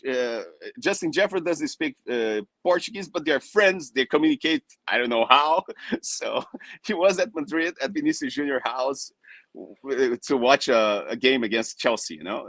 So I think this is actually a great opportunity for you to become best friends with everyone, because you can be the bridge. Right? Well, you'll be the translator. Yeah. Vinicius, for example, he's a very big fan of the NFL. Has a jersey. He's from J.J. Watt, from Tom Brady, Antoine Griezmann, that is a French international superstar. He's like crazy about the NFL. He plays fantasy football. Very big fan. So I think it's growing, and it's a priority for an NFL. The international games, they are only going to grow more. And like I told you, our podcast was only in season, and now it's the whole year. So if you guys speak Spanish, someone that is watching us right now, it calls Los Fantásticos. And it's me with Mauricio Gutierrez that is in Mexico. So it's a Mexican, a Brazilian speaking in Spanish, talking about fantasy football. And it's going to be fun, because this year we're going to have much more time to go deep. We're starting next week, twice a week already. So it's great, man. It's growing, and it's not going to stop. I love hearing about how it's growing. It's exciting to hear more people being brought in, and just how I think it's going to change the NFL for the better. I think that's what it's going to end up doing, is you see, and I mean, because you cover this for a living, you brought Peter, the FF German, who was just on before you. He said that over 1 million people were in the in line online in the queue for the Munich game. Said over 1 million people. You would have been just waiting behind to try to get tickets, which was absolutely amazing. I'm curious what that's going to be like in Madrid when that game comes on. What kind of demand that ticket's going to have? Well, these games in Europe, they're amazing because they're not about it's a completely different feeling than the US, because you have like European NFL fans from Europe. They're going to watch American football. So you see jerseys from all the teams in the stands. You know, it's people from all over Europe. I with the pandemic, I stopped doing that, and I have to go back doing that. But before the pandemic, I was like, I used to say to my wife that this is the October October 2, the 2nd. It's going to be the weekend of the pilgrimage, because I said my birthday. Thank you. So definitely, I'm glad that you decided that was the day. No, I'll remember. I remind writing you an email. Oh and my then God. I used to go every year 1 weekend to London because it's only a 2-hour trip from Madrid, just to the NFL game. Every year for 9 straight years. And it's just amazing, man. You go to like bars, you go to pubs, you meet people from all over Europe, just people from, that just love American football. And it's a huge opportunity if you live in Europe to go to one of those games, because the atmosphere is just fantastic. I love the European games. They are completely different from watching a game in the US. And it's all about love for the game, man, for American football. And it's just amazing. It's just amazing. And that's what has us here talking, to be honest. Without that love of the game, we wouldn't be here talking, which is awesome. And unfortunately, this flew by. We're running out of time here in your segment. Something I really enjoy asking, because I didn't really get to talk to you about Scott Fishbowl at all. So if you want to talk about Scott, are you drafting this year? Well, I'm against. Well, I'm in a very tough league with Evan Silva and Joe Dolan in the same league. So I don't think Evan's good at football. No one's ever heard of him. No, So, well, 2 years ago I was against Sean Siegel, and what was the other guy that was Zero RB? Never heard of it. Yeah. So it's going to be my 7th year. I just love Scott Fishbowl. I remember 7 years ago when I wrote to Scott Fish. I heard him. I don't know. Think in a podcast. Say, listen, I want in. I want this tournament. It looks amazing. And now it's just huge, and I love it so much, man. It's just I don't play Superflex. I never. It's just something that with so much things, with Reuters covering soccer, with the NFL podcast. I go also live on television in Brazil, talking sports every day. So it's hard to keep up, to play everything and to play. I had to, the last 2 years, I have to lower the number of teams that I have, because it's just unbelievable. So I play 2 main event teams, around, I don't know, 6, 7 Fantasy Pro teams, and I don't know, 30, 40 best ball teams in best ball in I was about to FFPC. say, oh my Yeah. gosh. No, in FFPC. But it's all what I do is that all FFPC, all the same scoring, because I can focus, Yeah. And I do in that, and I know what I'm doing, and I don't get distracted, because I have ADHD and I get distracted really easily. But the Scott Fishbowl for me is where I just relax and go crazy, and it's something about improvising. It's something about having fun. It's something about not having $2,000 on the line in the league, and drafting Kyle Pitts in the first round like I did last year in one of my teams. It's just crazy. No, don't remind me that. So Fernando, we are running out of time here, but I have a quick question for you before we go. Is there a charity that means a lot to you that you'd like to share with our audience? Because that's something people exposed to an international charity just something that means a lot to you personally? Yeah, the Vinicius Junior Foundation. He has this amazing foundation in Rio de Janeiro that they are investing a lot on research for education and to build schools and to make better education, not only like build schools. They're finding ways to, study, lots of study about racism and about how to teach racism to Black kids in Brazil, in favelas in Brazil, this like very impoverished neighborhoods in Brazil. So if you guys want to know anything about it, just search for Vinicius Junior in Twitter, and his foundation is going to be everywhere in his social media. He's a great kid. He's fighting against racism in Spain. He was a victim of racism 10 times last year in the Spanish league. He hated the game because he started listening to racism from the stands. It's a huge fight that we are fighting here in Europe. Racism in sports. So it's just it's something that is really passionate. I'm really passionate about, and Vinicius is even more passionate about it. So it's the Vinicius Junior Foundation, man. It's just amazing what the work that he's doing.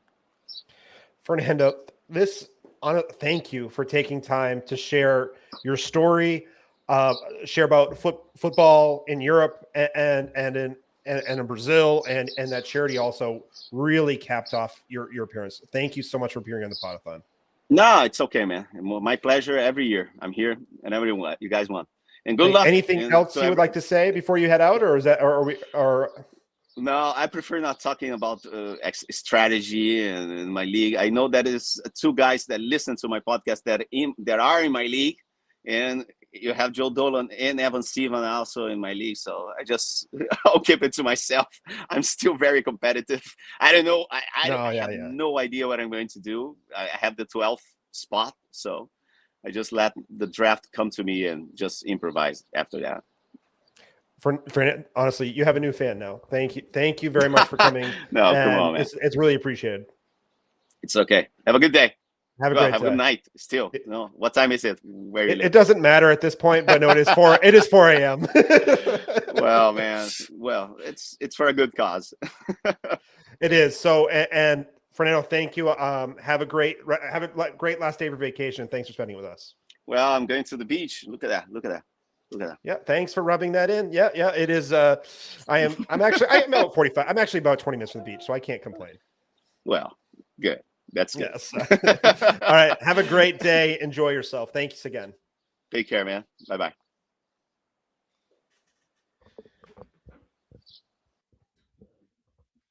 That was unbelievable. That was, gosh, I keep getting pumped up from our guests. Fernando blew that out of the park. That was awesome. So thank you again to Fernando, and just listening to his story was pretty cool. And the charity from the football player or the soccer player was special as well. So thanks again. Before we have this next person that none of you have ever heard of as a guest and does not really do much with spreadsheets comes on, I'm going to talk about actually someone who does know spreadsheets.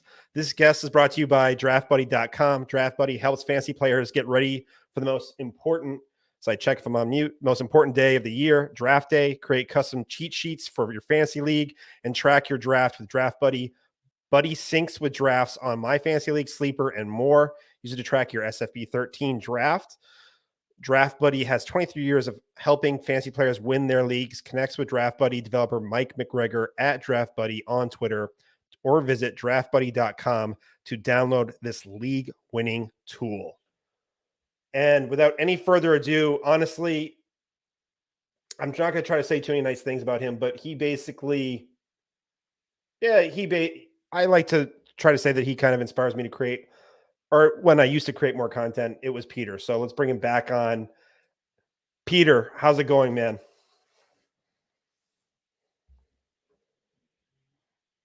Peter's on mute. Hey, it's not as easy as it looks, does it? Is it, Peter? Well, it is when the host meets you. But anyway, Dave, don't credit me with things. It's not worth it. That's all I said. But happy to fill in all the time. I really appreciate you bringing me on to after the two international podcasters that work with the NFL. That's doing a lot for my ego right now. I'm like, if I get 12 listens this week, I'm gonna be pretty happy. Like, oh, come on after this guy. It's fine. It'll be fine. Like, just follow Taylor Swift. It'll be fine. It'll be fine. Sing your heart out. Yeah. What do you want to know? What are we talking about? Scott Fishbowl? That's pretty awesome. Yeah. So let's dive right into it. Actually, Peter, we can talk about whatever the hell we want because it's 4 a.m. and the chat has been awesome. But yeah, true. Yeah, let's talk about Scott Fishbowl. Peter, where are you in the draft, and kind of I've actually heard you talk a little bit of strategy, but not as much as I'd like. So what are your initial thoughts of the settings, the scoring, and how that's affecting your draft strategy compared to other years? Yeah, there's a lot going on with the Scott Fishbowl scoring, but I think once you acclimatize to just a few basic things, I think the strategy talk is mostly done to death. Like in Dynasty, I spend way too much time thinking about it, although depending on your content diet, you might not think about it at all. So off the top, what's changed, I think one of the biggest changes that might be underrated is that there's no negative scoring for quarterbacks this year, which makes the quarterback landscape both more important and sneakily less hard to play. Because last year you could go for a great quarterback who just in regular scoring you didn't notice had a lot of negative scoring through excessive interception rates or a lack of completions, for example, which you might not necessarily notice in regular scoring, and that could catch you out in the Scott Fishbowl draft this year. This year, that doesn't exist. It's just extra points for quarterback, no nuance, which is great because it's more points, and I love more points. But it also means pretty much every quarterback is essential in the Scott Fishbowl. Right now, I think I'd have to check. The last time I dragged ADP was about 4 or 5 days ago, and ADP is very, especially on a redraft league, it's very, don't believe it. It's a guide. You're going to see most of those players go within similar ranges, but you're looking at like a 10 to 15 pick range, okay? If you want your player and he's 15 picks away in ADP, if you really want that player, maybe draft them, if that's one of your guys. But right now we've got like 13 quarterbacks going off the board by the end of round 3. Done a few of these before. Drafts and ADP don't mix, especially in redraft. And in the Scott Fishbowl, like, forget it. I expect more than that in most drafts. A lot of people are going to experience heavy quarterbacks going a lot more than ADP suggests right now. So that's the first thing to know. Like, I don't think there's many reasons to pass up on a quarterback, especially if you think they can be top 12 in regular scoring. You don't have to convert it into your head to the 50-point games that Josh Allen might put up this year in this scoring format. Just if he's a regular top 12 quarterback for you, because there's no negative scoring, there's no reason to really adjust that for yourself, then he is a choice for you at whatever pick you're looking at. Tight ends. No, Travis Kelce is a big thing in the Scott Fishbowl. Like, he's a significant option at the 101. And so for every pick after that, he's also a significant option. I think that's on my timeline. Pretty much everyone's mentioned that. Like, Travis Kelce has got like 200 points on the nearest tight end in any year. And this is something I think people miss about Travis Kelce, especially because on my timeline, it's just respondent of how he's the greatest tight end ever. He's provided less difference-making years than most of the great tight ends. That doesn't make him not the greatest tight end ever, by the way. But of the last 3, 2 of them have been those difference-making years. That's great, but it's also been 2 of the last 5. Like, he is the option if you're not going quarterback, I think, if you have a top 5 quarterback in your sights. But I probably won't do it at the 102 if he falls to me. I'm going to get a quarterback, because I think that second quarterback option for me is going to be real slim, especially with the 3rd round reversal, which is the next thing I'd mention about Scott Fishbowl in general. My leagues usually don't have that 3rd round reversal, and you have to get in the right headspace for it. I do recommend mocks. If you have no friends like me, Fantasy Mocks, run by Andy Eskridge. It's just fantasymocks.com, and you can mock against a computer that's dragging ADP and throwing in a little variant, so you get something like an active experience of a draft. If you have no friends or can't get in the Discords or can't find any active sleeper mocks, at least try a few of those. It's not going to solve it for you. You can mock yourself to death. I do regularly every day on Twitter, and it's not going to make you better at fantasy football, but it will make you more comfortable about how you want to build your team on the clock. And that's really important. I said The next thing I'd mention about the Scott Fishbowl is something Leo Pasiga. Follow him on Twitter. He's awesome. He's got a thread on things to know about drafting in the Scott Fishbowl, whether you've done it a lot or never done it before.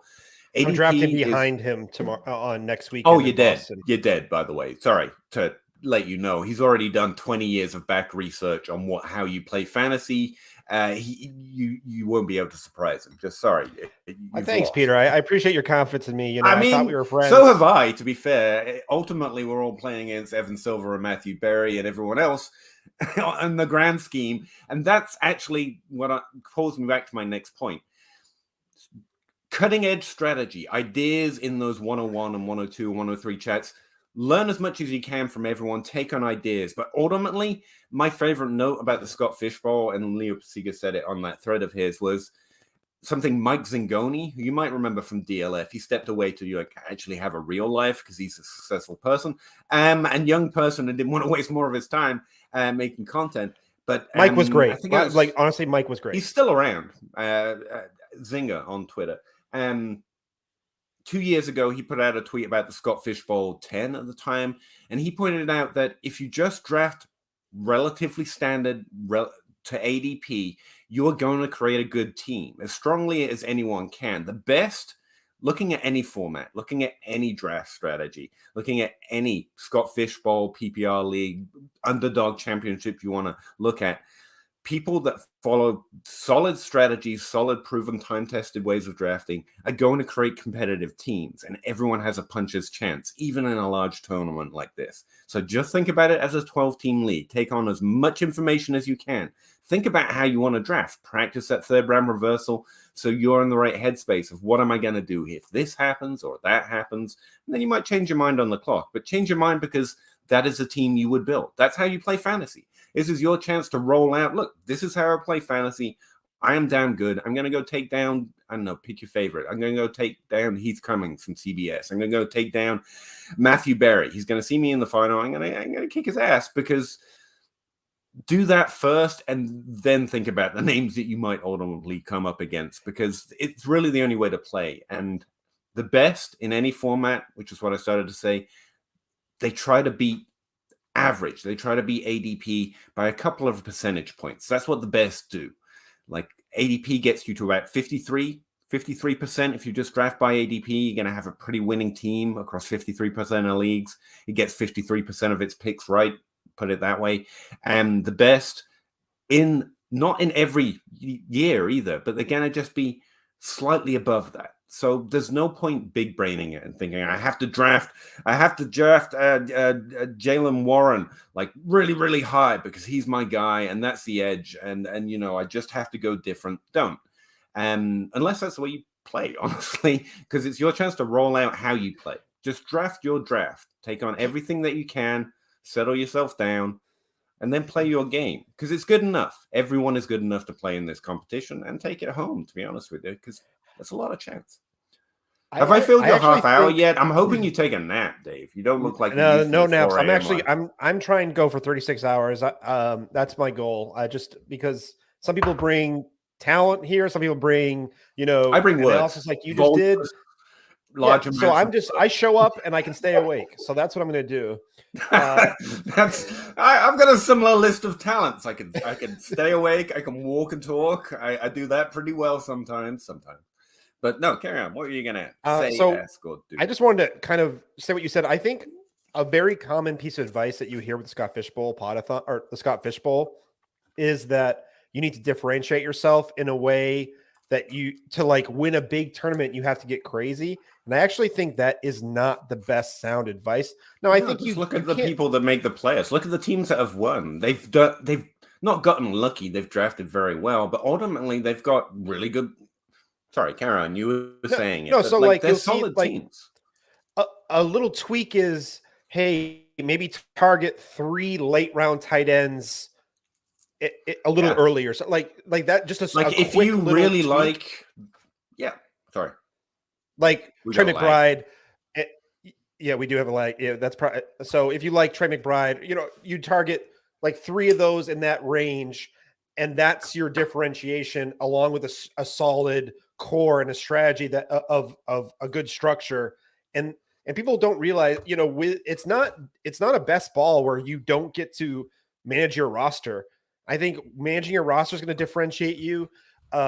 Being the waiver wire is going to differentiate you. So I think that's a strategy that they overlook that part of what it takes to win, besides just drafting totally different than 3,000 other people. I think that's a key component. Yeah, I mean, Trey McBride, that's a really good example. Like, if you really believe in his breakout this year, he's gone in the 15th round according to ADP. So you know that, but now you know you have to ignore it. He's probably going to go in the 10th, right?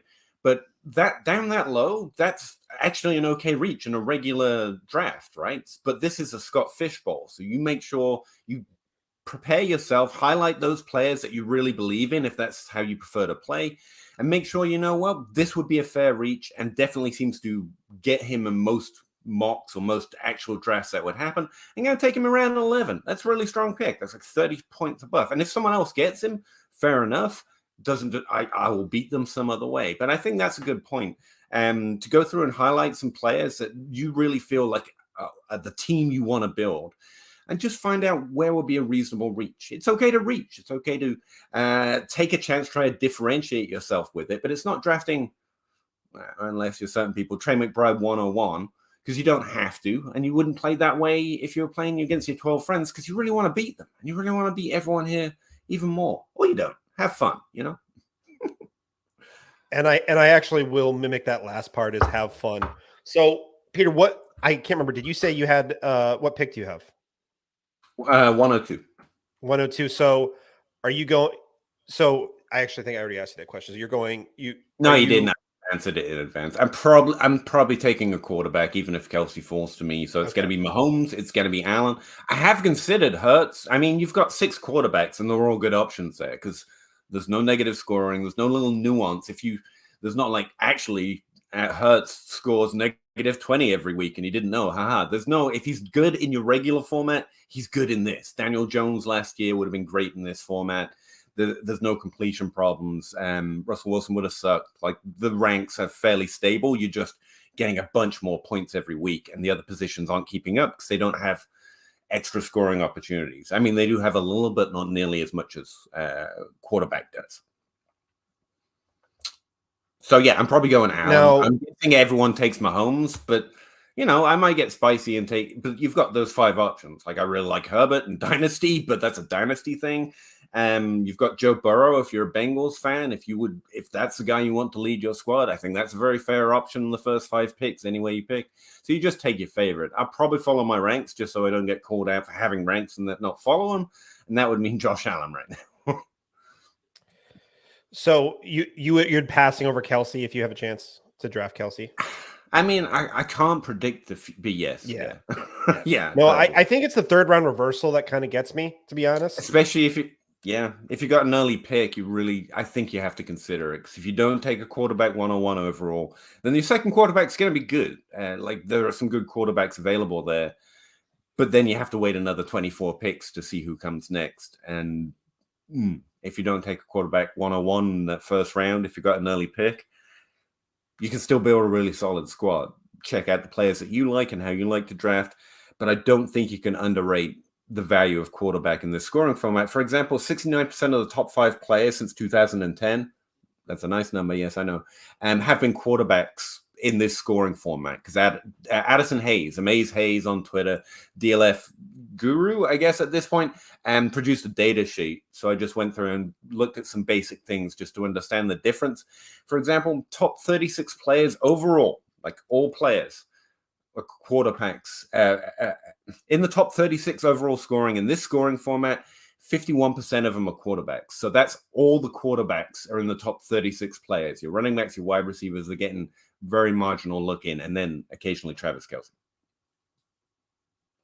So, Peter, Mark in Michigan, or I assume it's Michigan, is saying, Peter, how are you handling the Week 13 buys? Because that's when the SFB playoffs start. Allen, Fields, Lamar Jackson, Saquon, etc. That's a really good point, because it is a change from Scott Fishbowl to a regular league. I have always failed to adjust for that appropriately, because I think we can over adjust for these marginal things, especially in something like Scott Fishbowl, where we have people who have used to very successfully taking advantage of very small edges, and we all listen to them. But yes, especially your quarterbacks, try and make sure they don't have double buys, because that's a really important week in this schedule.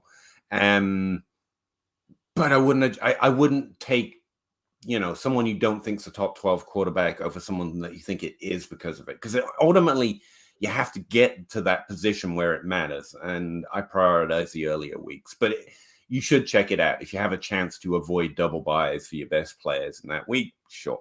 Yeah. Mostly, I don't want to over adjust for it, though. I think you said, and the question Mark says is that it's the quarterbacks is I think the thing. If you would draft, if it's like, I know in the years past it was Jonathan Taylor who ended up getting hurt, so it didn't matter. But like when Jonathan Taylor or CMC, they had that, and it's like I think it's easier to replace running back production for a week, or maybe you get a bye, so then you don't have to worry about it. As I think you'll get a bye. Yeah, so I think if you get a bye, you don't have to worry about it. And then,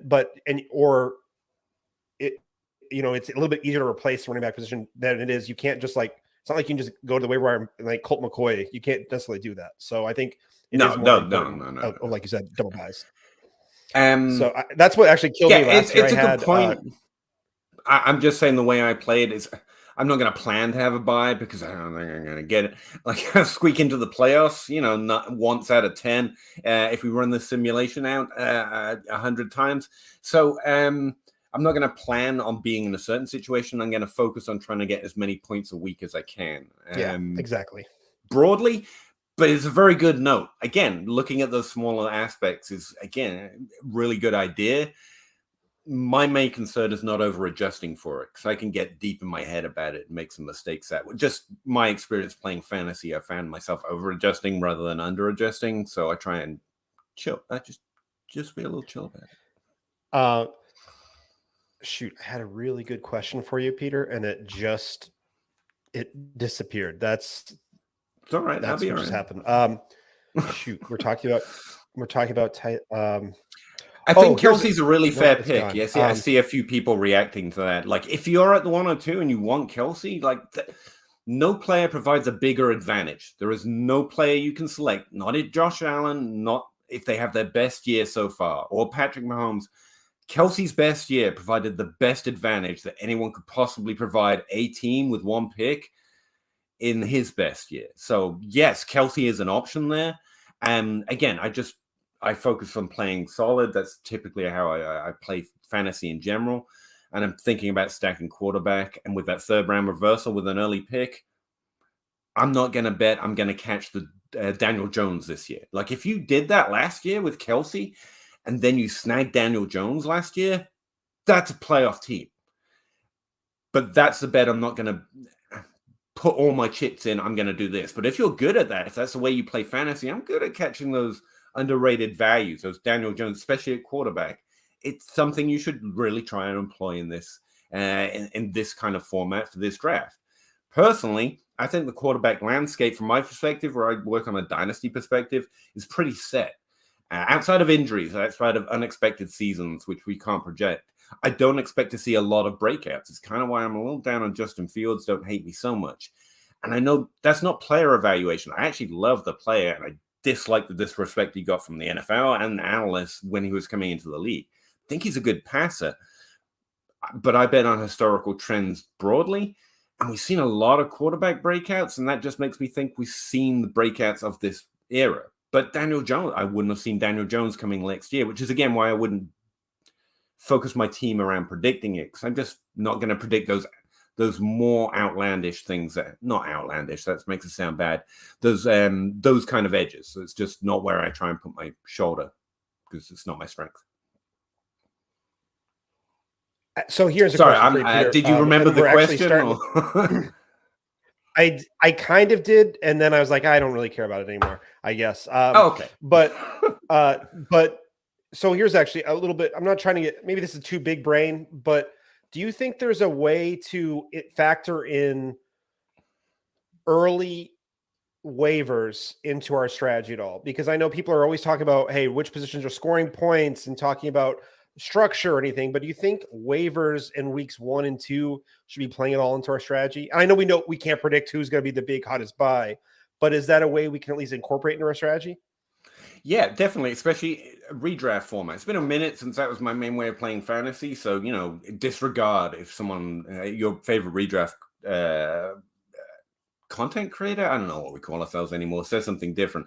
But in general, my approach was always to spend as much as possible as early as possible. Most of the best picks off the waiver wire come relatively quickly on average, looking at historical trends.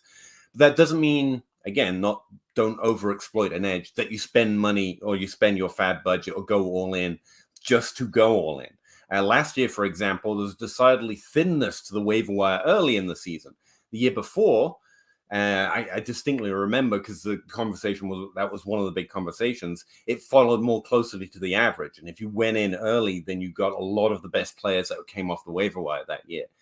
On average, that's what normally happens. But you got to read the context, right? If, you see someone have a 10-point game that no one expected, and you're like, oh, wow, I would like them on my roster. That's not a reason to go 100% in on the first week.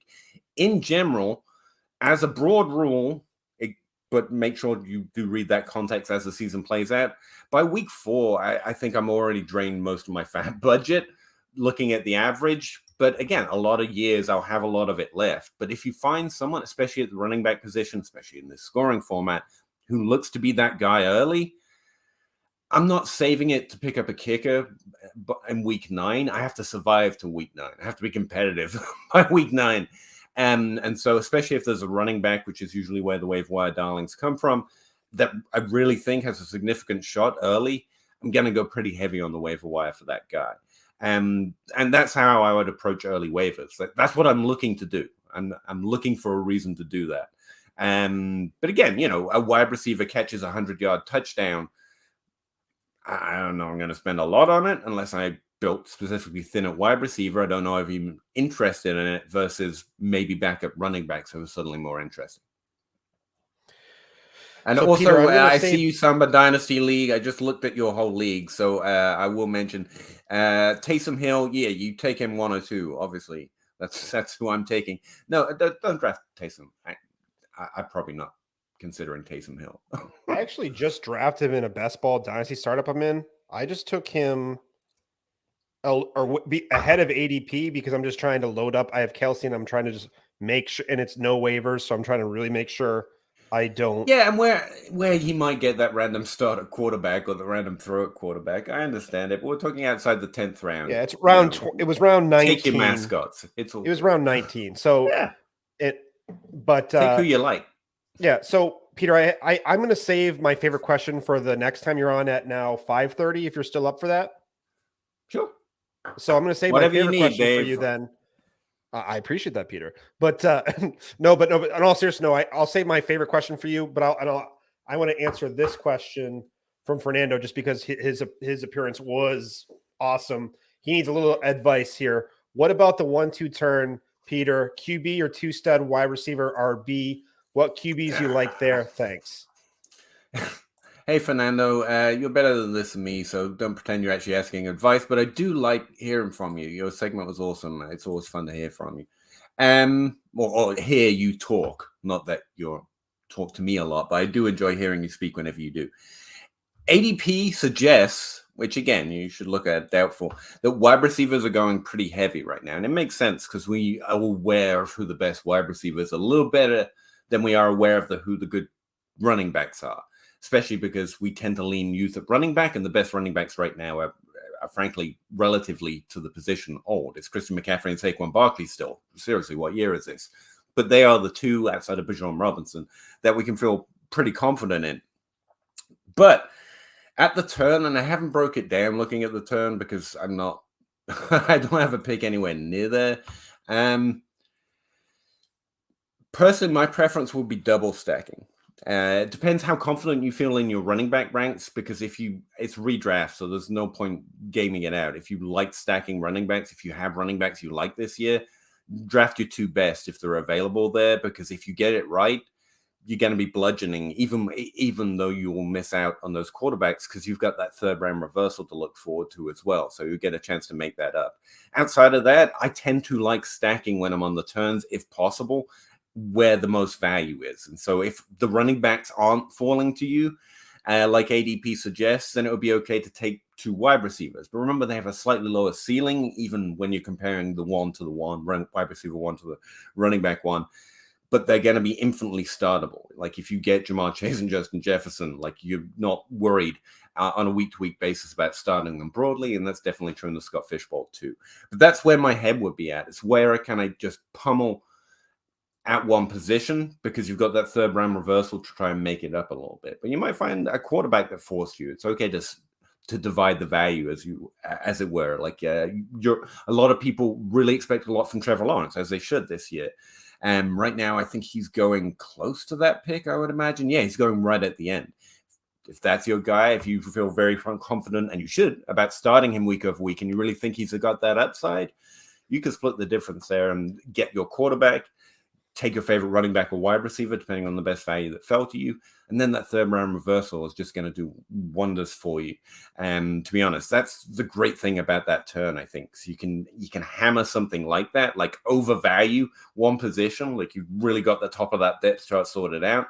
And then the third round reversal is just going to give you the gift of what you would have ordinarily passed up by doing that, by letting you take a quarterback or an extra running back, or depending on what you faded on those 2 turns. But that was way too many words, but that's where my head would be at. I think you're going to be looking at some really great wide receivers down there, but you've got Evan Silver and everyone else in your league, so you're probably going to have a difficult time no matter how they go. Yeah, you can't rely on a mistake there. Peter, that was perfect. It would be a mistake. Well, no, I'm saying a mistake relying on those players to make a mistake. But to be fair, Evan Silver's looking across at Fernando and going, this isn't going to be as easy as normal. He's no slouch. Yeah, and I know we like to downplay ourselves, but no one's thinking, an easy matchup because I've got Fernando. So, let's just point that out. He's being a little too humble when he says that.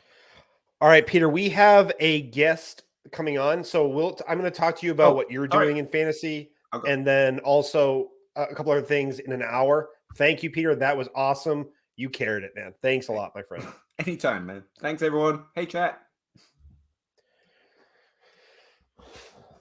All right. Before we get to this crew, I'm hoping Sal's alarm goes off. He said he set an alarm, but you know how those old fogies are. It's going to be tough for him. But I believe Sal's going to try to come on for this segment because it is his favorite. He says to me all the time, this is his favorite segment on the Podathon. So before we get to it, without any further ado, I want to get this live read done. And it's from our friend Samba's in the chat. Hello, everybody. Or let me start over here. Do it justice. I'm not on mute. Hello, everybody. This segment is sponsored by the Samba Dynasty League podcast. Did you like Dynasty Leagues? Do you like reality shows? Well, buy a hat and hold on to it because the Samba Dynasty League is a one-of-a-kind, extremely hilarious podcast. The Dynasty League podcast covers the Samba Dynasty League podcast covers a single home Dynasty League and is starting season 4 soon.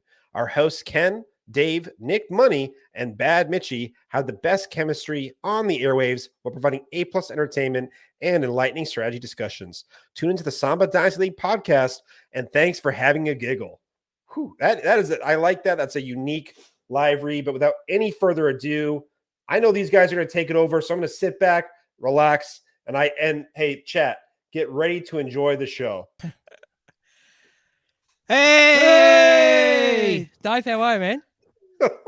I was not expecting. I saw it, but I still wasn't expecting it. Listen, we didn't do anything special this time, and we sort of we know that when you're a bit sleep deprived, sometimes your senses can play up a little bit. So hopefully our signal's coming through well enough. I do. I think you guys have some makeup on or something. It looks like. I think you got something right here. No. In my teeth. No, yeah. Bacon in your teeth. Damn. Hold on. Just let me get it out. All right, we're rocking. We're rocking. Yay! Hey, before we start, Dave, FF_Spaceman tell me about the Spaceman. Is that a college thing? Do you blow like you were there for like 6 years, just partied? Is that where the Spaceman comes from?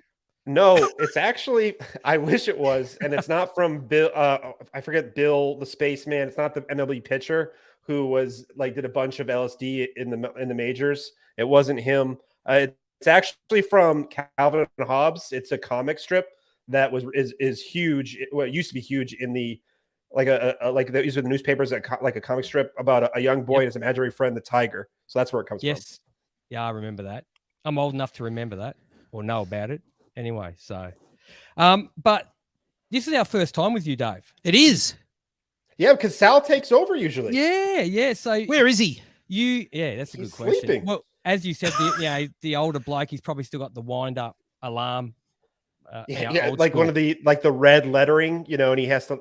Yeah, I know what you're talking about. Yeah.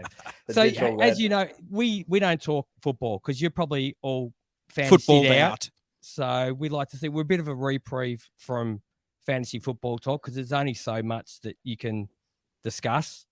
So I don't know if you've listened to any of ours in the past, but we like to enlighten people and help grow your knowledge. So we just do the 30 minutes of a what would you say, AJ? A questionnaire. Yes. Yeah, like a little quiz. Like a by the quiz. way, I should say, Dave, just so you know who to look at, G's the hamburger. Just nod. G's the hamburger. Right. I was starting to pick up on it. G's the hamburger. AJ's I'm the donut. Yeah. So hopefully we get a few people messaging in with some answers. But it all right, chat. You guys have been crushing it all night. This is what you've been waiting for, chat. Let's go. Let's go. Let's see how good. So with everything with the fast food and the food sort of industry, all the questions this year, as they are every year that we do this, are based around what the theme of the Scott Fish Bowl is. So are you ready, Dave? Well, as you can tell, I've never eaten food in my life. So love it. Okay. The first question would be, outside of McDonald's, what is the most successful fast food chain in the world? Yes. You got to remember when we talk the world because we're not. We're not from the States, so we see that there's a bigger world out there. So look, fast food is an American thing, isn't it? It is. My guess is going to be.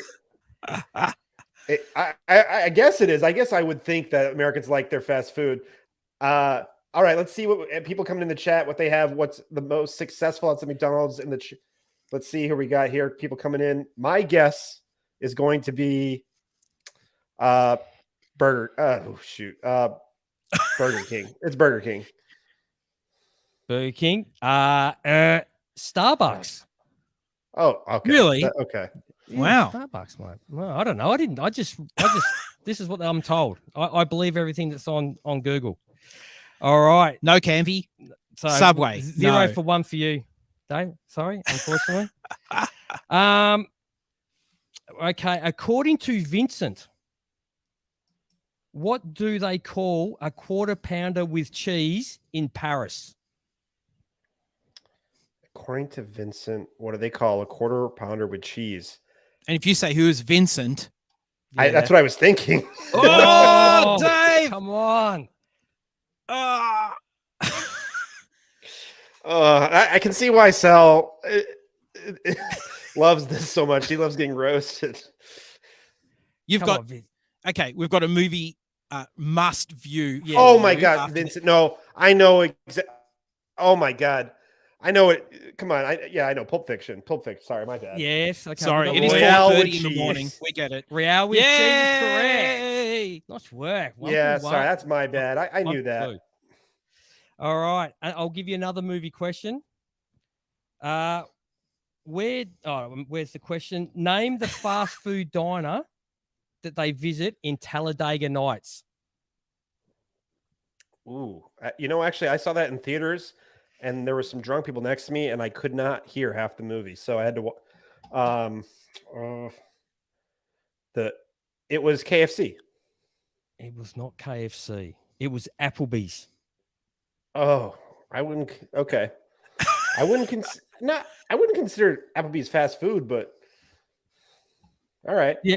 Okay. Well, what is it then? A diner?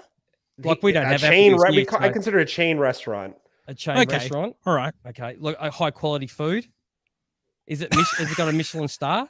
You know, it's in Brazil. I'm not sure if you saw the show earlier. They have it in Brazil. Applebee's. Oh, don't wow. have Applebee's here, do we? No, we No. don't. No. Name the owner of Central Perk, because there is a division called Central Perk. So that's where He has blonde hair, dyed like highlighted hair. It's from the show Friends. Yes, He gets featured a lot, doesn't he? He gets Yes. mentioned a lot. and he's in love with Jennifer Aniston, and who wasn't back in those days? Like, let's be honest, that they were. Did she work there? She worked there, didn't she? She did for a while. Yeah, for a while. And they, mate, obviously did. the set was. Oh, Peter Howard! Yes, well done, Peter. And the set was always cold.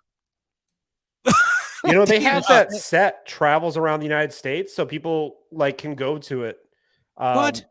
Yeah, like they have like a replica set. I think that travels around. People can come and visit in different cities around the United States. Which part of it? Like the apartment or the cafe? I think, if I'm not mistaken, I think it's both, possibly. Oh, But I know wow. I might be wrong there. I have not gone. I was a Seinfeld over Friends. I mean, Friends was good, but I believe I know it. The Friends set travels around so people can visit. Oh, okay. Wow, that's pretty All right. cool. Now here's a trick question. What is AJ's favorite That's me. fast food? The item? donut. The donut. What is And it- it's not what is- donut. what I is talking it- about what AJ is it- Soprano. No. What is Me. the donuts? Me. Favorite fast food? You can sort of just see my nose through the hole, so you can see. Interesting description of your AJ's favorite fast food. All right, chat, help me out on this one. Come on, Samba, Come on, you're guys. sponsored Aussie guys. Samba, you must know. No. Your favorite fast food is In-N-Out Burger. We don't have We it. don't have In-N-Out here. I've never had it either, so I was just. Oh No, you have I don't know. fish and chips. You have fish and chip shops in America. Yeah. That's a really very- Yeah, I mean, it's a it's really sort of a not British naive thing. Yeah, it's a British thing. Yeah. Oh, Bobby. Sorry, the dog's attacking the food. Which Um, donut? Yeah. So- So you've sort of mentioned it. Yeah, Already. So fish and chips. Here we get what we call minimum chips. So it's like back in the day, you could get like $2 worth of chips, and when you're a kid, $2 went a long way.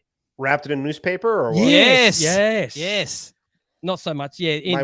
My wife loved doing that when she lived in Ireland, getting it wrapped late night, getting it wrapped in a newspaper. It's the only way to have it. And Pretty unlike cool. the British, we don't have it soggy. Our chips are nice and. Hey, somewhat Peter is still backstage. Don't make him come and attack a donut.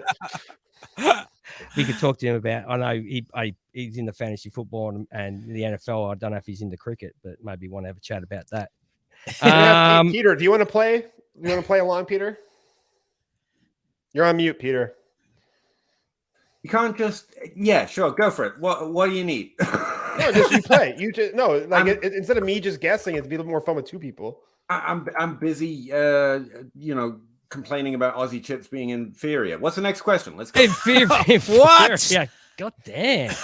Woof. Coming from a country that's 2-0 down in the Ashes. I'll say. I don't know what I'm talking All right, about. I'm Kentucky. I live in Kentucky. This is a Kentucky accent. Carry on. Where does SpongeBob work? Oh, come on. I've got the one guy who doesn't watch Krabby any Krabby SpongeBob. Patty. Krabby Patty, right? Something like that.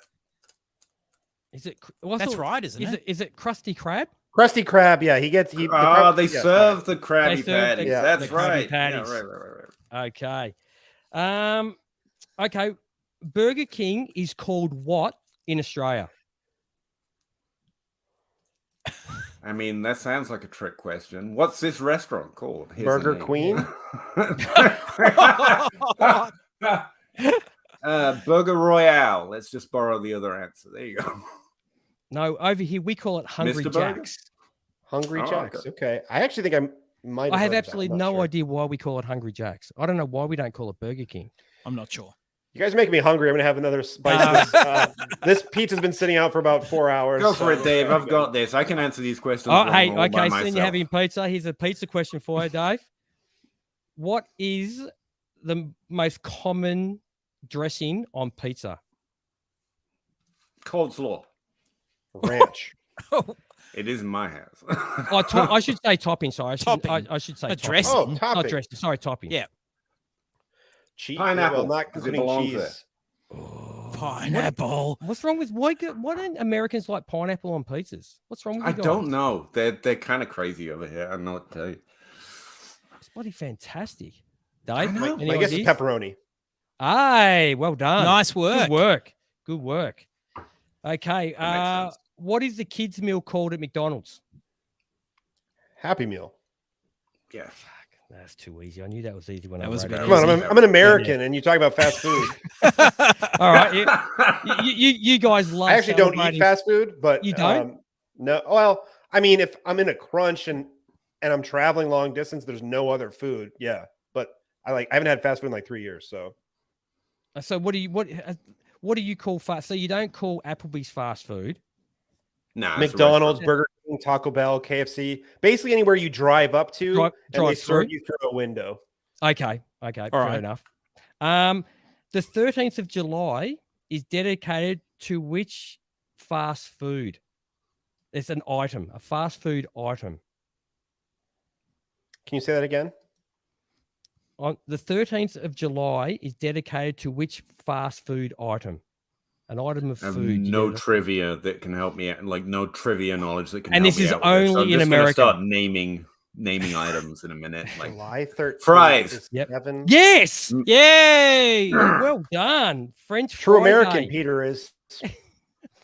I can't believe you have a day for French fries. It's like out of control.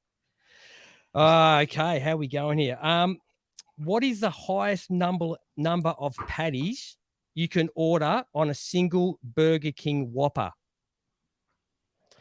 3. Right. Give it to us. Come on. You look intelligent, dude. You got a beard. We've both got beards. I have no idea. I'm just 4. I'm gonna Price is Right in 4. As many as you want. Unlimited. Really?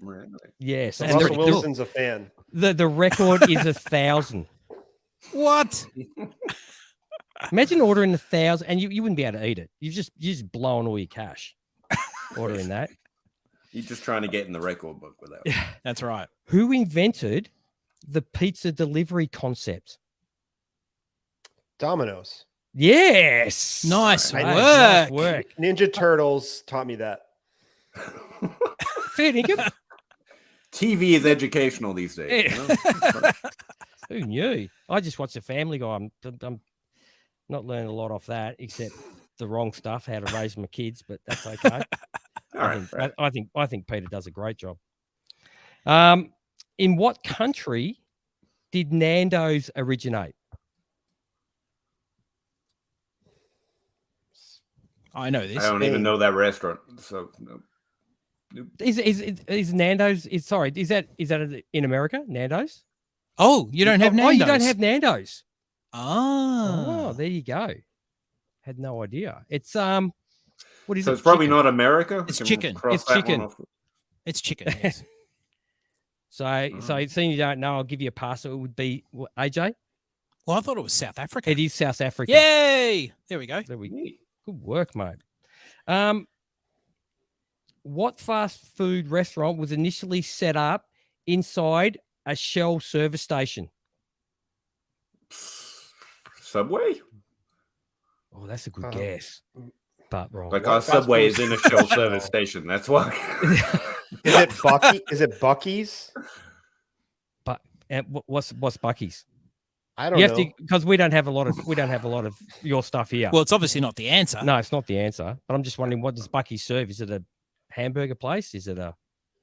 I don't know. People in a certain part of the country talk about it being amazing. I don't know what's in it. Okay, and it would be Chick-fil-A. Oh, really? I never would have guessed that. Okay.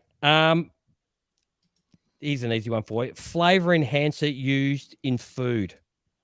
Sugar. Salt.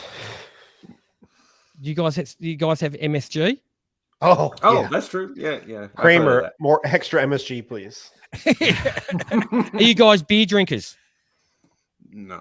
No, Peter's drinking. Were you drinking tea? Was that tea you were drinking before? Coffee, but yeah. Coffee. I guarantee the chat drinks beers, though. True. Okay, if the chat drinks beers, out of the top 10 oldest brewing companies, which is the only one in the US?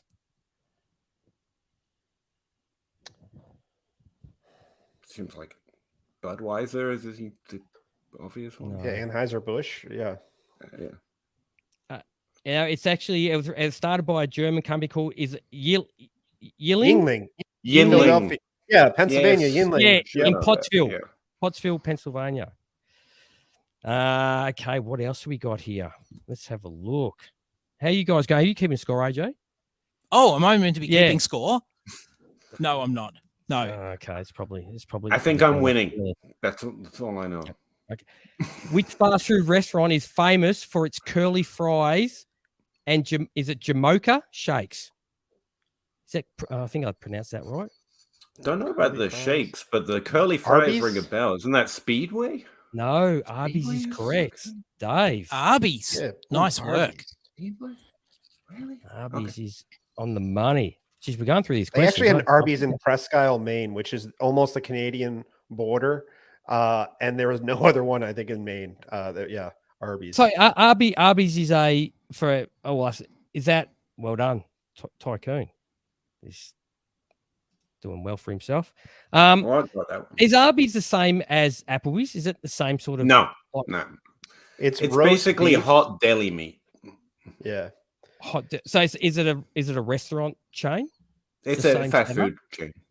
It's so a you fast drive food up chain. to it. Yeah, you Oh, drive. you drive up up to it. Okay, sorry for the naivety of I'm not sure you guys are familiar with Denny Carter. He ate a meat mansion, I think it was, on stream once, and it was like this big. It was just disgusting. Yeah, he's got a whole nihilism bit, and eating at Arby's is basically nihilism, just accepting the meaning of what? Who's the guy that goes around eating at all the on I don't know what channel it'd be on. That goes to all the fast food diners and places like that. Diners. I think you're talking about Guy Fieri. Fieri. That's how. Is it? Like, how is that dude? Like, I see what he eats. How is he not had a heart attack? American lost some weight recently, I think. He lost some weight. Different. Yeah, there should be this. Thank you. Yeah, mate. Some of the places he goes to, I'd be on the exercise bike for a week after what he's eating. Okay. Mayor of Flavor Town. There we go, Mike. First fast food restaurant credited with a drive-through window. Now there's two here, so I don't actually know if one's been credited with it and the other one actually did it but didn't get the credit. So either answer. I mean, why not? I keep walking into the face of the obvious mistake. McDonald's. No, he's not McDonald's. I'm gonna say, is it? There we go. Sonic? No.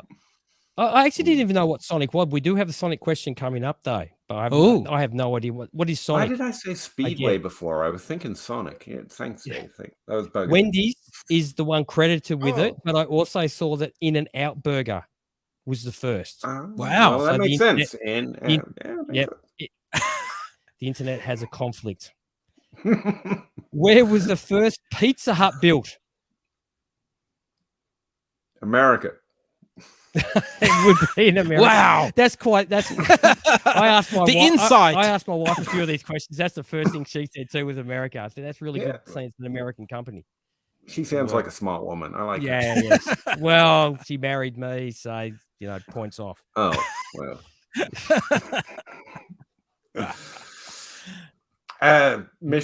No, you guess you're thinking of a town rather than a state. It would be a city. A city. Would you like? Chicago? Would you like? Chicago. Would you like to state? Would you like Yeah, the state? Chicago. I'll give you the state. Kansas. Kansas City. No. Oh my god, that's so bad. Topeka. Wichita. Oh, that probably makes sense because it's more popular than Topeka. It's just the only name I knew. Okay. I know fast food, but I don't know cities in Kansas. I just thought all Americans know fast food. Is that not a true indication of we know of fast America? food, and it's not history, dates, names, or facts. Oh, okay. Give me a sandwich, I'll eat it. What fast food restaurant ad featured Jared? I believe his name is Foyle. Oh, it's Subway. Yeah, this is too easy. It's Very Subway. good. Yeah. Okay, He's in that's jail. perfect. He's in jail. What? Yeah, Yeah, Jared. he was a bad Actually, for person. some pretty serious charges, we might want to just skip right on Yeah. past that one. No, more than happy. More than happy. If you can tell me for a bonus question, how much did he lose? Not money. Say 200 pounds. Ooh, I lost 280 pounds eating Subway. I can't remember what the line was. 280 pounds No, is decent. if you split the middle. Yeah, he had his between pants. He used to sides, hold his pants right. up, and there were like 4 of him. So Oof! Wow. Yeah, we'll do a tycoon. We'll skip the Jared question. How many herbs and spices are in KFC? Oh God, it's 23. It's on the it's Peter's right. It's on their Twitter. No, wouldn't be correct. Maybe just drop it down. 23. Probably that's a lot. 11 It herbs and seems like a spices. lot. I see you. How Mike. many did you say? I see you, Brad. All 11. right, let's see the show. They 11. got it right here. Yep, Brad's correct. 11. Good work, Brad. Well done. Now name them. No. Aren't they a secret? Okay. Yeah, I was Cinnamon. secret. Yes. That's still a All secret. right, guys, we got about 3 more minutes here. And we want to keep playing games. You guys want to talk about Fantasy Cares, or if the floor is yours? We can play the game up until then. It's up to you No. guys. AJ, do you want to take up? I've done a lot of the talking.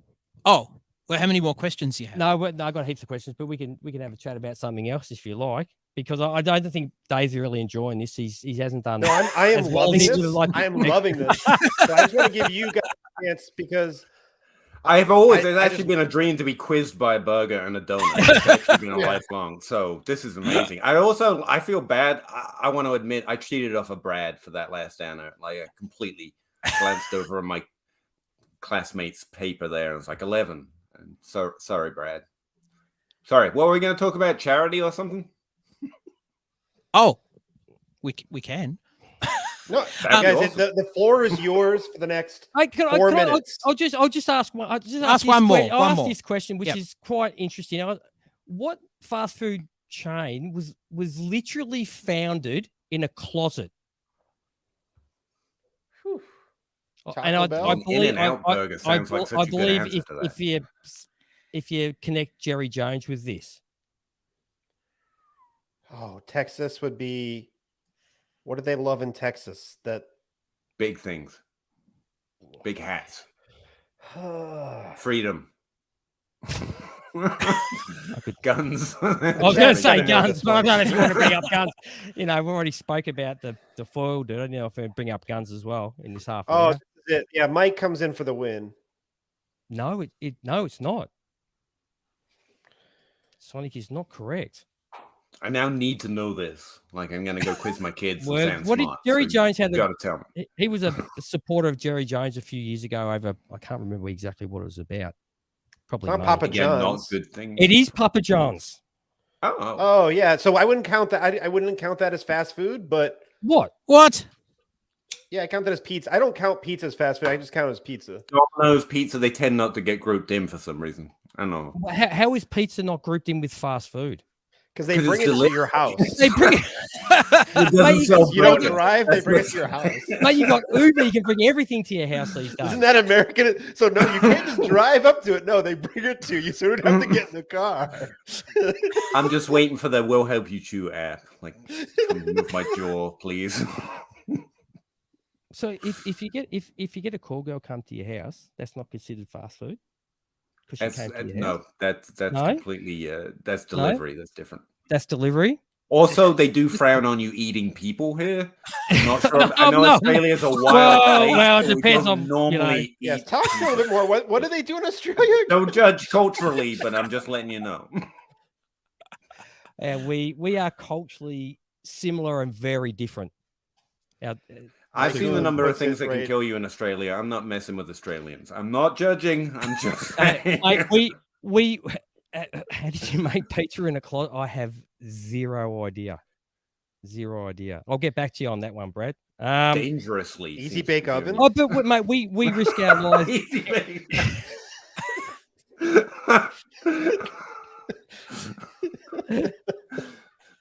That pizza would be guys, amazing. we have reached the end. Honestly, we'll give you okay. guys a minute. Anything you want to say, the floor is yours, Ozzy guys. I mean AJ and G. This has been this was I'm sorry Sal missed it. This was fun. This is a first to have donuts and burgers talking the Podathon. So we're always breaking boundaries on the overnight on the Podathon. Well, look, we figure, you need a second wind at 4:30 in the morning. You need a bit of a smack across the face, so to speak, to keep you going for the rest. So how long are you doing this shift for, Dave? So I've been up since 8 a.m., but I've been doing the shift. I started at 11:30. I'm doing this until 7. But yeah, I'll be up till 8 p.m. tomorrow. I'm doing fine. I'm loving this. This gets me. When I talk about what gets me is people donating money to donorbox.org/SFB Podathon. That fuels me. I don't need Sunkist. I don't need this pizza. It's donations. It's going that down gets pretty me. well though. For somebody who doesn't need it. It's just to the body. My mind says I don't need it, but my stomach does. I guess. Yeah. Okay. Yeah. So every 20 minutes you have a big swig because you're hitting the down slope of that sugar rush. Just pick it just back like up alcohol. again. Honestly, it's kind of like alcohol. You have to do the same thing with alcohol. Probably I'm not doing drinking tonight, but that's how alcohol. Oh works. mate, I'm known for drinking during when we had our doing our podcast, and by the end of it, if you can understand me, you're doing really well, really well. All right, AJ and G. Thank you guys. This was delightful. Are we gonna see your real faces, or is it just? Well, of course, burgers and Fantasy donuts? Cares, No. fantastic. I don't really need to say too much about Fantasy We're like the Cares. Daft Punk of- Hang on. Whoa, there we go. Hello. Hey. He's hot. Oh, yeah, Fantasy Cares, please give. I see there's a lot of great donations coming in, and it's an amazing cause. And we love always to be involved in the Podathon. We look forward to it every year. We're disappointed we missed out seeing Sal.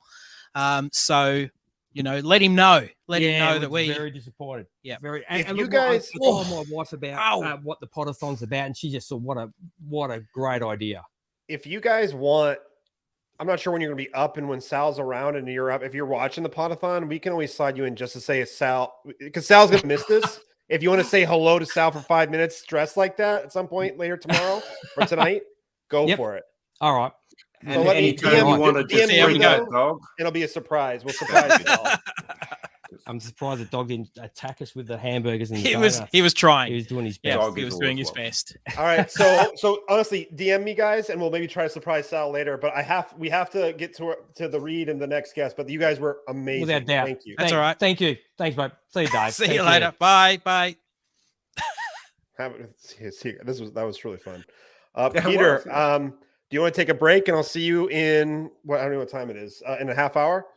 Whatever you need, man. Thanks for bringing me on. Yeah, it's great to see those guys. Awesome. Thanks. It was fun. So I'm actually excited to talk to the next guest too. Pete, you can hang out too. Honestly, Peter, you don't have to go. It's up to you. Actually, it's up. It's up to you. Yeah, it's up to you at this point. I don't. It's up to you. Okay, well, I'm going to be here anyway, so I'm just going to keep being here. Yeah. Hang on. that's Yeah, fine. hang on then. Yeah, hang on. Could you stop bringing all right. on people with amazing accents and Nope. accomplishments? Though I'd appreciate that. For my No, because we're about the next person who I remember from last year specifically was actually I think about my segment with this next guest. I'd say maybe once a month, and I wish I told him that before tonight because I really enjoyed it. So anyway, I'm going to get to the read real quick, and then we'll have our next guest on. Women of Fantasy Football began as a way to highlight outstanding women in the world of fantasy football. Now, WOFF is a movement. The partnerships, the sites like Club Fantasy and Fantasy Alarm, and organizations like Galvanize, we strive to support women who want to pursue careers in sports and build a sisterhood through a shared interest of fantasy football. For more information on Women of Fantasy Football, follow us at women_FF on Twitter and Instagram, or check us out at womenoffantasyfootball.com. So shout out to Women of Fantasy Football. They were on a couple hours ago. They really brought the donations, and they'll be sponsoring the Women's Power Hour later tonight, or whatever time it is. They'll be doing it later. All right. Without any further ado, Kurt. Hey, man. How's it welcome. going? Thanks. Great to be here. Good. So wherever we are. Yeah. I think where are you? Are you at an Applebee's? Because that's what I think the Aussie guys want to know. It does feel like you kind of at an Applebee's. I wish. I can't say this loud. I'm a coffee connoisseur, and I'm in Starbucks. That was a question on the so that was Starbucks was an answer. So yeah. So I am actually in London with my wife. We were at the UK FFC the last 2 days. I drafted live Friday night. Scott Fishbowl live in London. That was so amazing. Then we were at the fantasy convention yesterday. That you guys are going to have Dan and Hannah on in a little while. Murph was there yesterday. Those guys are amazing, man. I am so excited to be in London and just to hang out with those guys I've talked to on Twitter back and forth. Murph, I played in the King Classic. So just guys that I know, but to actually be in the room with them has been really cool. Anyways, our Airbnb, the Wi-Fi didn't work. So we're out scrambling. Everybody knows Starbucks has Wi-Fi, so we ended up here. And I'm in Arsenal kit because I love the Gunners, but also because I had 2 shirts that were supposed to show up yesterday, Scott Fishbowl shirts, and they didn't show up. So when the show's over, I've got to go shopping to buy 2 shirts to make it through the week before I go back to South Africa. So yeah, we're up here in Europe for a little while on holiday, and yeah, great to be here. It's a bizarre question to ask somebody from South Africa, but yeah, that's where we are, in the Starbucks in London. We're actually under the Shard, if you know anything about London. So we are very multicultural right now, between the German and then the Spanish-speaking guest, and then we've got 2 Australians and now a South African and a Starbucks in London. Like that's. I was kind of hoping we could. Yeah, I was kind of hoping you would bring me in right at the end of the Aussies so we could talk about the rugby match yesterday, but it looked like it didn't happen. Oh, if I had seen a mess, I would have done it too, because they would have loved to talk about it. Right? Yeah, no, they got beat like 24-9. I don't think they would have wanted to talk about that game. I was actually going to ask you about the live draft that you just went to, because I was lucky enough to go to the expo last year, and meeting people for the first time that I only know on Twitter was kind of amazing for me. And I was like, people might be considering going to that, which is also a big Scott Fishbowl supporter, and a lot of us meet there and network. So yeah, like, what was that like? Yeah, speaking of that, Bob Lung was here. Oh, that's awesome. And he's amazing too. His presentation on consistency was really, really good. So yeah, I've been a Bob Lung fan for a long time. King's Classic, consistency guide, all the stuff that he does. And yeah, to have him here was good. But yeah, no, live draft was really cool. It was a little confusing because there was 3 in London at the same time. So originally, when we planned on coming, we were just going to watch, Murph and all those kind of guys draft live, like on a stage somewhere. And then all of a sudden they were putting 3 in the same room. So it was crazy. I couldn't even read the board. My wife had to run up and tell me who got drafted. But no, the vibe there was amazing. It's a team effort. I like it. It is. No, she's amazing. And actually, because she was there somehow, because Scott Fish is a legend, somehow she got into the Scott Fish Bowl last night.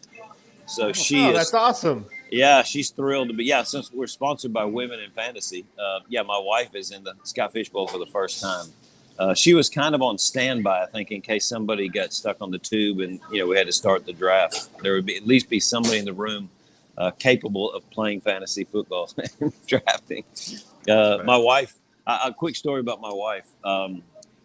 She hates to lose to me, and there was 3 years I was undefeated except one loss, and all 3 years it was to my wife. And she's here. If I think you that's wanted a to brag, typical husband-wife relationship, actually. there she is. Yeah, When I talk about how great she is, she actually is a good fantasy football player. She's a little intimidated to jump into Scott Fish waters, but she'll do great. She really will. She hangs out with the Podathon. We're going to have lots of great advice later on. So good. We might do that. We're kind of traveling, doing tourism today, but we'll see as much as we can get on. We will. that makes sense to when you're in England or in London to enjoy not watching something on YouTube. Yeah. Yeah, go figure. So yeah. Anyways, no, the vibe was amazing. The guy, and it was just really. I love the Scott Fishbowl draft. The thing is, in South Africa, you're on a different time zone, obviously. So you wake up and then you got to scratch 20 names off your list and then figure out what your strategy is now. To do that live was a little intimidating on the fly. But no, it was great. The vibe, really good. We met in, it's called the Dugouts, the bottom part of Belushi Sports Bar by the London Bridge. And yeah, so Dan and Hannah and those guys, they did an amazing job. When you guys have them on an hour or whatever, you really just need to tell them well done. Like I would, if I had the money, I would fly back next year for sure. Although I think Bob Lung's one in the U.S. is also on my bucket list. But yeah, I was going to say, if you one of make the it to things the expo, I will be at the expo. that would be awesome. I promise you. If you make it, if you give, I'll need some advance because I can't. But because I have a family, but yeah, go figure. Yeah, I would love it. So here's the deal: we usually, we get like a month vacation, and we usually take Christmas just to be, the family time. So to stretch that to July is kind of hard to do, and to fly home for a fantasy football convention and miss Christmas with family might not go down so well. So I'm in a difficult situation, but it's going to happen, even if it's when I retire. So, sooner or later, I'll be there. The sooner the better. But yeah, it's definitely high on my list of things to do. I think that'd be awesome. And to your point about Bob Lung, he was at the expo, like I mentioned. And one of the things that struck me is all of these people are really approachable. Like you've known them for years, they're famous to you, but they are so welcoming, and you can just walk up and literally just talk to them. And Bob especially was very friendly, and it was that always struck me. Yeah, no, he's a great guy. He even, one of the questions yesterday he got was, who are the great guys in fantasy? He said Bob Harris. I can't remember the other two he said, man. I'm sorry. It was a follow-up question because he drives for the NFL Hall of Fame. They asked him, who are the good guys you've driven with, and who are the guys that are kind of chumps? I won't say what his answers were, but that's probably the best. Yeah. I do enjoy listening to him talk about. He shares stories about the Hall of Fame weekend, and it's always really enjoyable to hear him listen talk about it. Yeah, they are. I will say this: the hardest thing about the convention in general and the fantasy draft is I only know people by their Twitter logo. I'm very. I only know avatars. I don't know anyone's face. Yes. Instead of name tags, we should just have an avatar of their Scott Fishbowl logo for this year, and then everyone should have to make shirts with fantasy cares with their. That would be awesome. Yeah. So, Kurt, it was a little funny last year. So I really did enjoy our segment last year, and I meant what I said before you came on the show. But I was really nervous because I've been doing the Podathon for behind the scenes for a while, but I had never ever planned on hosting because I just never was something I thought to do. And when they need someone to do it overnight, I was like, sure, let's do it. I'll do it, and take care of the sponsors, all that stuff. But I didn't set up the schedule. I didn't know who any of the guests were at all until they showed up. And so what you had for your list, you had African fantasy football. I missed you saying your name in the beginning, and I just didn't I was so nervous, and I just was like, I can't ask him what his first name is. So I just sat there, and I couldn't call you African fantasy football to your face. So I just waited until we made like eye contact, and I would ask you a question. It was like, but it was it was funny to me, but I really enjoyed that awkwardness. I don't know what it was, but it was I really enjoyed it. So. That's awesome. You can call me anything to my face. I've been called a lot worse than African fantasy football. That's for sure.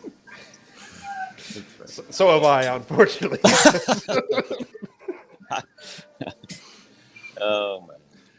I mean, but yeah. So Kurt, talk about what you did in your draft. Yeah, you were That's in what the I was live gonna draft, ask, and I'd love to talk more. We'll get back to who was in it because I love yeah.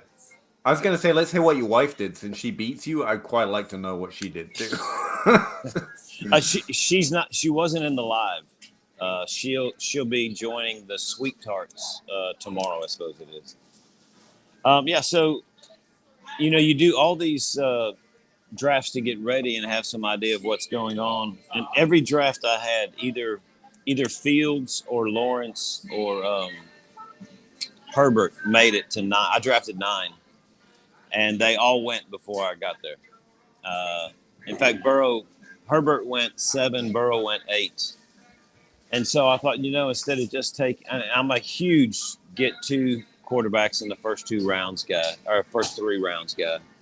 And I'm a Vikings fan. I was born in Minnesota a long time ago.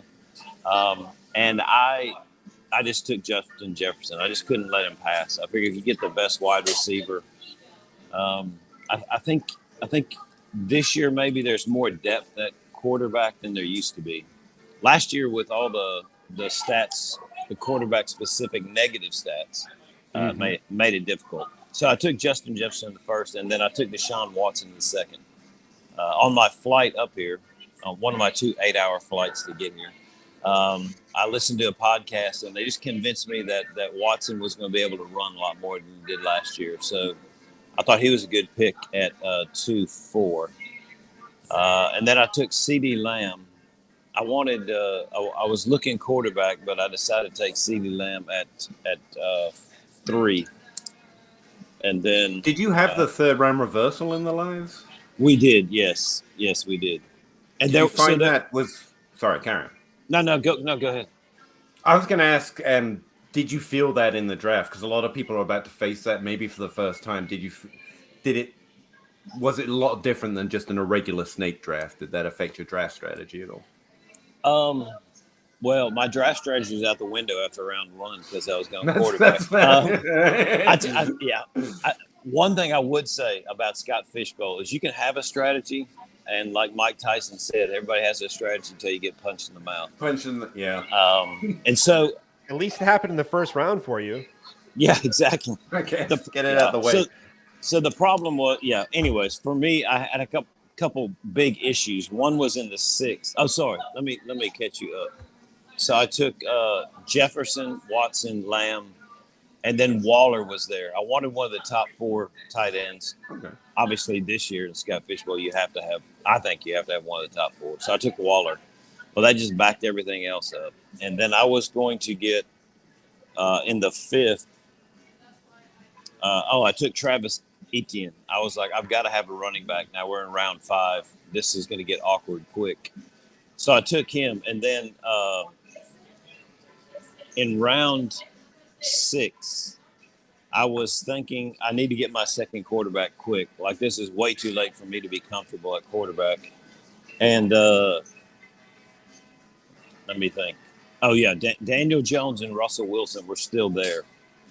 And the 2 picks before I drafted were Daniel Jones and Russell Wilson. So now I'm thinking there's not any quarterbacks that are really great. I'll just grab one the next couple rounds.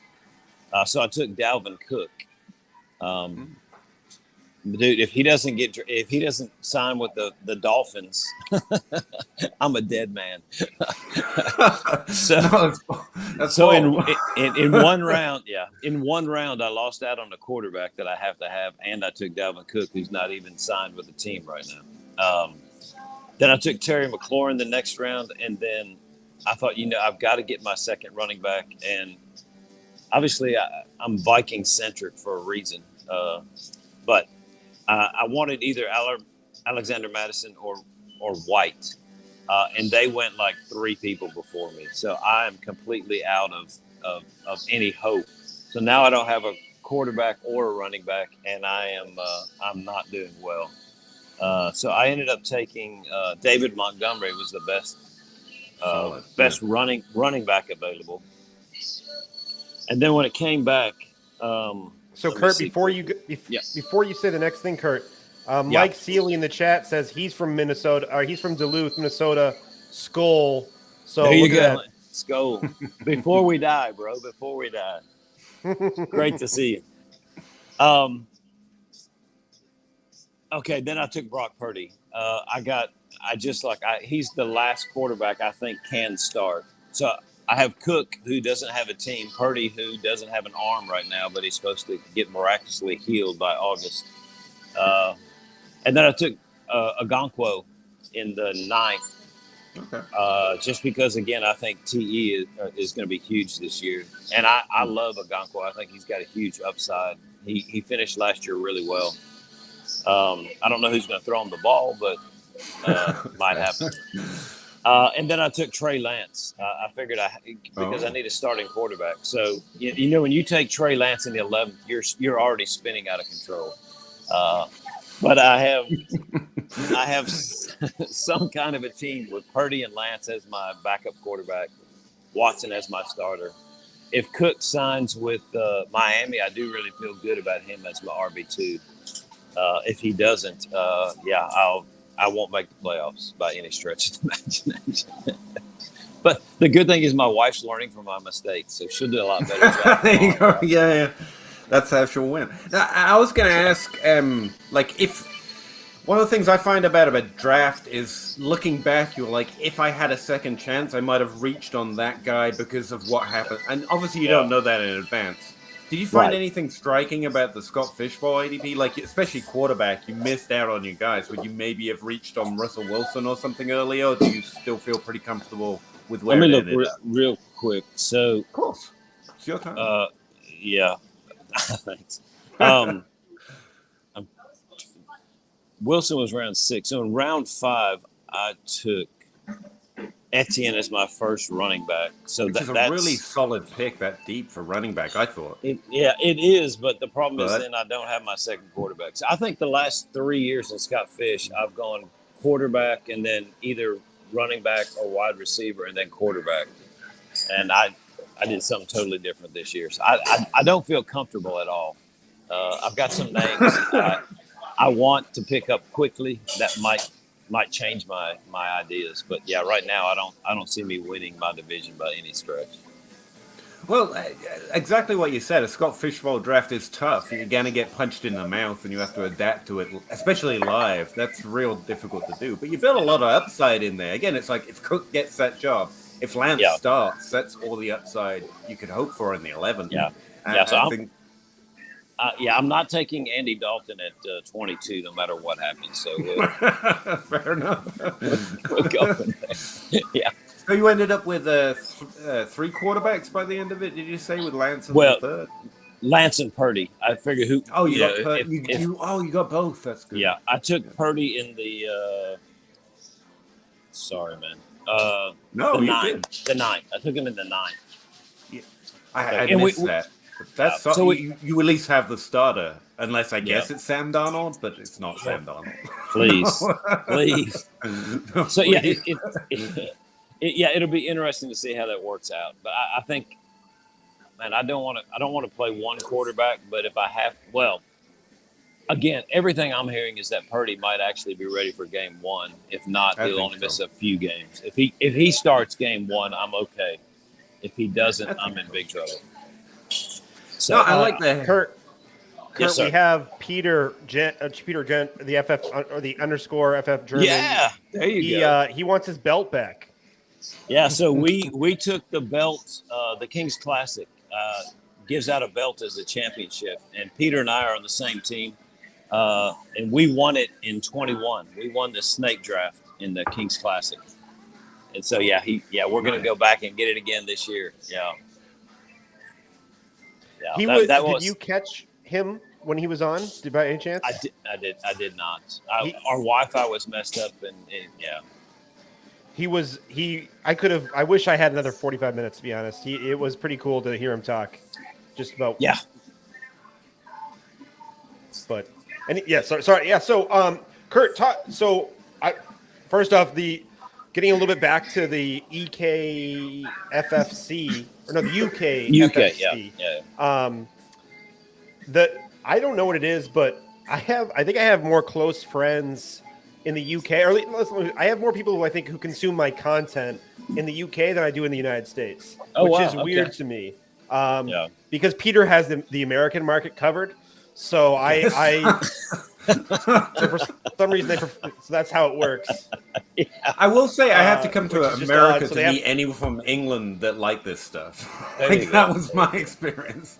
Hey, one of the guest speakers yesterday was I can't think of his name, was kind of the voice for one of he calls the Super Bowl for Britain at one of the top 3 or 4 or 5 radio stations. And he was telling stories and stuff. It was really cool. But I interrupted you again. What were you going to say, Mike? Sorry.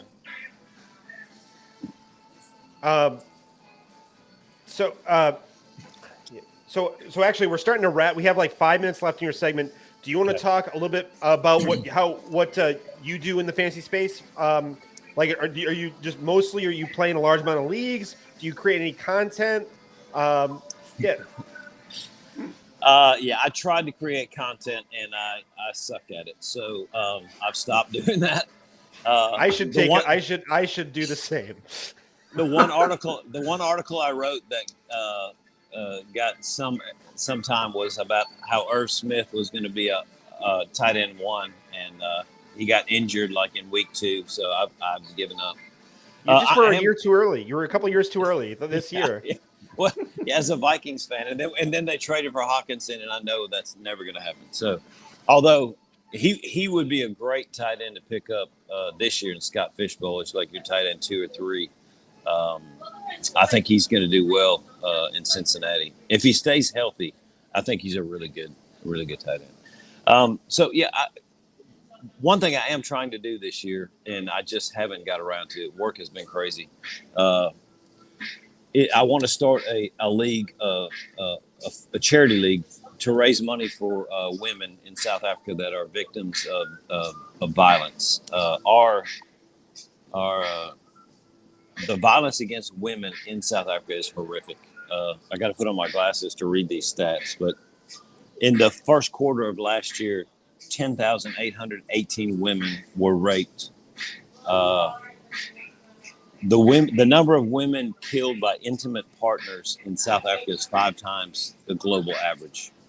And a woman basically is killed every 4 hours in South Africa, and half of those are by intimate partners. When COVID hit, they stopped selling alcohol in South Africa, and violent crime went down 63 or 68%, almost instantly. Wow. So it's a huge problem. My wife and I work a lot in the inner city of Joburg, and we just have a heart for those ladies that are abused and whatever. I don't want to get into a whole lot of that, but I want to raise some money for charity so that we can somehow help support those ladies. So that's the charity I want. I love Scott Fish for the charity thought. I think I'm in 4 charity leagues in Britain this year, just because I don't even care how I do it. I just want to give $20 to somebody to help somebody with a disease or whatever get what they need. So that's what I want to do. If I do that, I'll try to tweak that out. I need to get it organized like the second week in August at the latest. So I'm heading that way. But I think I know enough guys that will publicize it. We can do that. I was going to ask, where will we hear about it? Like, what's the app that we have to follow? Because I want to. There's I'll tweet it. If you guys follow me on Twitter, it'll get out there. But I think Murphy and some of those guys will tweet it as well. Peter Gant will tweet it. So some of those guys that you already follow, the big shots, not guys like me, but the big shots will retweet it. And you'll have a chance to see that. please slide into my DMs. This is the second time you've talked about this on the Podathon. I remember that last year, and it really did impact. Like I remember being kind of just floored when you talked about this last year as well. So please, if you do this, I would love to be involved. Okay, I'll do that. If I could help at all, which I probably can't, but I will be a body in the room. I do this. Just This is retweet basically what I'm doing there. There you go. Anytime. Good. Yeah. So that's kind of what I do. I just play in a lot of leagues. Just enjoy the game. It's really cool. Really want to thank you for just thinking of that, and definitely move forward with it. That's awesome, man. And thanks for everything you do with the Scott Fishbowl too, as well, because it's all helping the right people, and that's wonderful. Yeah.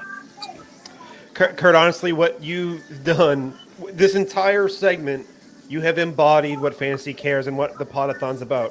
You have gone to a live draft that was 16 hours away from your country, which is the other side of the world from where Scott Fish is.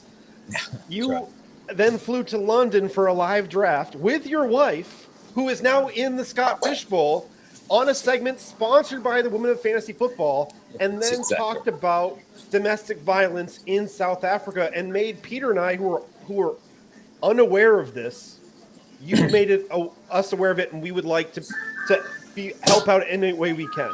So what you just did is what Scott Fish wants to happen. So a hat tip for you. I cannot believe it's freaking 5. I almost swore there. I cannot believe it's already 5:30, man. Yeah. This was delightful. Thank you for doing this. I hope to do this again next year. Please. I'd love to. I don't create content. I just love fantasy football. But if you want to talk to me, I'd love to talk to you. I guarantee you will always have a spot on the Podathon as long as I'm involved. I promise you. I promise you that. Next year, we'll need a special guest to interview my wife, and she can talk about how she beat me and whatever. That would be really fun. To be honest, I think you will interview her about how she beat you. I think that'd be perfect. Yeah, that's right. I just need to give her one question, and she'll be able to fill up the half hour. Yeah. She's amazing. She's absolutely amazing. I'm a blessed guy. Thank you. We're up against it. I have to get to the next sponsor and the next guest. But Kurt, thank you. Thank you. Anytime, man. Guys, I'm blessed. Thanks for Scott Fish for all he does, and thanks for you guys for all you're doing. Grab some coffee and keep at it. Appreciate you. Cheers, man. Bye. Enjoy your vacation. Thank you. Yeah. I need to take a breath after that, Peter. I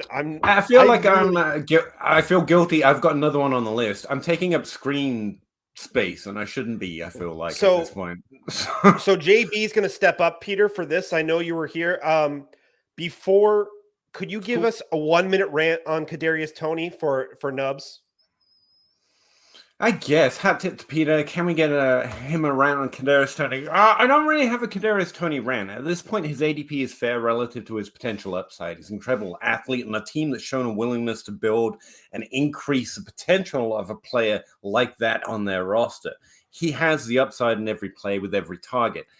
I think if you look at the history of those players, in most situations, they don't put it together with the volume in order to have the fantasy impact. But he's going to be electric on the field because that's what he's always been. And the teams are going to take advantage of that. I think it's big for the Chiefs. I think it's big for Kadarius Toney. He's an amazing asset. I just hunt fantasy points, and for that, you need volume. Tyreek Hill managed it, but Tyreek Hill isn't Calvin Johnson. Calvin Johnson is an A.J. Brown. The similarity between Hill and Toney doesn't mean he can hit what we're looking for, which means nothing about the player or the team or as what he can do in the NFL. We're just hunting fantasy points, and I think sometimes we have to be willing to separate that out. But again, at his ADP, even in Dynasty, why not? I get it. I don't have any hate left for him. It's why not? The upside shot at this point, even in Dynasty, makes sense. So I'm afraid that's the best I can do for a 1-minute rant, Nubs. But yeah, hit me up. I'll think of some more negative things to say and try instead of those positives and try and spin it. Do you need me to start? Like, I don't want to take up their time on the screen. Peter, if you don't mind, where can we find you really quick, Peter? Because you just stepped up and you helped me through the last hour and a half. So anytime, man. No, I'm at PA Howdy on everywhere. Apparently, Threads is a thing now, but Twitter is where I've lived the last 10 years, so you can find me there easiest. But don't worry about it. Follow everyone else you see here. I'm just a guy taking up screen time and trying to fill the silence while Dave does the hard work behind the scenes. Really appreciate you all letting me on, and I'll be around if you need me anymore. Peter, I gotta say, it was wonderful to wake up to hearing your voice this morning. Same. And to actually see you and realize that you're not Homer Simpson. Well, I'm the embodiment of, but less cool. If like all the bad part, no. Appreciate you. Thanks very much. Sorry for taking up your space and time, and even right now, but it's great to see you. Can't wait to hear you all chat for a while. Great stuff, man. Go get that coffee. Haven't stopped. I figured. Coffee and a cigarette. That's how Peter wakes up. That's how he goes to bed. I know, man. I know. You're doing great. Pretty much while I'm sleeping, you know? Yeah. All right, guys. Thank you. Do you want to kick me or do you want me to leave? Thank you, Peter. Thank you, Peter. All right. Before we get to Andrew, and JB is going to help carry the water for me this segment. The transition, our sponsor here, the transition from season-long fantasy football to NFL DFS can be tricky. If you want to take DFS more seriously this season, rely on the experts who do this for a living with the help of Occupy Fantasy. Their staff has millions of dollars in lifetime NFL DFS earnings using the affordable tools and unique settings created by co-founder Brian Jester at Occupy Fantasy. The goal of Occupy Fantasy is to teach you the right way to play, to help you completely reshape how you think about DFS at any bankroll level. Subscribe to Occupy Fantasy for their informative ebooks, live player models, daily write-ups, and the smartest lineup builder in the industry. Visit occupyfantasy.com. I can vouch they know what they're doing, and their tools are real. They've been a 3-time sponsor. I said a lot of nice things about them when I was on mute for 5 minutes by myself on the Podathon earlier. So that's basically the summary of that. So, and thanks for adding me on Twitter about that, Peter. Now you can go. Thank you, buddy. No, I'm just no, but in all seriousness, thank you to Peter. He was clutch here. But without any further ado, JB, I could use a bathroom break. Andrew, can you take it away, my friend? Oh, for sure. I figured you needed that, man. That's why I said, you know what, let me hop on a little early for a couple of reasons. I figured you needed a bathroom break, and I saw my man Andrew Hull was scheduled for this 5:30 slot. So I was like, all right, let me wake up a little bit early here. I mean, the sun's not even out yet. It's still dark here. I got my coffee here. I still got a Scott Fishbowl shirt on. I had to switch from the one I had on last night. But Andrew, man, I had to come in and see you, brother. How's everything? What's going on in your world? It's doing well. I know we met at the expo last year. I think it was last year or 2 years ago, maybe both years. But no, it's going well. I know this is a nice early morning segment. Last year, I was on the Podathon like late at night, like 12:30, 1 o'clock, something like that, after my live Canton draft, where we did the 3 drafts. We actually got through 20 rounds while we were there, which was pretty awesome. With a 1-minute clock, we were just grinding. It was awesome. And I remember going back to the hotel bar after the draft and talking to Keith and sitting there for a little while and, you know, kind of getting some drinks eventually from him, which was great. But then after all of that, coming on the Podathon and talking about my experience and being able to, you know, chat up who I picked and everything else. This year, I'm actually on before my live draft this year in Cincinnati, which is coming up later today. So I'm very excited for that.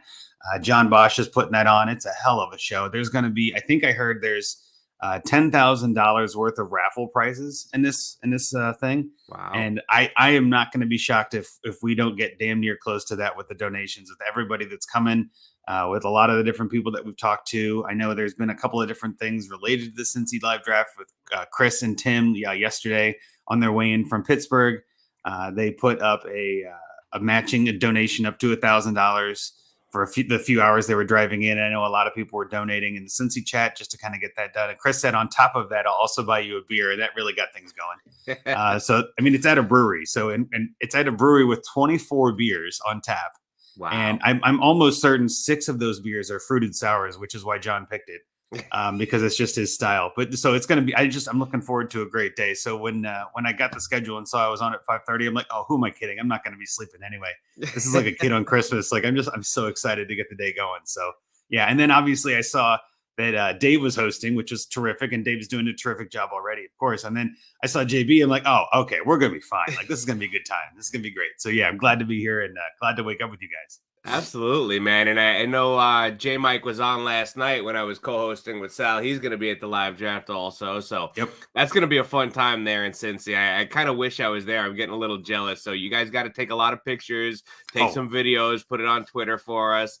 I'm glad you mentioned the charitable part of it too, because that's really important. A lot of these live drafts are doing auctions or some sort of something that you could use to contribute and still get something out of it.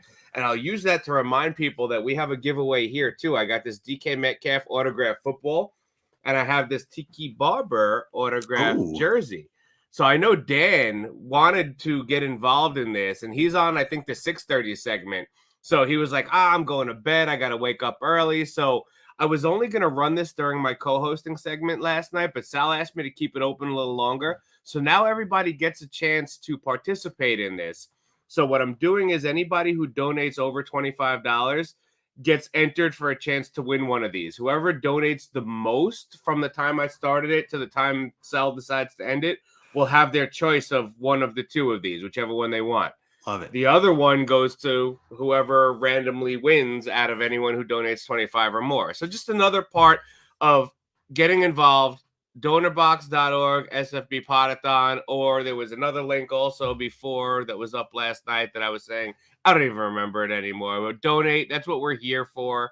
That's what this thing is all about. It's a Podathon, just like a telethon. So get involved, do your donations, and you can win some cool stuff too. That's the way to do it for sure. And I know the other thing that I thought was interesting about the Cincy live draft is I was talking with Dave Heilman, Dynasty Dorks, and he is in Indianapolis, I believe, is where he lives. He's not in the Cincy draft, but he wasn't sure if he was going to make it, which is why he didn't sign up for the live draft. Because when you sign up for that, you pretty much guarantee I'm going to be there. Yep. And I know a lot of people, with families and kids and everything else, it's tough sometimes, even 2 or 3 weeks out, to be like, yeah, I know where I'm going to be on that day and time. So he was like, I don't want to lock in. He's like, I don't know if I can make it. And I was like, well, even if you can't make it, you should come to the draft, which I think is the other fun part of this, is that we're going to have maybe 40, 50 people there for 3 live drafts. You know what I mean? Like, we're going to have a bunch of people that are just hanging out, doing whatever, probably more than 50, even, to be honest with you. But I know Ryan McDowell's coming up from Kentucky, so that'll be great. Nice. I know we've got some other guys in the drafts like Drew Davenport and Chris Allen, who I'm friends with. And so, again, it's just going to be a great time. But Dave actually did something really different. He goes, well, since I'm coming anyway, and he does a lot of card breaks and stuff on the side. He was like, what if I bring a bunch of cards to break and we just put all that money to charity? So it's $10 a team for all 32 teams. So there's $320 right there that we raised. And then he's going to do a live card break while we're drafting and just kind of draft and pull cards and put it on YouTube and stream it and everything. Like, I just think that's another aspect of this, something else going on that's different than everybody else is doing. I know a lot of people in the fantasy space and in Scott Fishbowl space and everything are looking for ways to contribute. And I think that's, again, a great way to contribute, something a little bit different and a little outside the box, but we all love football, and football cards are kind of fun too. So it's just kind of of course the Cincinnati went really fast. I mean, everybody wanted the Cincinnati cards. I mean, we're in the town with these guys, you know what I mean? Like, we want our players. But the point is, it's still I love the idea of it being football related. It's going to be a fun Sunday. And yeah, I can't wait for it to start, but I don't want it to end. You know what I mean? Like, it's just, very exciting. Andrew, did you hear what happened with Tim Turner and Chris Fennell? I just mentioned that while you were away. Yeah, they did the matching. Yep, they did the matching, which I thought I donated too. I was like, yeah, let's go. And I thought that was such a fun idea, just such a cool thing to do while they're driving to the Airbnb. They did send a picture too, or at least Tim did. He sent a picture when he got into town. He met up with John Bosch. They went to Kings Island, I think, and met up somewhere. No, they went to Millions. That's right, in Mount Lookout. So again, it was just everybody already connecting. A lot of people were chatting that they're already in town last night, and we're kind of hooking up with each other and kind of figuring out where to go and all this. So yeah, that's the whole point of this too. There is a big charity element, of course, but the live drafting aspect reminds me a lot of the Expo, where it's just getting to meet people in person and kind of shake their hand and have a beer with them. It's just such a fun thing to get to bring friends together is the whole point. So, sorry, yeah, Andrew, it's awesome. Your mic, is something up with your mic right now? Are you hearing that, JB? No. You're not hearing a fuzzy noise from his mic? Let me try again. Is this better? No, it's just me. It's me then. Okay. All right. Thank you. I can do an ASMR segment. It's morning. Everybody wake up. Let's get it going.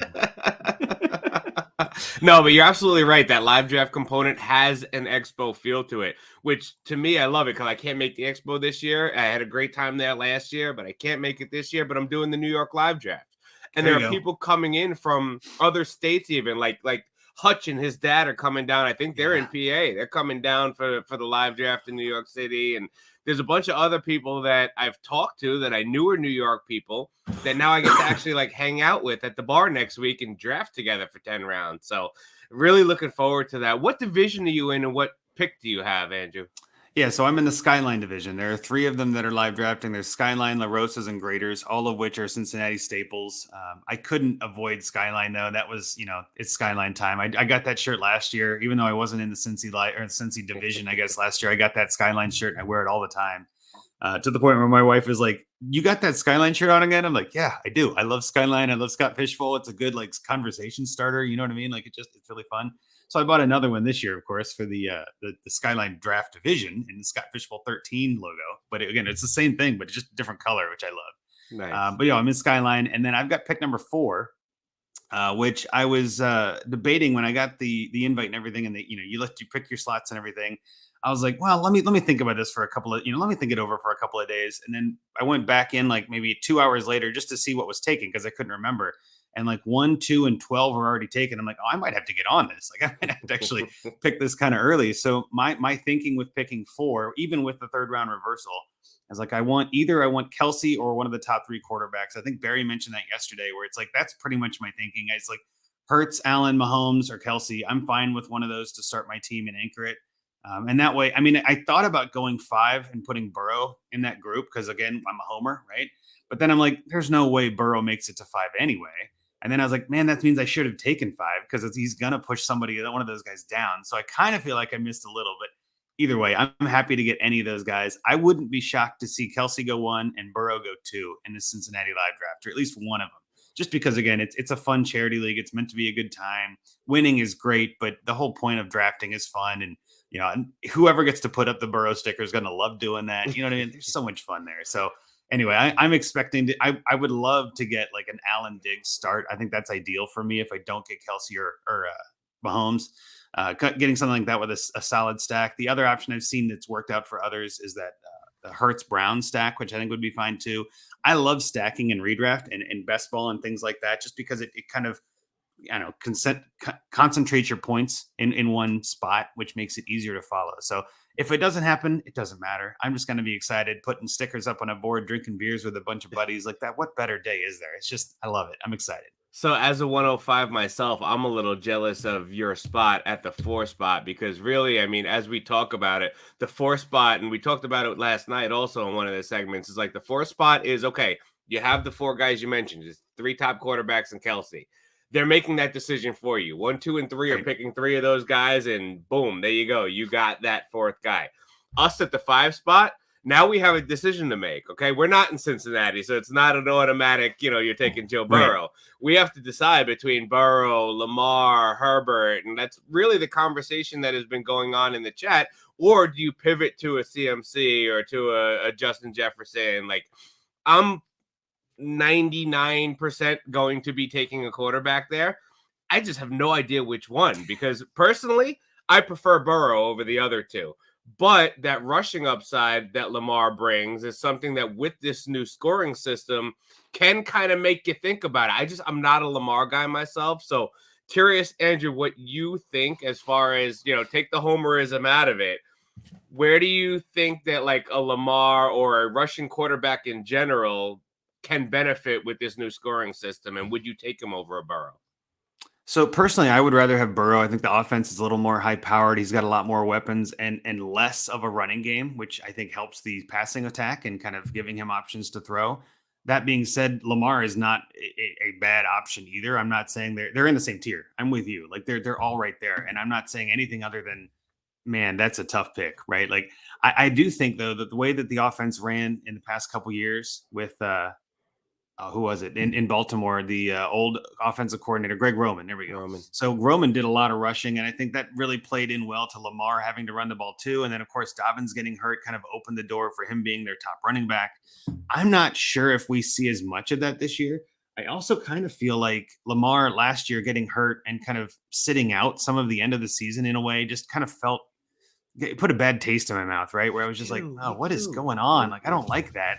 And so it makes me worried that his heart is all in it. Yes, he got the contract, but in a way, once you get the contract, you're not quite as driven. And so if he was not driven before the contract, and now that he's got the contract, is he going to be on the field the whole time? Is he going to sit out again?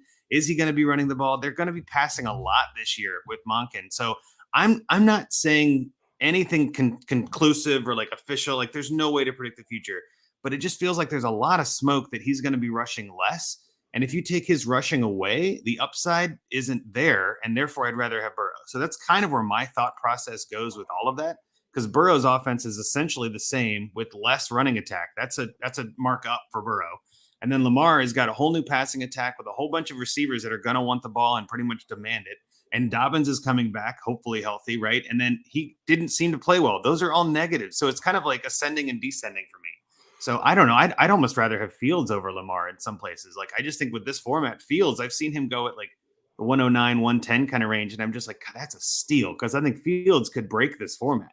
Because again, what do they have in Chicago to run the ball? They don't have David Montgomery. They've got Roshan Johnson now, that drafted. They got Khalil Herbert still. They got Travis Homer.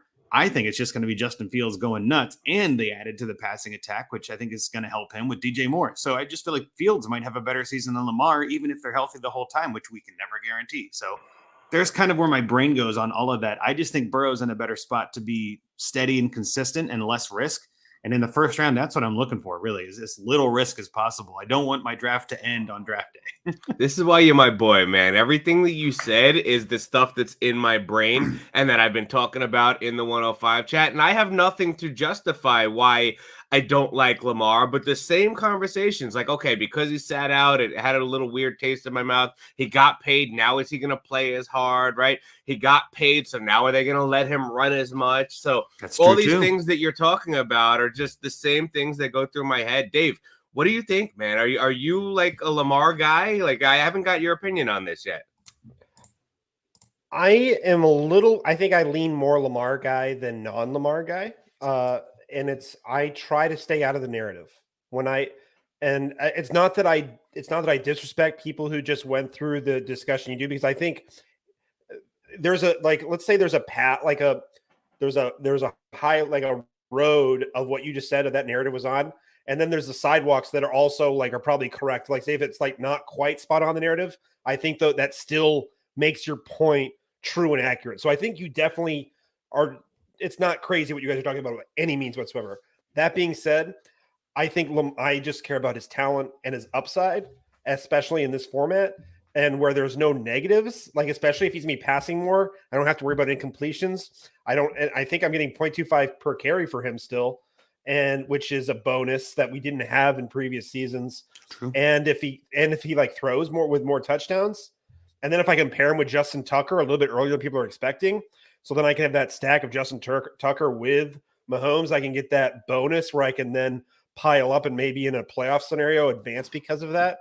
That's something that I'm interested in Lamar. But I have the 103. I'm not taking Lamar at 103.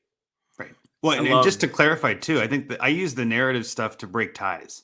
Yeah. That's kind of where I'm going with it. Like it literally is like Burrow and Lamar are tied for me, right? So it's like if the data and all the numbers kind of back up that they're equal, then it's like, all right, well, which one deserves to be over the other by a small, minuscule amount, right? And tiers too. I love doing tier-based drafting, and that's kind of where I put Fields, Lamar, Trevor, and Burrow all in that same tier as a quarterback. I would actually throw Jefferson and Chase in that tier too, because of the fact that they've got so much upside. CMC, of course, is in that tier, right? So like that's a big second tier. Which is why in my mind, I was either going to take the 104 or like the 111. I'm like, either I'm taking one of the top three or I'm fine getting the scraps at the end. And then that third round reversal gives you that nice little bonus on the third round. So that was those, again, for thought process sake for SFB, that's where my head was going. But I definitely agree with you. It's really tough to do data analysis on data that doesn't exist, right? Like what we're trying to do here is kind of take data and extrapolate it, use what's sticky, use what's signal, throw out what's noise, that kind of stuff. Like I totally get that. And I respect the hell what you and Peter, both do, where it's like just number crunching all the time. I love that.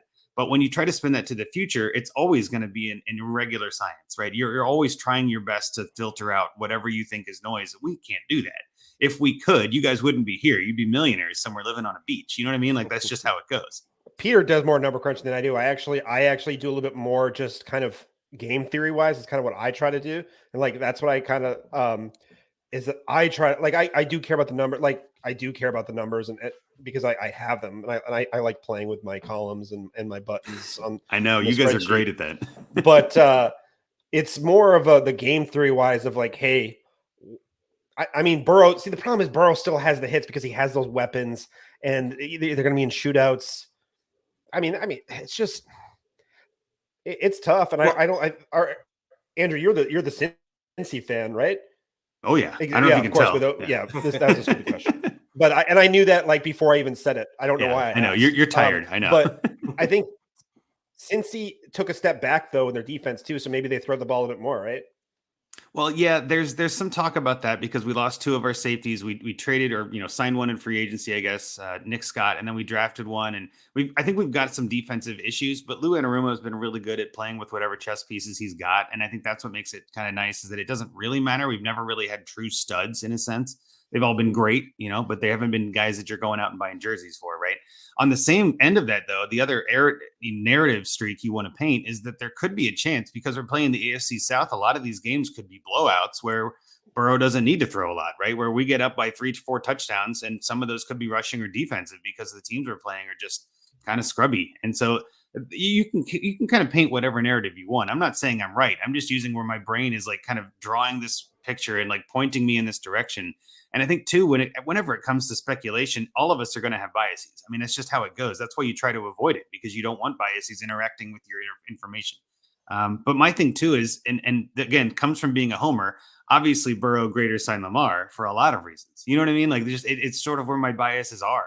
And so part of the narrative building when it comes to Lamar, I'm trying to take that out and be like, all right, well, let's zoom out a little bit and see what's going on. You're entirely right. They could be throwing the ball more, which could help Lamar.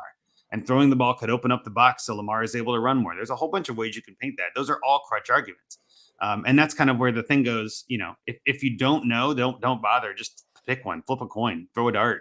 And that's why they're in the same tier for me. And honestly, yeah. And we're splitting hairs. We really are. Exactly. We're splitting hairs. And I think this conversation, while I actually really enjoy it, I think we're better thinking, maybe like zooming out, like you said a little bit and say, hey, what we're both, you and I are both going to be in live drafts. You're in Cincinnati, I'm going to be in Boston. All right. Well, what do I think about my opponents that I'm drafting against? Right. I can do my research. What do they prefer? What players do they target?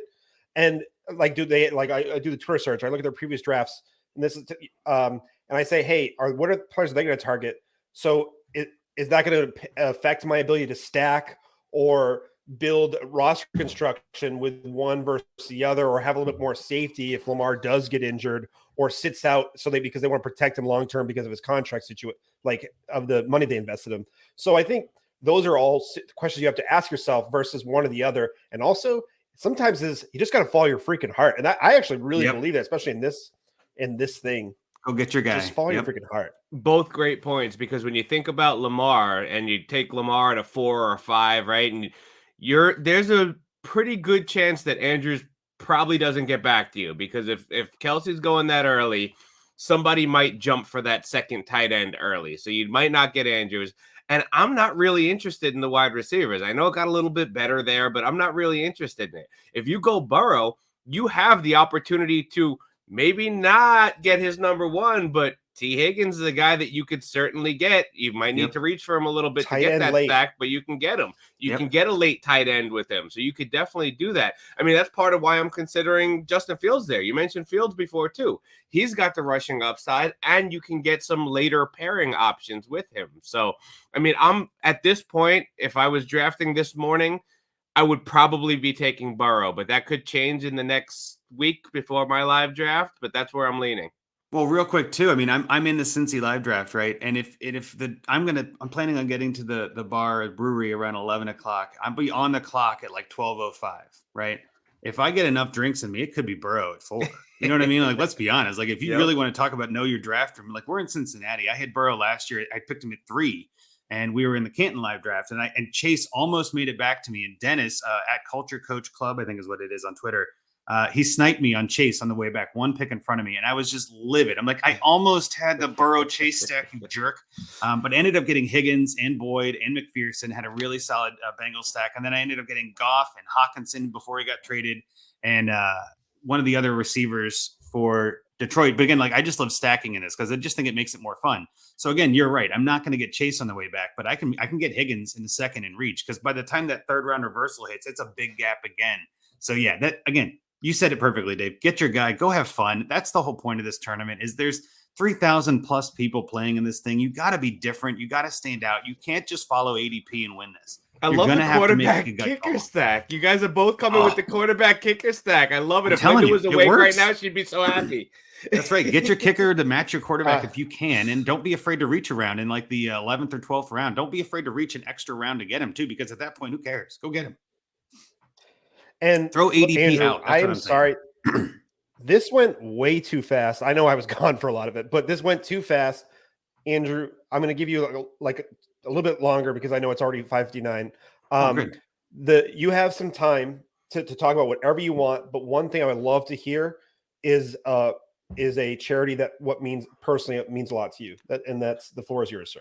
Yeah, so I do this thing every year actually, where sometime usually in August around draft season, I kind of take a look and say, all right, well, where can I make a donation to? And every year I donate 10% of my fantasy proceeds to a charity, and I try to change it up every year just because I want to make sure that I have a lot of different causes that I care about. I'm not a monolith. I don't just care about one thing.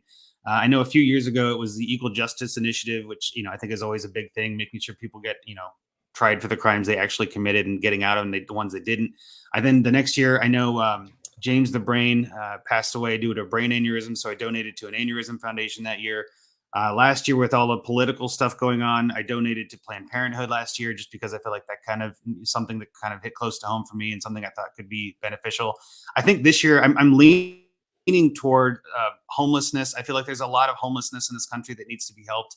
There's a really great food bank in our city called Free Store Food Bank that does a lot of good for this town, and they do a lot of good work for the homeless. There's a couple different homeless shelters I've donated to a number of times, and I'm just thinking maybe one of those guys will be mine. But I always try to take that Scott Fish element. Ever since starting in Scott Fishbowl, I've done this, where I think everybody should do that, right? And if all of us donate 10% of our winnings, not necessarily 10% of our entries, and if you only win $20, then it's $2, right? Like, come on, like you don't have to get crazy with this. I would recommend donating more.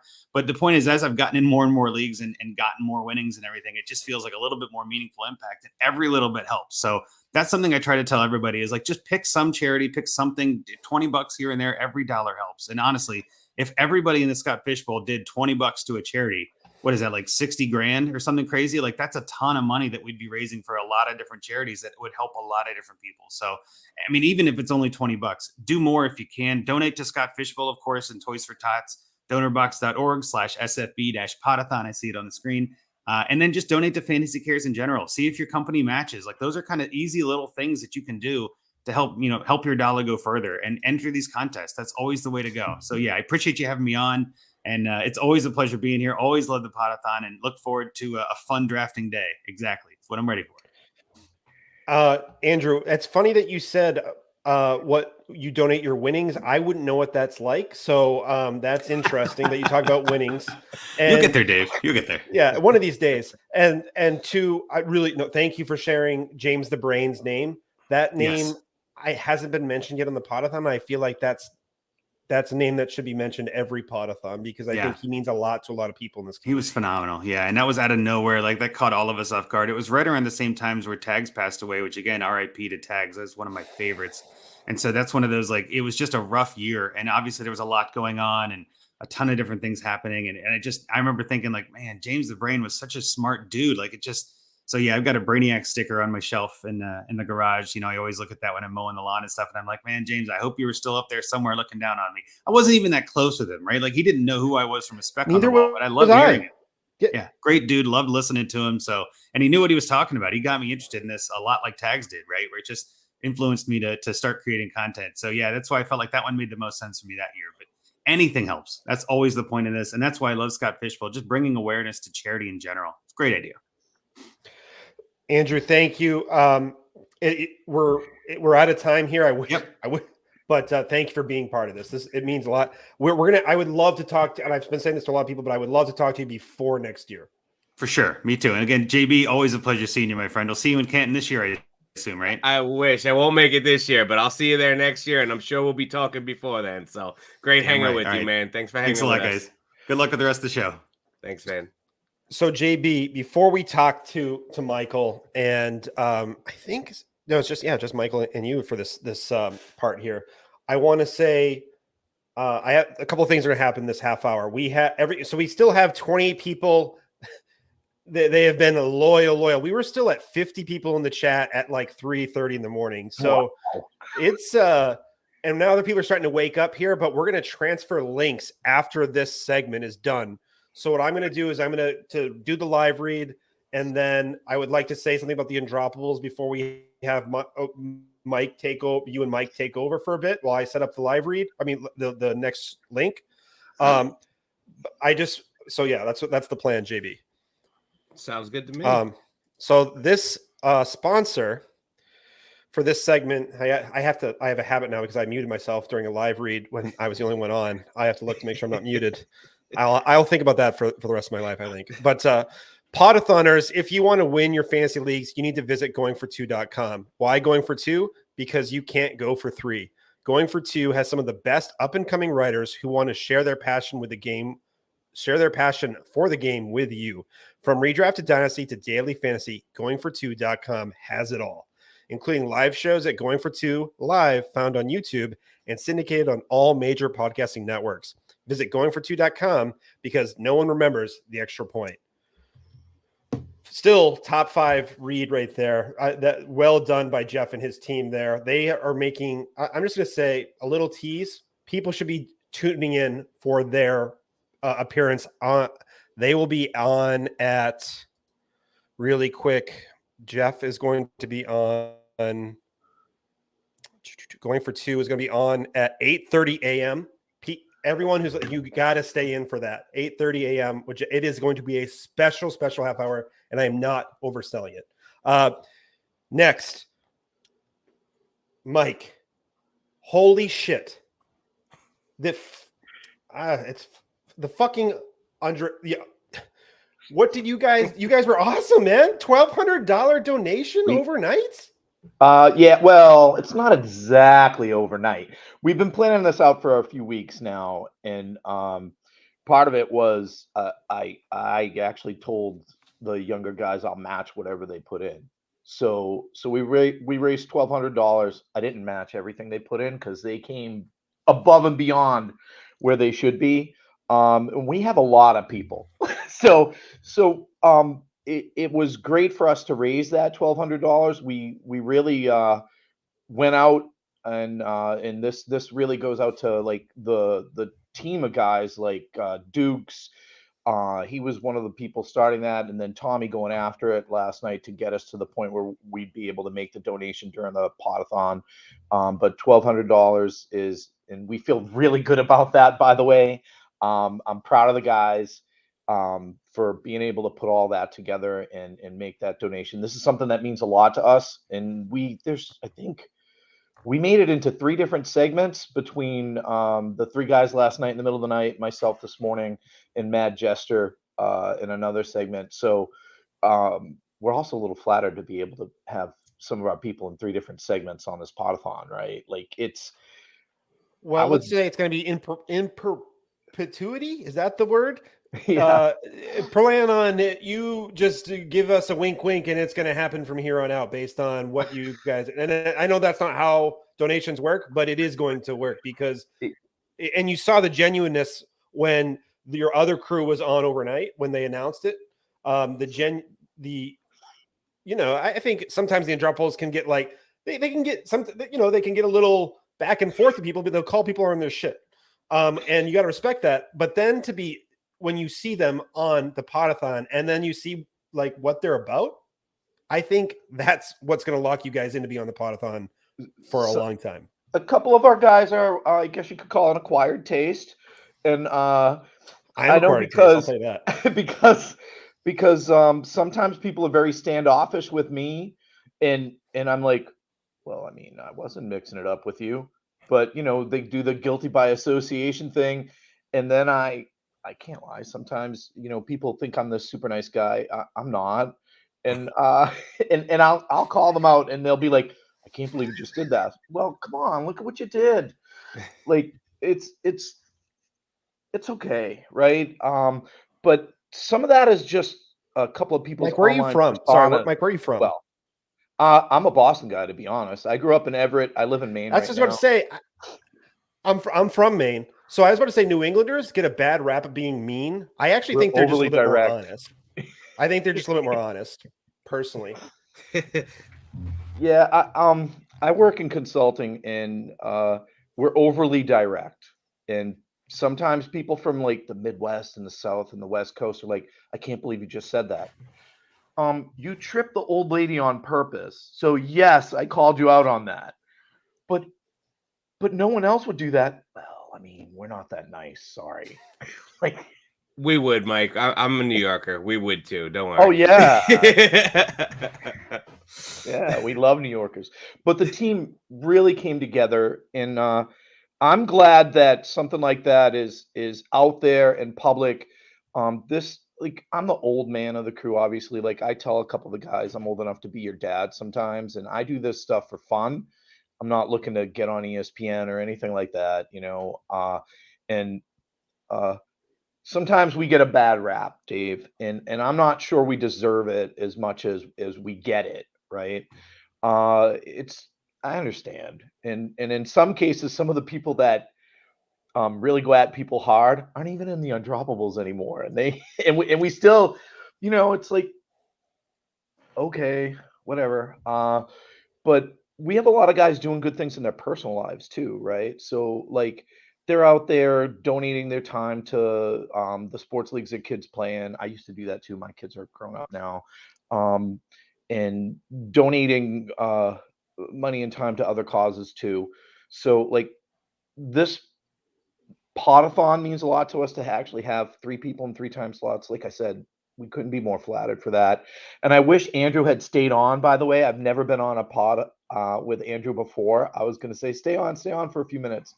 Because I love Andrew and I think he knows that. We interact a lot on Twitter.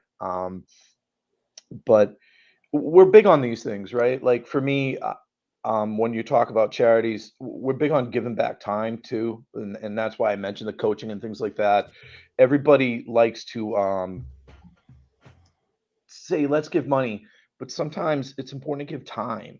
So, like, get involved in your community and give back your time. Every sports league for children needs coaches, every single one of them, and they don't have enough. Um, Andrew mentioned the soup kitchen. Go donate your time to help serve food there versus just giving money. Again, you think like lots of people think these things just magically happen. You guys know, and like look at like Mike, Daddy's at home, how much work he does organizing just this podathon, right? Like giving back that time is just really important. And I bring it up because of all the work I see people do on this podathon and Fantasy Cares, and I see it somewhat from a distance, but I know how much it takes because I run stuff for a living, and like these are people donating a lot of hours for free, like you guys too, right? To be honest, for free to make this happen, to help raise money and raise awareness uh, for things. And more kudos to you guys. It's easier to donate money than it is to donate your time. So if you can make some time to donate to causes, do it. It's a great point. My mom and I volunteered at a soup kitchen one time for Thanksgiving, and it was honestly the most memorable Thanksgiving that I had. So it's an incredible point. I'm glad you brought that up, Mike, because sometimes people don't have the money to donate, but your time is there. And that makes a big difference, just to see the smile on the people's face and to leave there feeling like you made a difference. I mean, that's something that is so valuable, and it didn't cost dollars out of your pocket. So I love that you made that point, Mike. Dave, you were going to say something? I was. Mike, are you doing the Boston live draft? I will be there. I'll be looking for you now too. Yeah, dude, this is good. Yeah, because which division are you going to be in? I'm in Cheers, and I'm Okay, in the same division I was in with a lot of guys last year. I was there last year too. Last year, Jamie Calandro sat next to me, And if we want to talk about the draft, it was funny last year. We're sitting there. One of the good things about a live draft, if people haven't done one, is it's really easy to see the board, right? Like if you're drafting online and you're like, most of my friends do it on their phone now, they can't see the whole draft board. So, it can give you an advantage if you can. And what happened in our SF 12 draft last Yes, tell year? me all your insights, please. I won the division, by the way, last year, so my insights might be pretty good. I didn't make the finals. I was really disappointed, but Tua got hurt on me, and as you know, and it made it tough. I was flexing kickers, Linda Lyons. I was flexing kickers all through the playoffs and Scott Fishbowl last year, and it was helping me in a big way. But looking at the board helps a lot. So if you guys actually follow what I do, I wrote the adaptive draft strategy. It's kind of based on value-based drafting with somewhat of a twist, but I know some people say that's not good, but some of these guys, especially in our industry, get in there and they're so set on doing zero running back or hero running back or whatever the thing is they promote for their strategy that they won't veer from it like at all. Right? Take advantage of that.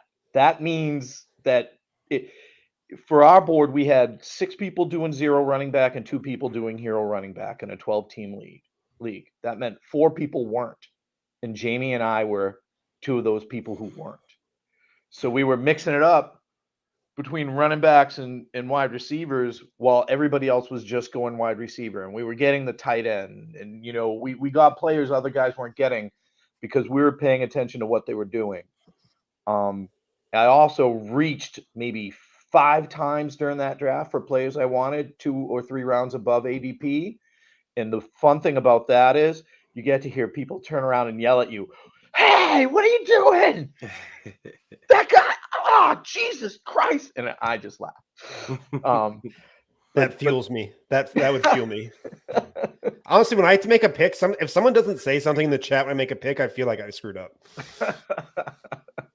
And at the live drafts, you get that firsthand. You get that right there live. That dopamine, I am ready for it.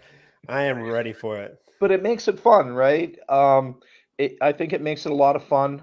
I liked hearing Andrew's strategy of stacking a kicker, right? Like that's not a bad idea. It depends on the team, but it's not a bad idea.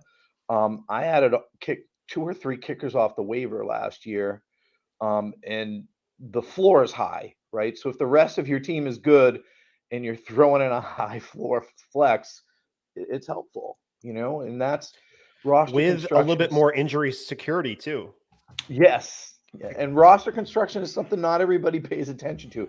And I should say in a home league draft. In this draft, there's so many good players that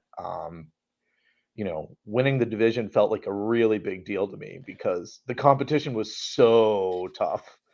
I'll be a little intimidated. I mean, I'm not intimidated. I think I'm just going to have a lot of respect for the people that you're up against. I think that's the key there. It's not necessarily intimidated, but like the respect.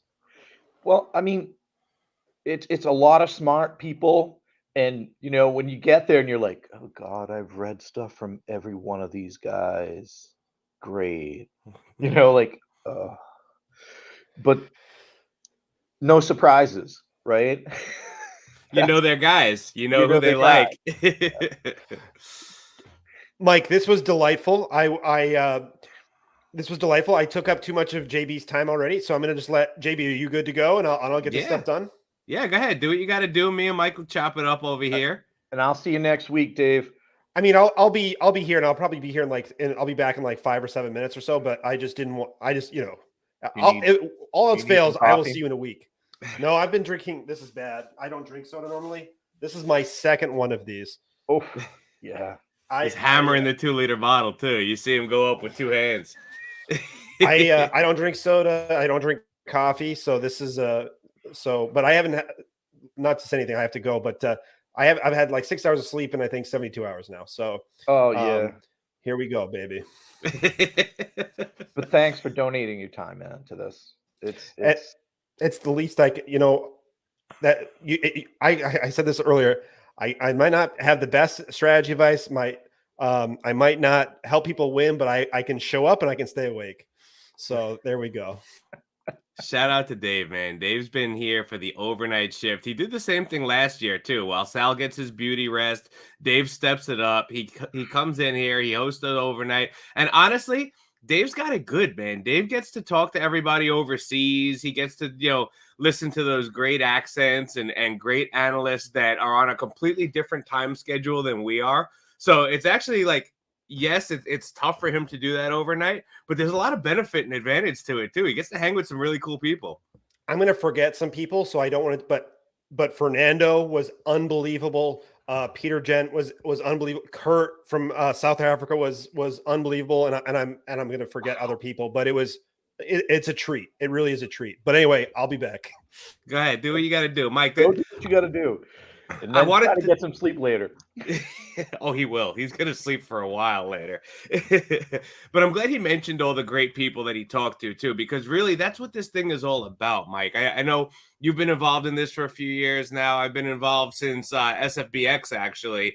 And that's where I met Andrew Hall. And Andrew Hall was in our group chat. And those group chats are such a big part of this. And that's what I want to make sure that anybody who's involved in this, get involved in your group chats. There's pick chats, there's league chats. The live drafts have larger chats with everybody together. Those group chats are really important because not only are you strategizing with each other, but you're genuinely making friends. You're talking fantasy football with like-minded people. I made some of my best friends from those SFBX group chats. My Fantasy Besties group with Andrew Cooper, Jordan Loop, Lindellians, Kevin Tompkins. We made a whole show just from talking in the SFBX group chat. We became close friends. I went to Coop's wedding. Like, that's what this stuff is all about. That's a great story, by the way. I remember when you guys did that. Like, I that's when I first entered the fantasy community myself, that same year, really. And I remember that. It's funny you say that. From that same year, I'm still in my Scott Fishbowl pick number 4 group. There's like 5 or 6 of us still in it. Nice. From that same year. And yeah. it only gets really active right around now, but it's funny that we're still in it, right? Still in the group. We haven't left. It still gets used. Yeah, it's very important to do that. I wish I was better at it sometimes. Sometimes I'm not that active like in my current group at all. And I log into Twitter and I see like 300 things. But so right now, while it's good to at least pay attention to it, and it would be better to be active in it, is other drafts are happening. So like in the I'm picking 12, and in the pick 12 group, like people are sharing what's happening in the other drafts regularly for pick 12. And somebody said, when people say the mock drafts don't mean anything, oh my God, they don't mean anything. Yep. Nothing that happened in your mock draft is happening in the real draft. And I'm like, well, again, you're drafting with a lot of sharps. I don't know. This is my 4th year in it, I think, right? And I think it's my 4th, 3rd or 4th. Yeah, 10, 11, 12, 13. Yeah, and what's funny is people think like the analysts are going to win or be the ones who are the best. I'm like, oh no, you have no idea how good some of the fans are. Just because they don't create content doesn't mean they're not unbelievable fantasy players. Exactly. And, like I said it last night. unbelievable fantasy players, right? Like, and these are people focused on fantasy football in July like we are. So they're not your average fantasy football people. Not at all. That's a great point too, Mike, because I talk about getting with the besties through this, and it's all people that are now creating content, and some were doing that before, and going to Coop's wedding. I actually just last week helped Coop secure his countertop because I'm in the countertop industry. I sell stone. So he's like, hey, JB, help me with my countertop. So that's the friendship we developed. But those non-analysts, I met a guy last year, Corey Hurt. He's from Long Island, and we were in the same Kuala Lumpur, Malaysia division in last year's Scott Fishbowl. And he was such an awesome dude, and we really got along. I met him in person at his job. He worked like 15 minutes from me, met in person. We've been talking ever since. We joined another league together. I was texting with him, and now he's so involved, and he doesn't create content, but he loves this, man. He's such a good dude. He's constantly retweeting stuff and donating to charity. He got a Scott Fish follow last week, and he was so excited about it. Like, he's a genuine good dude. And these are the type of people that you meet through this Scott Fish Bowl. It's not only analysts meeting analysts, it's meeting really good people that have the same interest as you, that might live 15 minutes from you, and you become friends with them. Like, it's awesome. Yeah, that is awesome. Hey, Leo, who used to write for DLF, Siga, whatever the rest of his Twitter handle is. I mean, Leo's pretty popular and big name in the industry. I met him at the draft last year, and we've become friendly, like very friendly since. And I think I've met other people because I'm becoming friendly with Leo. And it's funny how it works. I met him and a bunch of other guys out for lunch, and it was like hanging with a bunch of people I've known for years. I mean, and I barely knew, like, Bob Gilchrist was like, barely knew Bob. And it felt like I was talking to somebody I've known for 10 years. Leo looked at me in the eyes because I think he's drafting at 102 right before me. And he goes, I know everything essentially he inferred he knows everything I've done in the Scott Fish Bowl Podathon, or the Scott Fish Bowl my entire career. And he probably looked at my like sleeper stats or something too on top of that. And I felt it like goosebumps. I was like, okay, Leo. Are you in the Cheers draft with me? No, I'm in the Loretta's. So we've got Loretta's. Yeah, you have a top. Yeah. So. I know the whole lineup. Yeah, Leo tweeted about how know who you're playing against, and he went out and started looking at everything everybody's done in their Scott Fish Bowl drafts. That's what you're playing against, right? Like that's who you're playing against. That's why don't be afraid to reach or do something crazy in the draft. You may need to throw these guys off. And most importantly, have fun with it, because really, when you think about it, Mike, you have to beat 3,323 other people to win the Scott Fish Bowl. So, if you look at that as, okay, maybe I'll win that lottery, but you will win something by making friends, having fun. If you're stuck between two guys and you can't make a decision, take the one you like better. Because when it comes down to it, like, get your guy and have fun with it. Well, one of the big things I probably knew and forgot type of deal or something, or didn't know at all, but Brian from the 33rd team was working with Dan from the Undroppables on some streams they did recently for Scott Fish Bowl, and they kept saying one thing that's resonating with me because they kept saying it, and it makes a lot of sense. Don't worry about winning your division. This is a game of points. Get guys that are going to score you a lot of points, and you need to start looking at the playoff weeks before you get to the draft as well, for guys who might have easier weeks those weeks. And it made me start thinking of it like, oh God, I should handle this a little bit more like a best ball tournament than just a regular weekly league, because points really do matter a lot in this, like to make the playoffs and then to do well at the end of the season. And I wasn't looking at it that way going in. So that's great advice. That's great advice. And look, I know we're getting close to the end of our time, Mike. And before you sign off and give your parting words, I know I just wanted to take a couple of minutes real quick just to give shout outs, because, I got to spend some time last night co-hosting with Sal and meeting some great people, and, waking up this morning and helping Dave a little bit in the previous segment, and then hanging with you in this one. It's, I want to take the end of my time now that Russ is here to hang out with Dave for the rest of the morning until Sal wakes up from his beauty nap.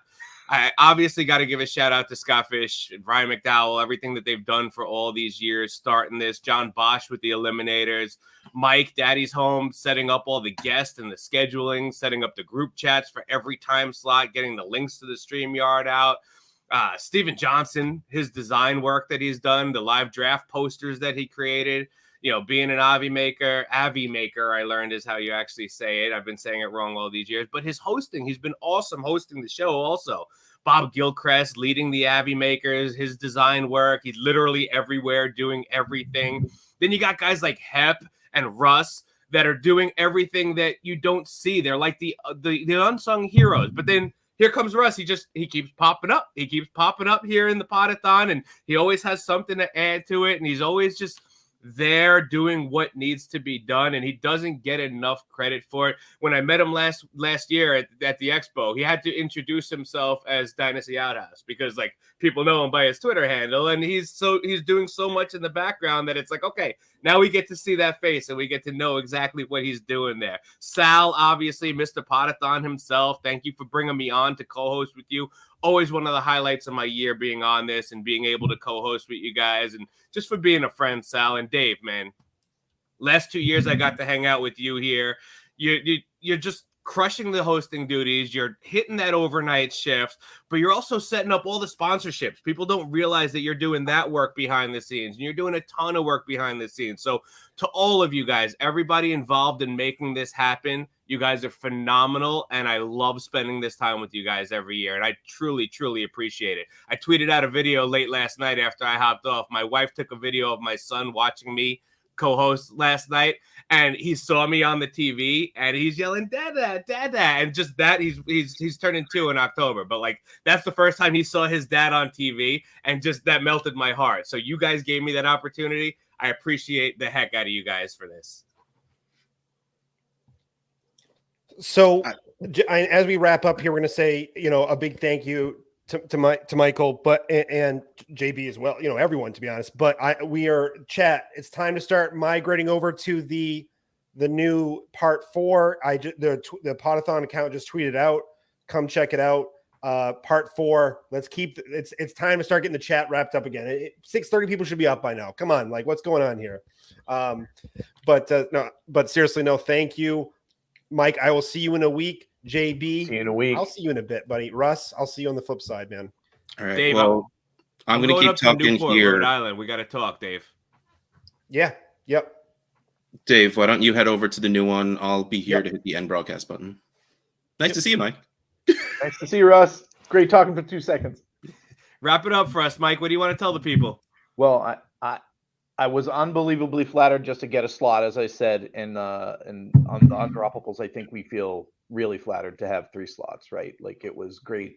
I want to stress again, thank you to all of you guys for donating your time, and it isn't always about money, right? But donating money helps, and I liked Andrew's idea of donating part of your winnings.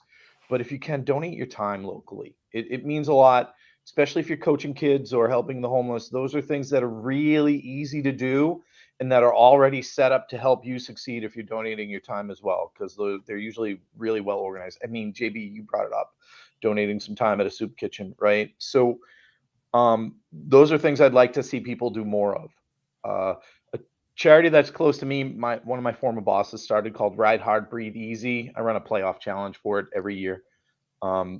So there's another one out there. That's where I donate a lot of my time to now, and money too as well. But a lot of time too during the playoffs, the fantasy playoffs. Oh, sorry, the NFL playoffs, because we run on an NFL playoff challenge. Sorry, still early for me, man. It's No one is judging whatsoever. I didn't realize there was a 6 in the morning on a Sunday. That's how come I got it. No one realized it's here. Yeah. You're awesome, Mike. It was great hanging out with you, man. Thank you for hanging out with us. Thanks for having me, guys. Great job, and keep kicking ass the rest of the day. Yes, sir. Russ, and let's close this up. Give me a high five, brother. It's been great hanging with you, man. All right, everyone. Thanks for hanging around I'm sure you were all here for the past 7.5 hours that this stream has been running, but we're calling this one an end because Dave is already over there probably it's 6:31. He hopefully brought in the guests. So we're heading over to the next stream, and we'll catch you later, everybody. Thanks, guys. See you, peeps.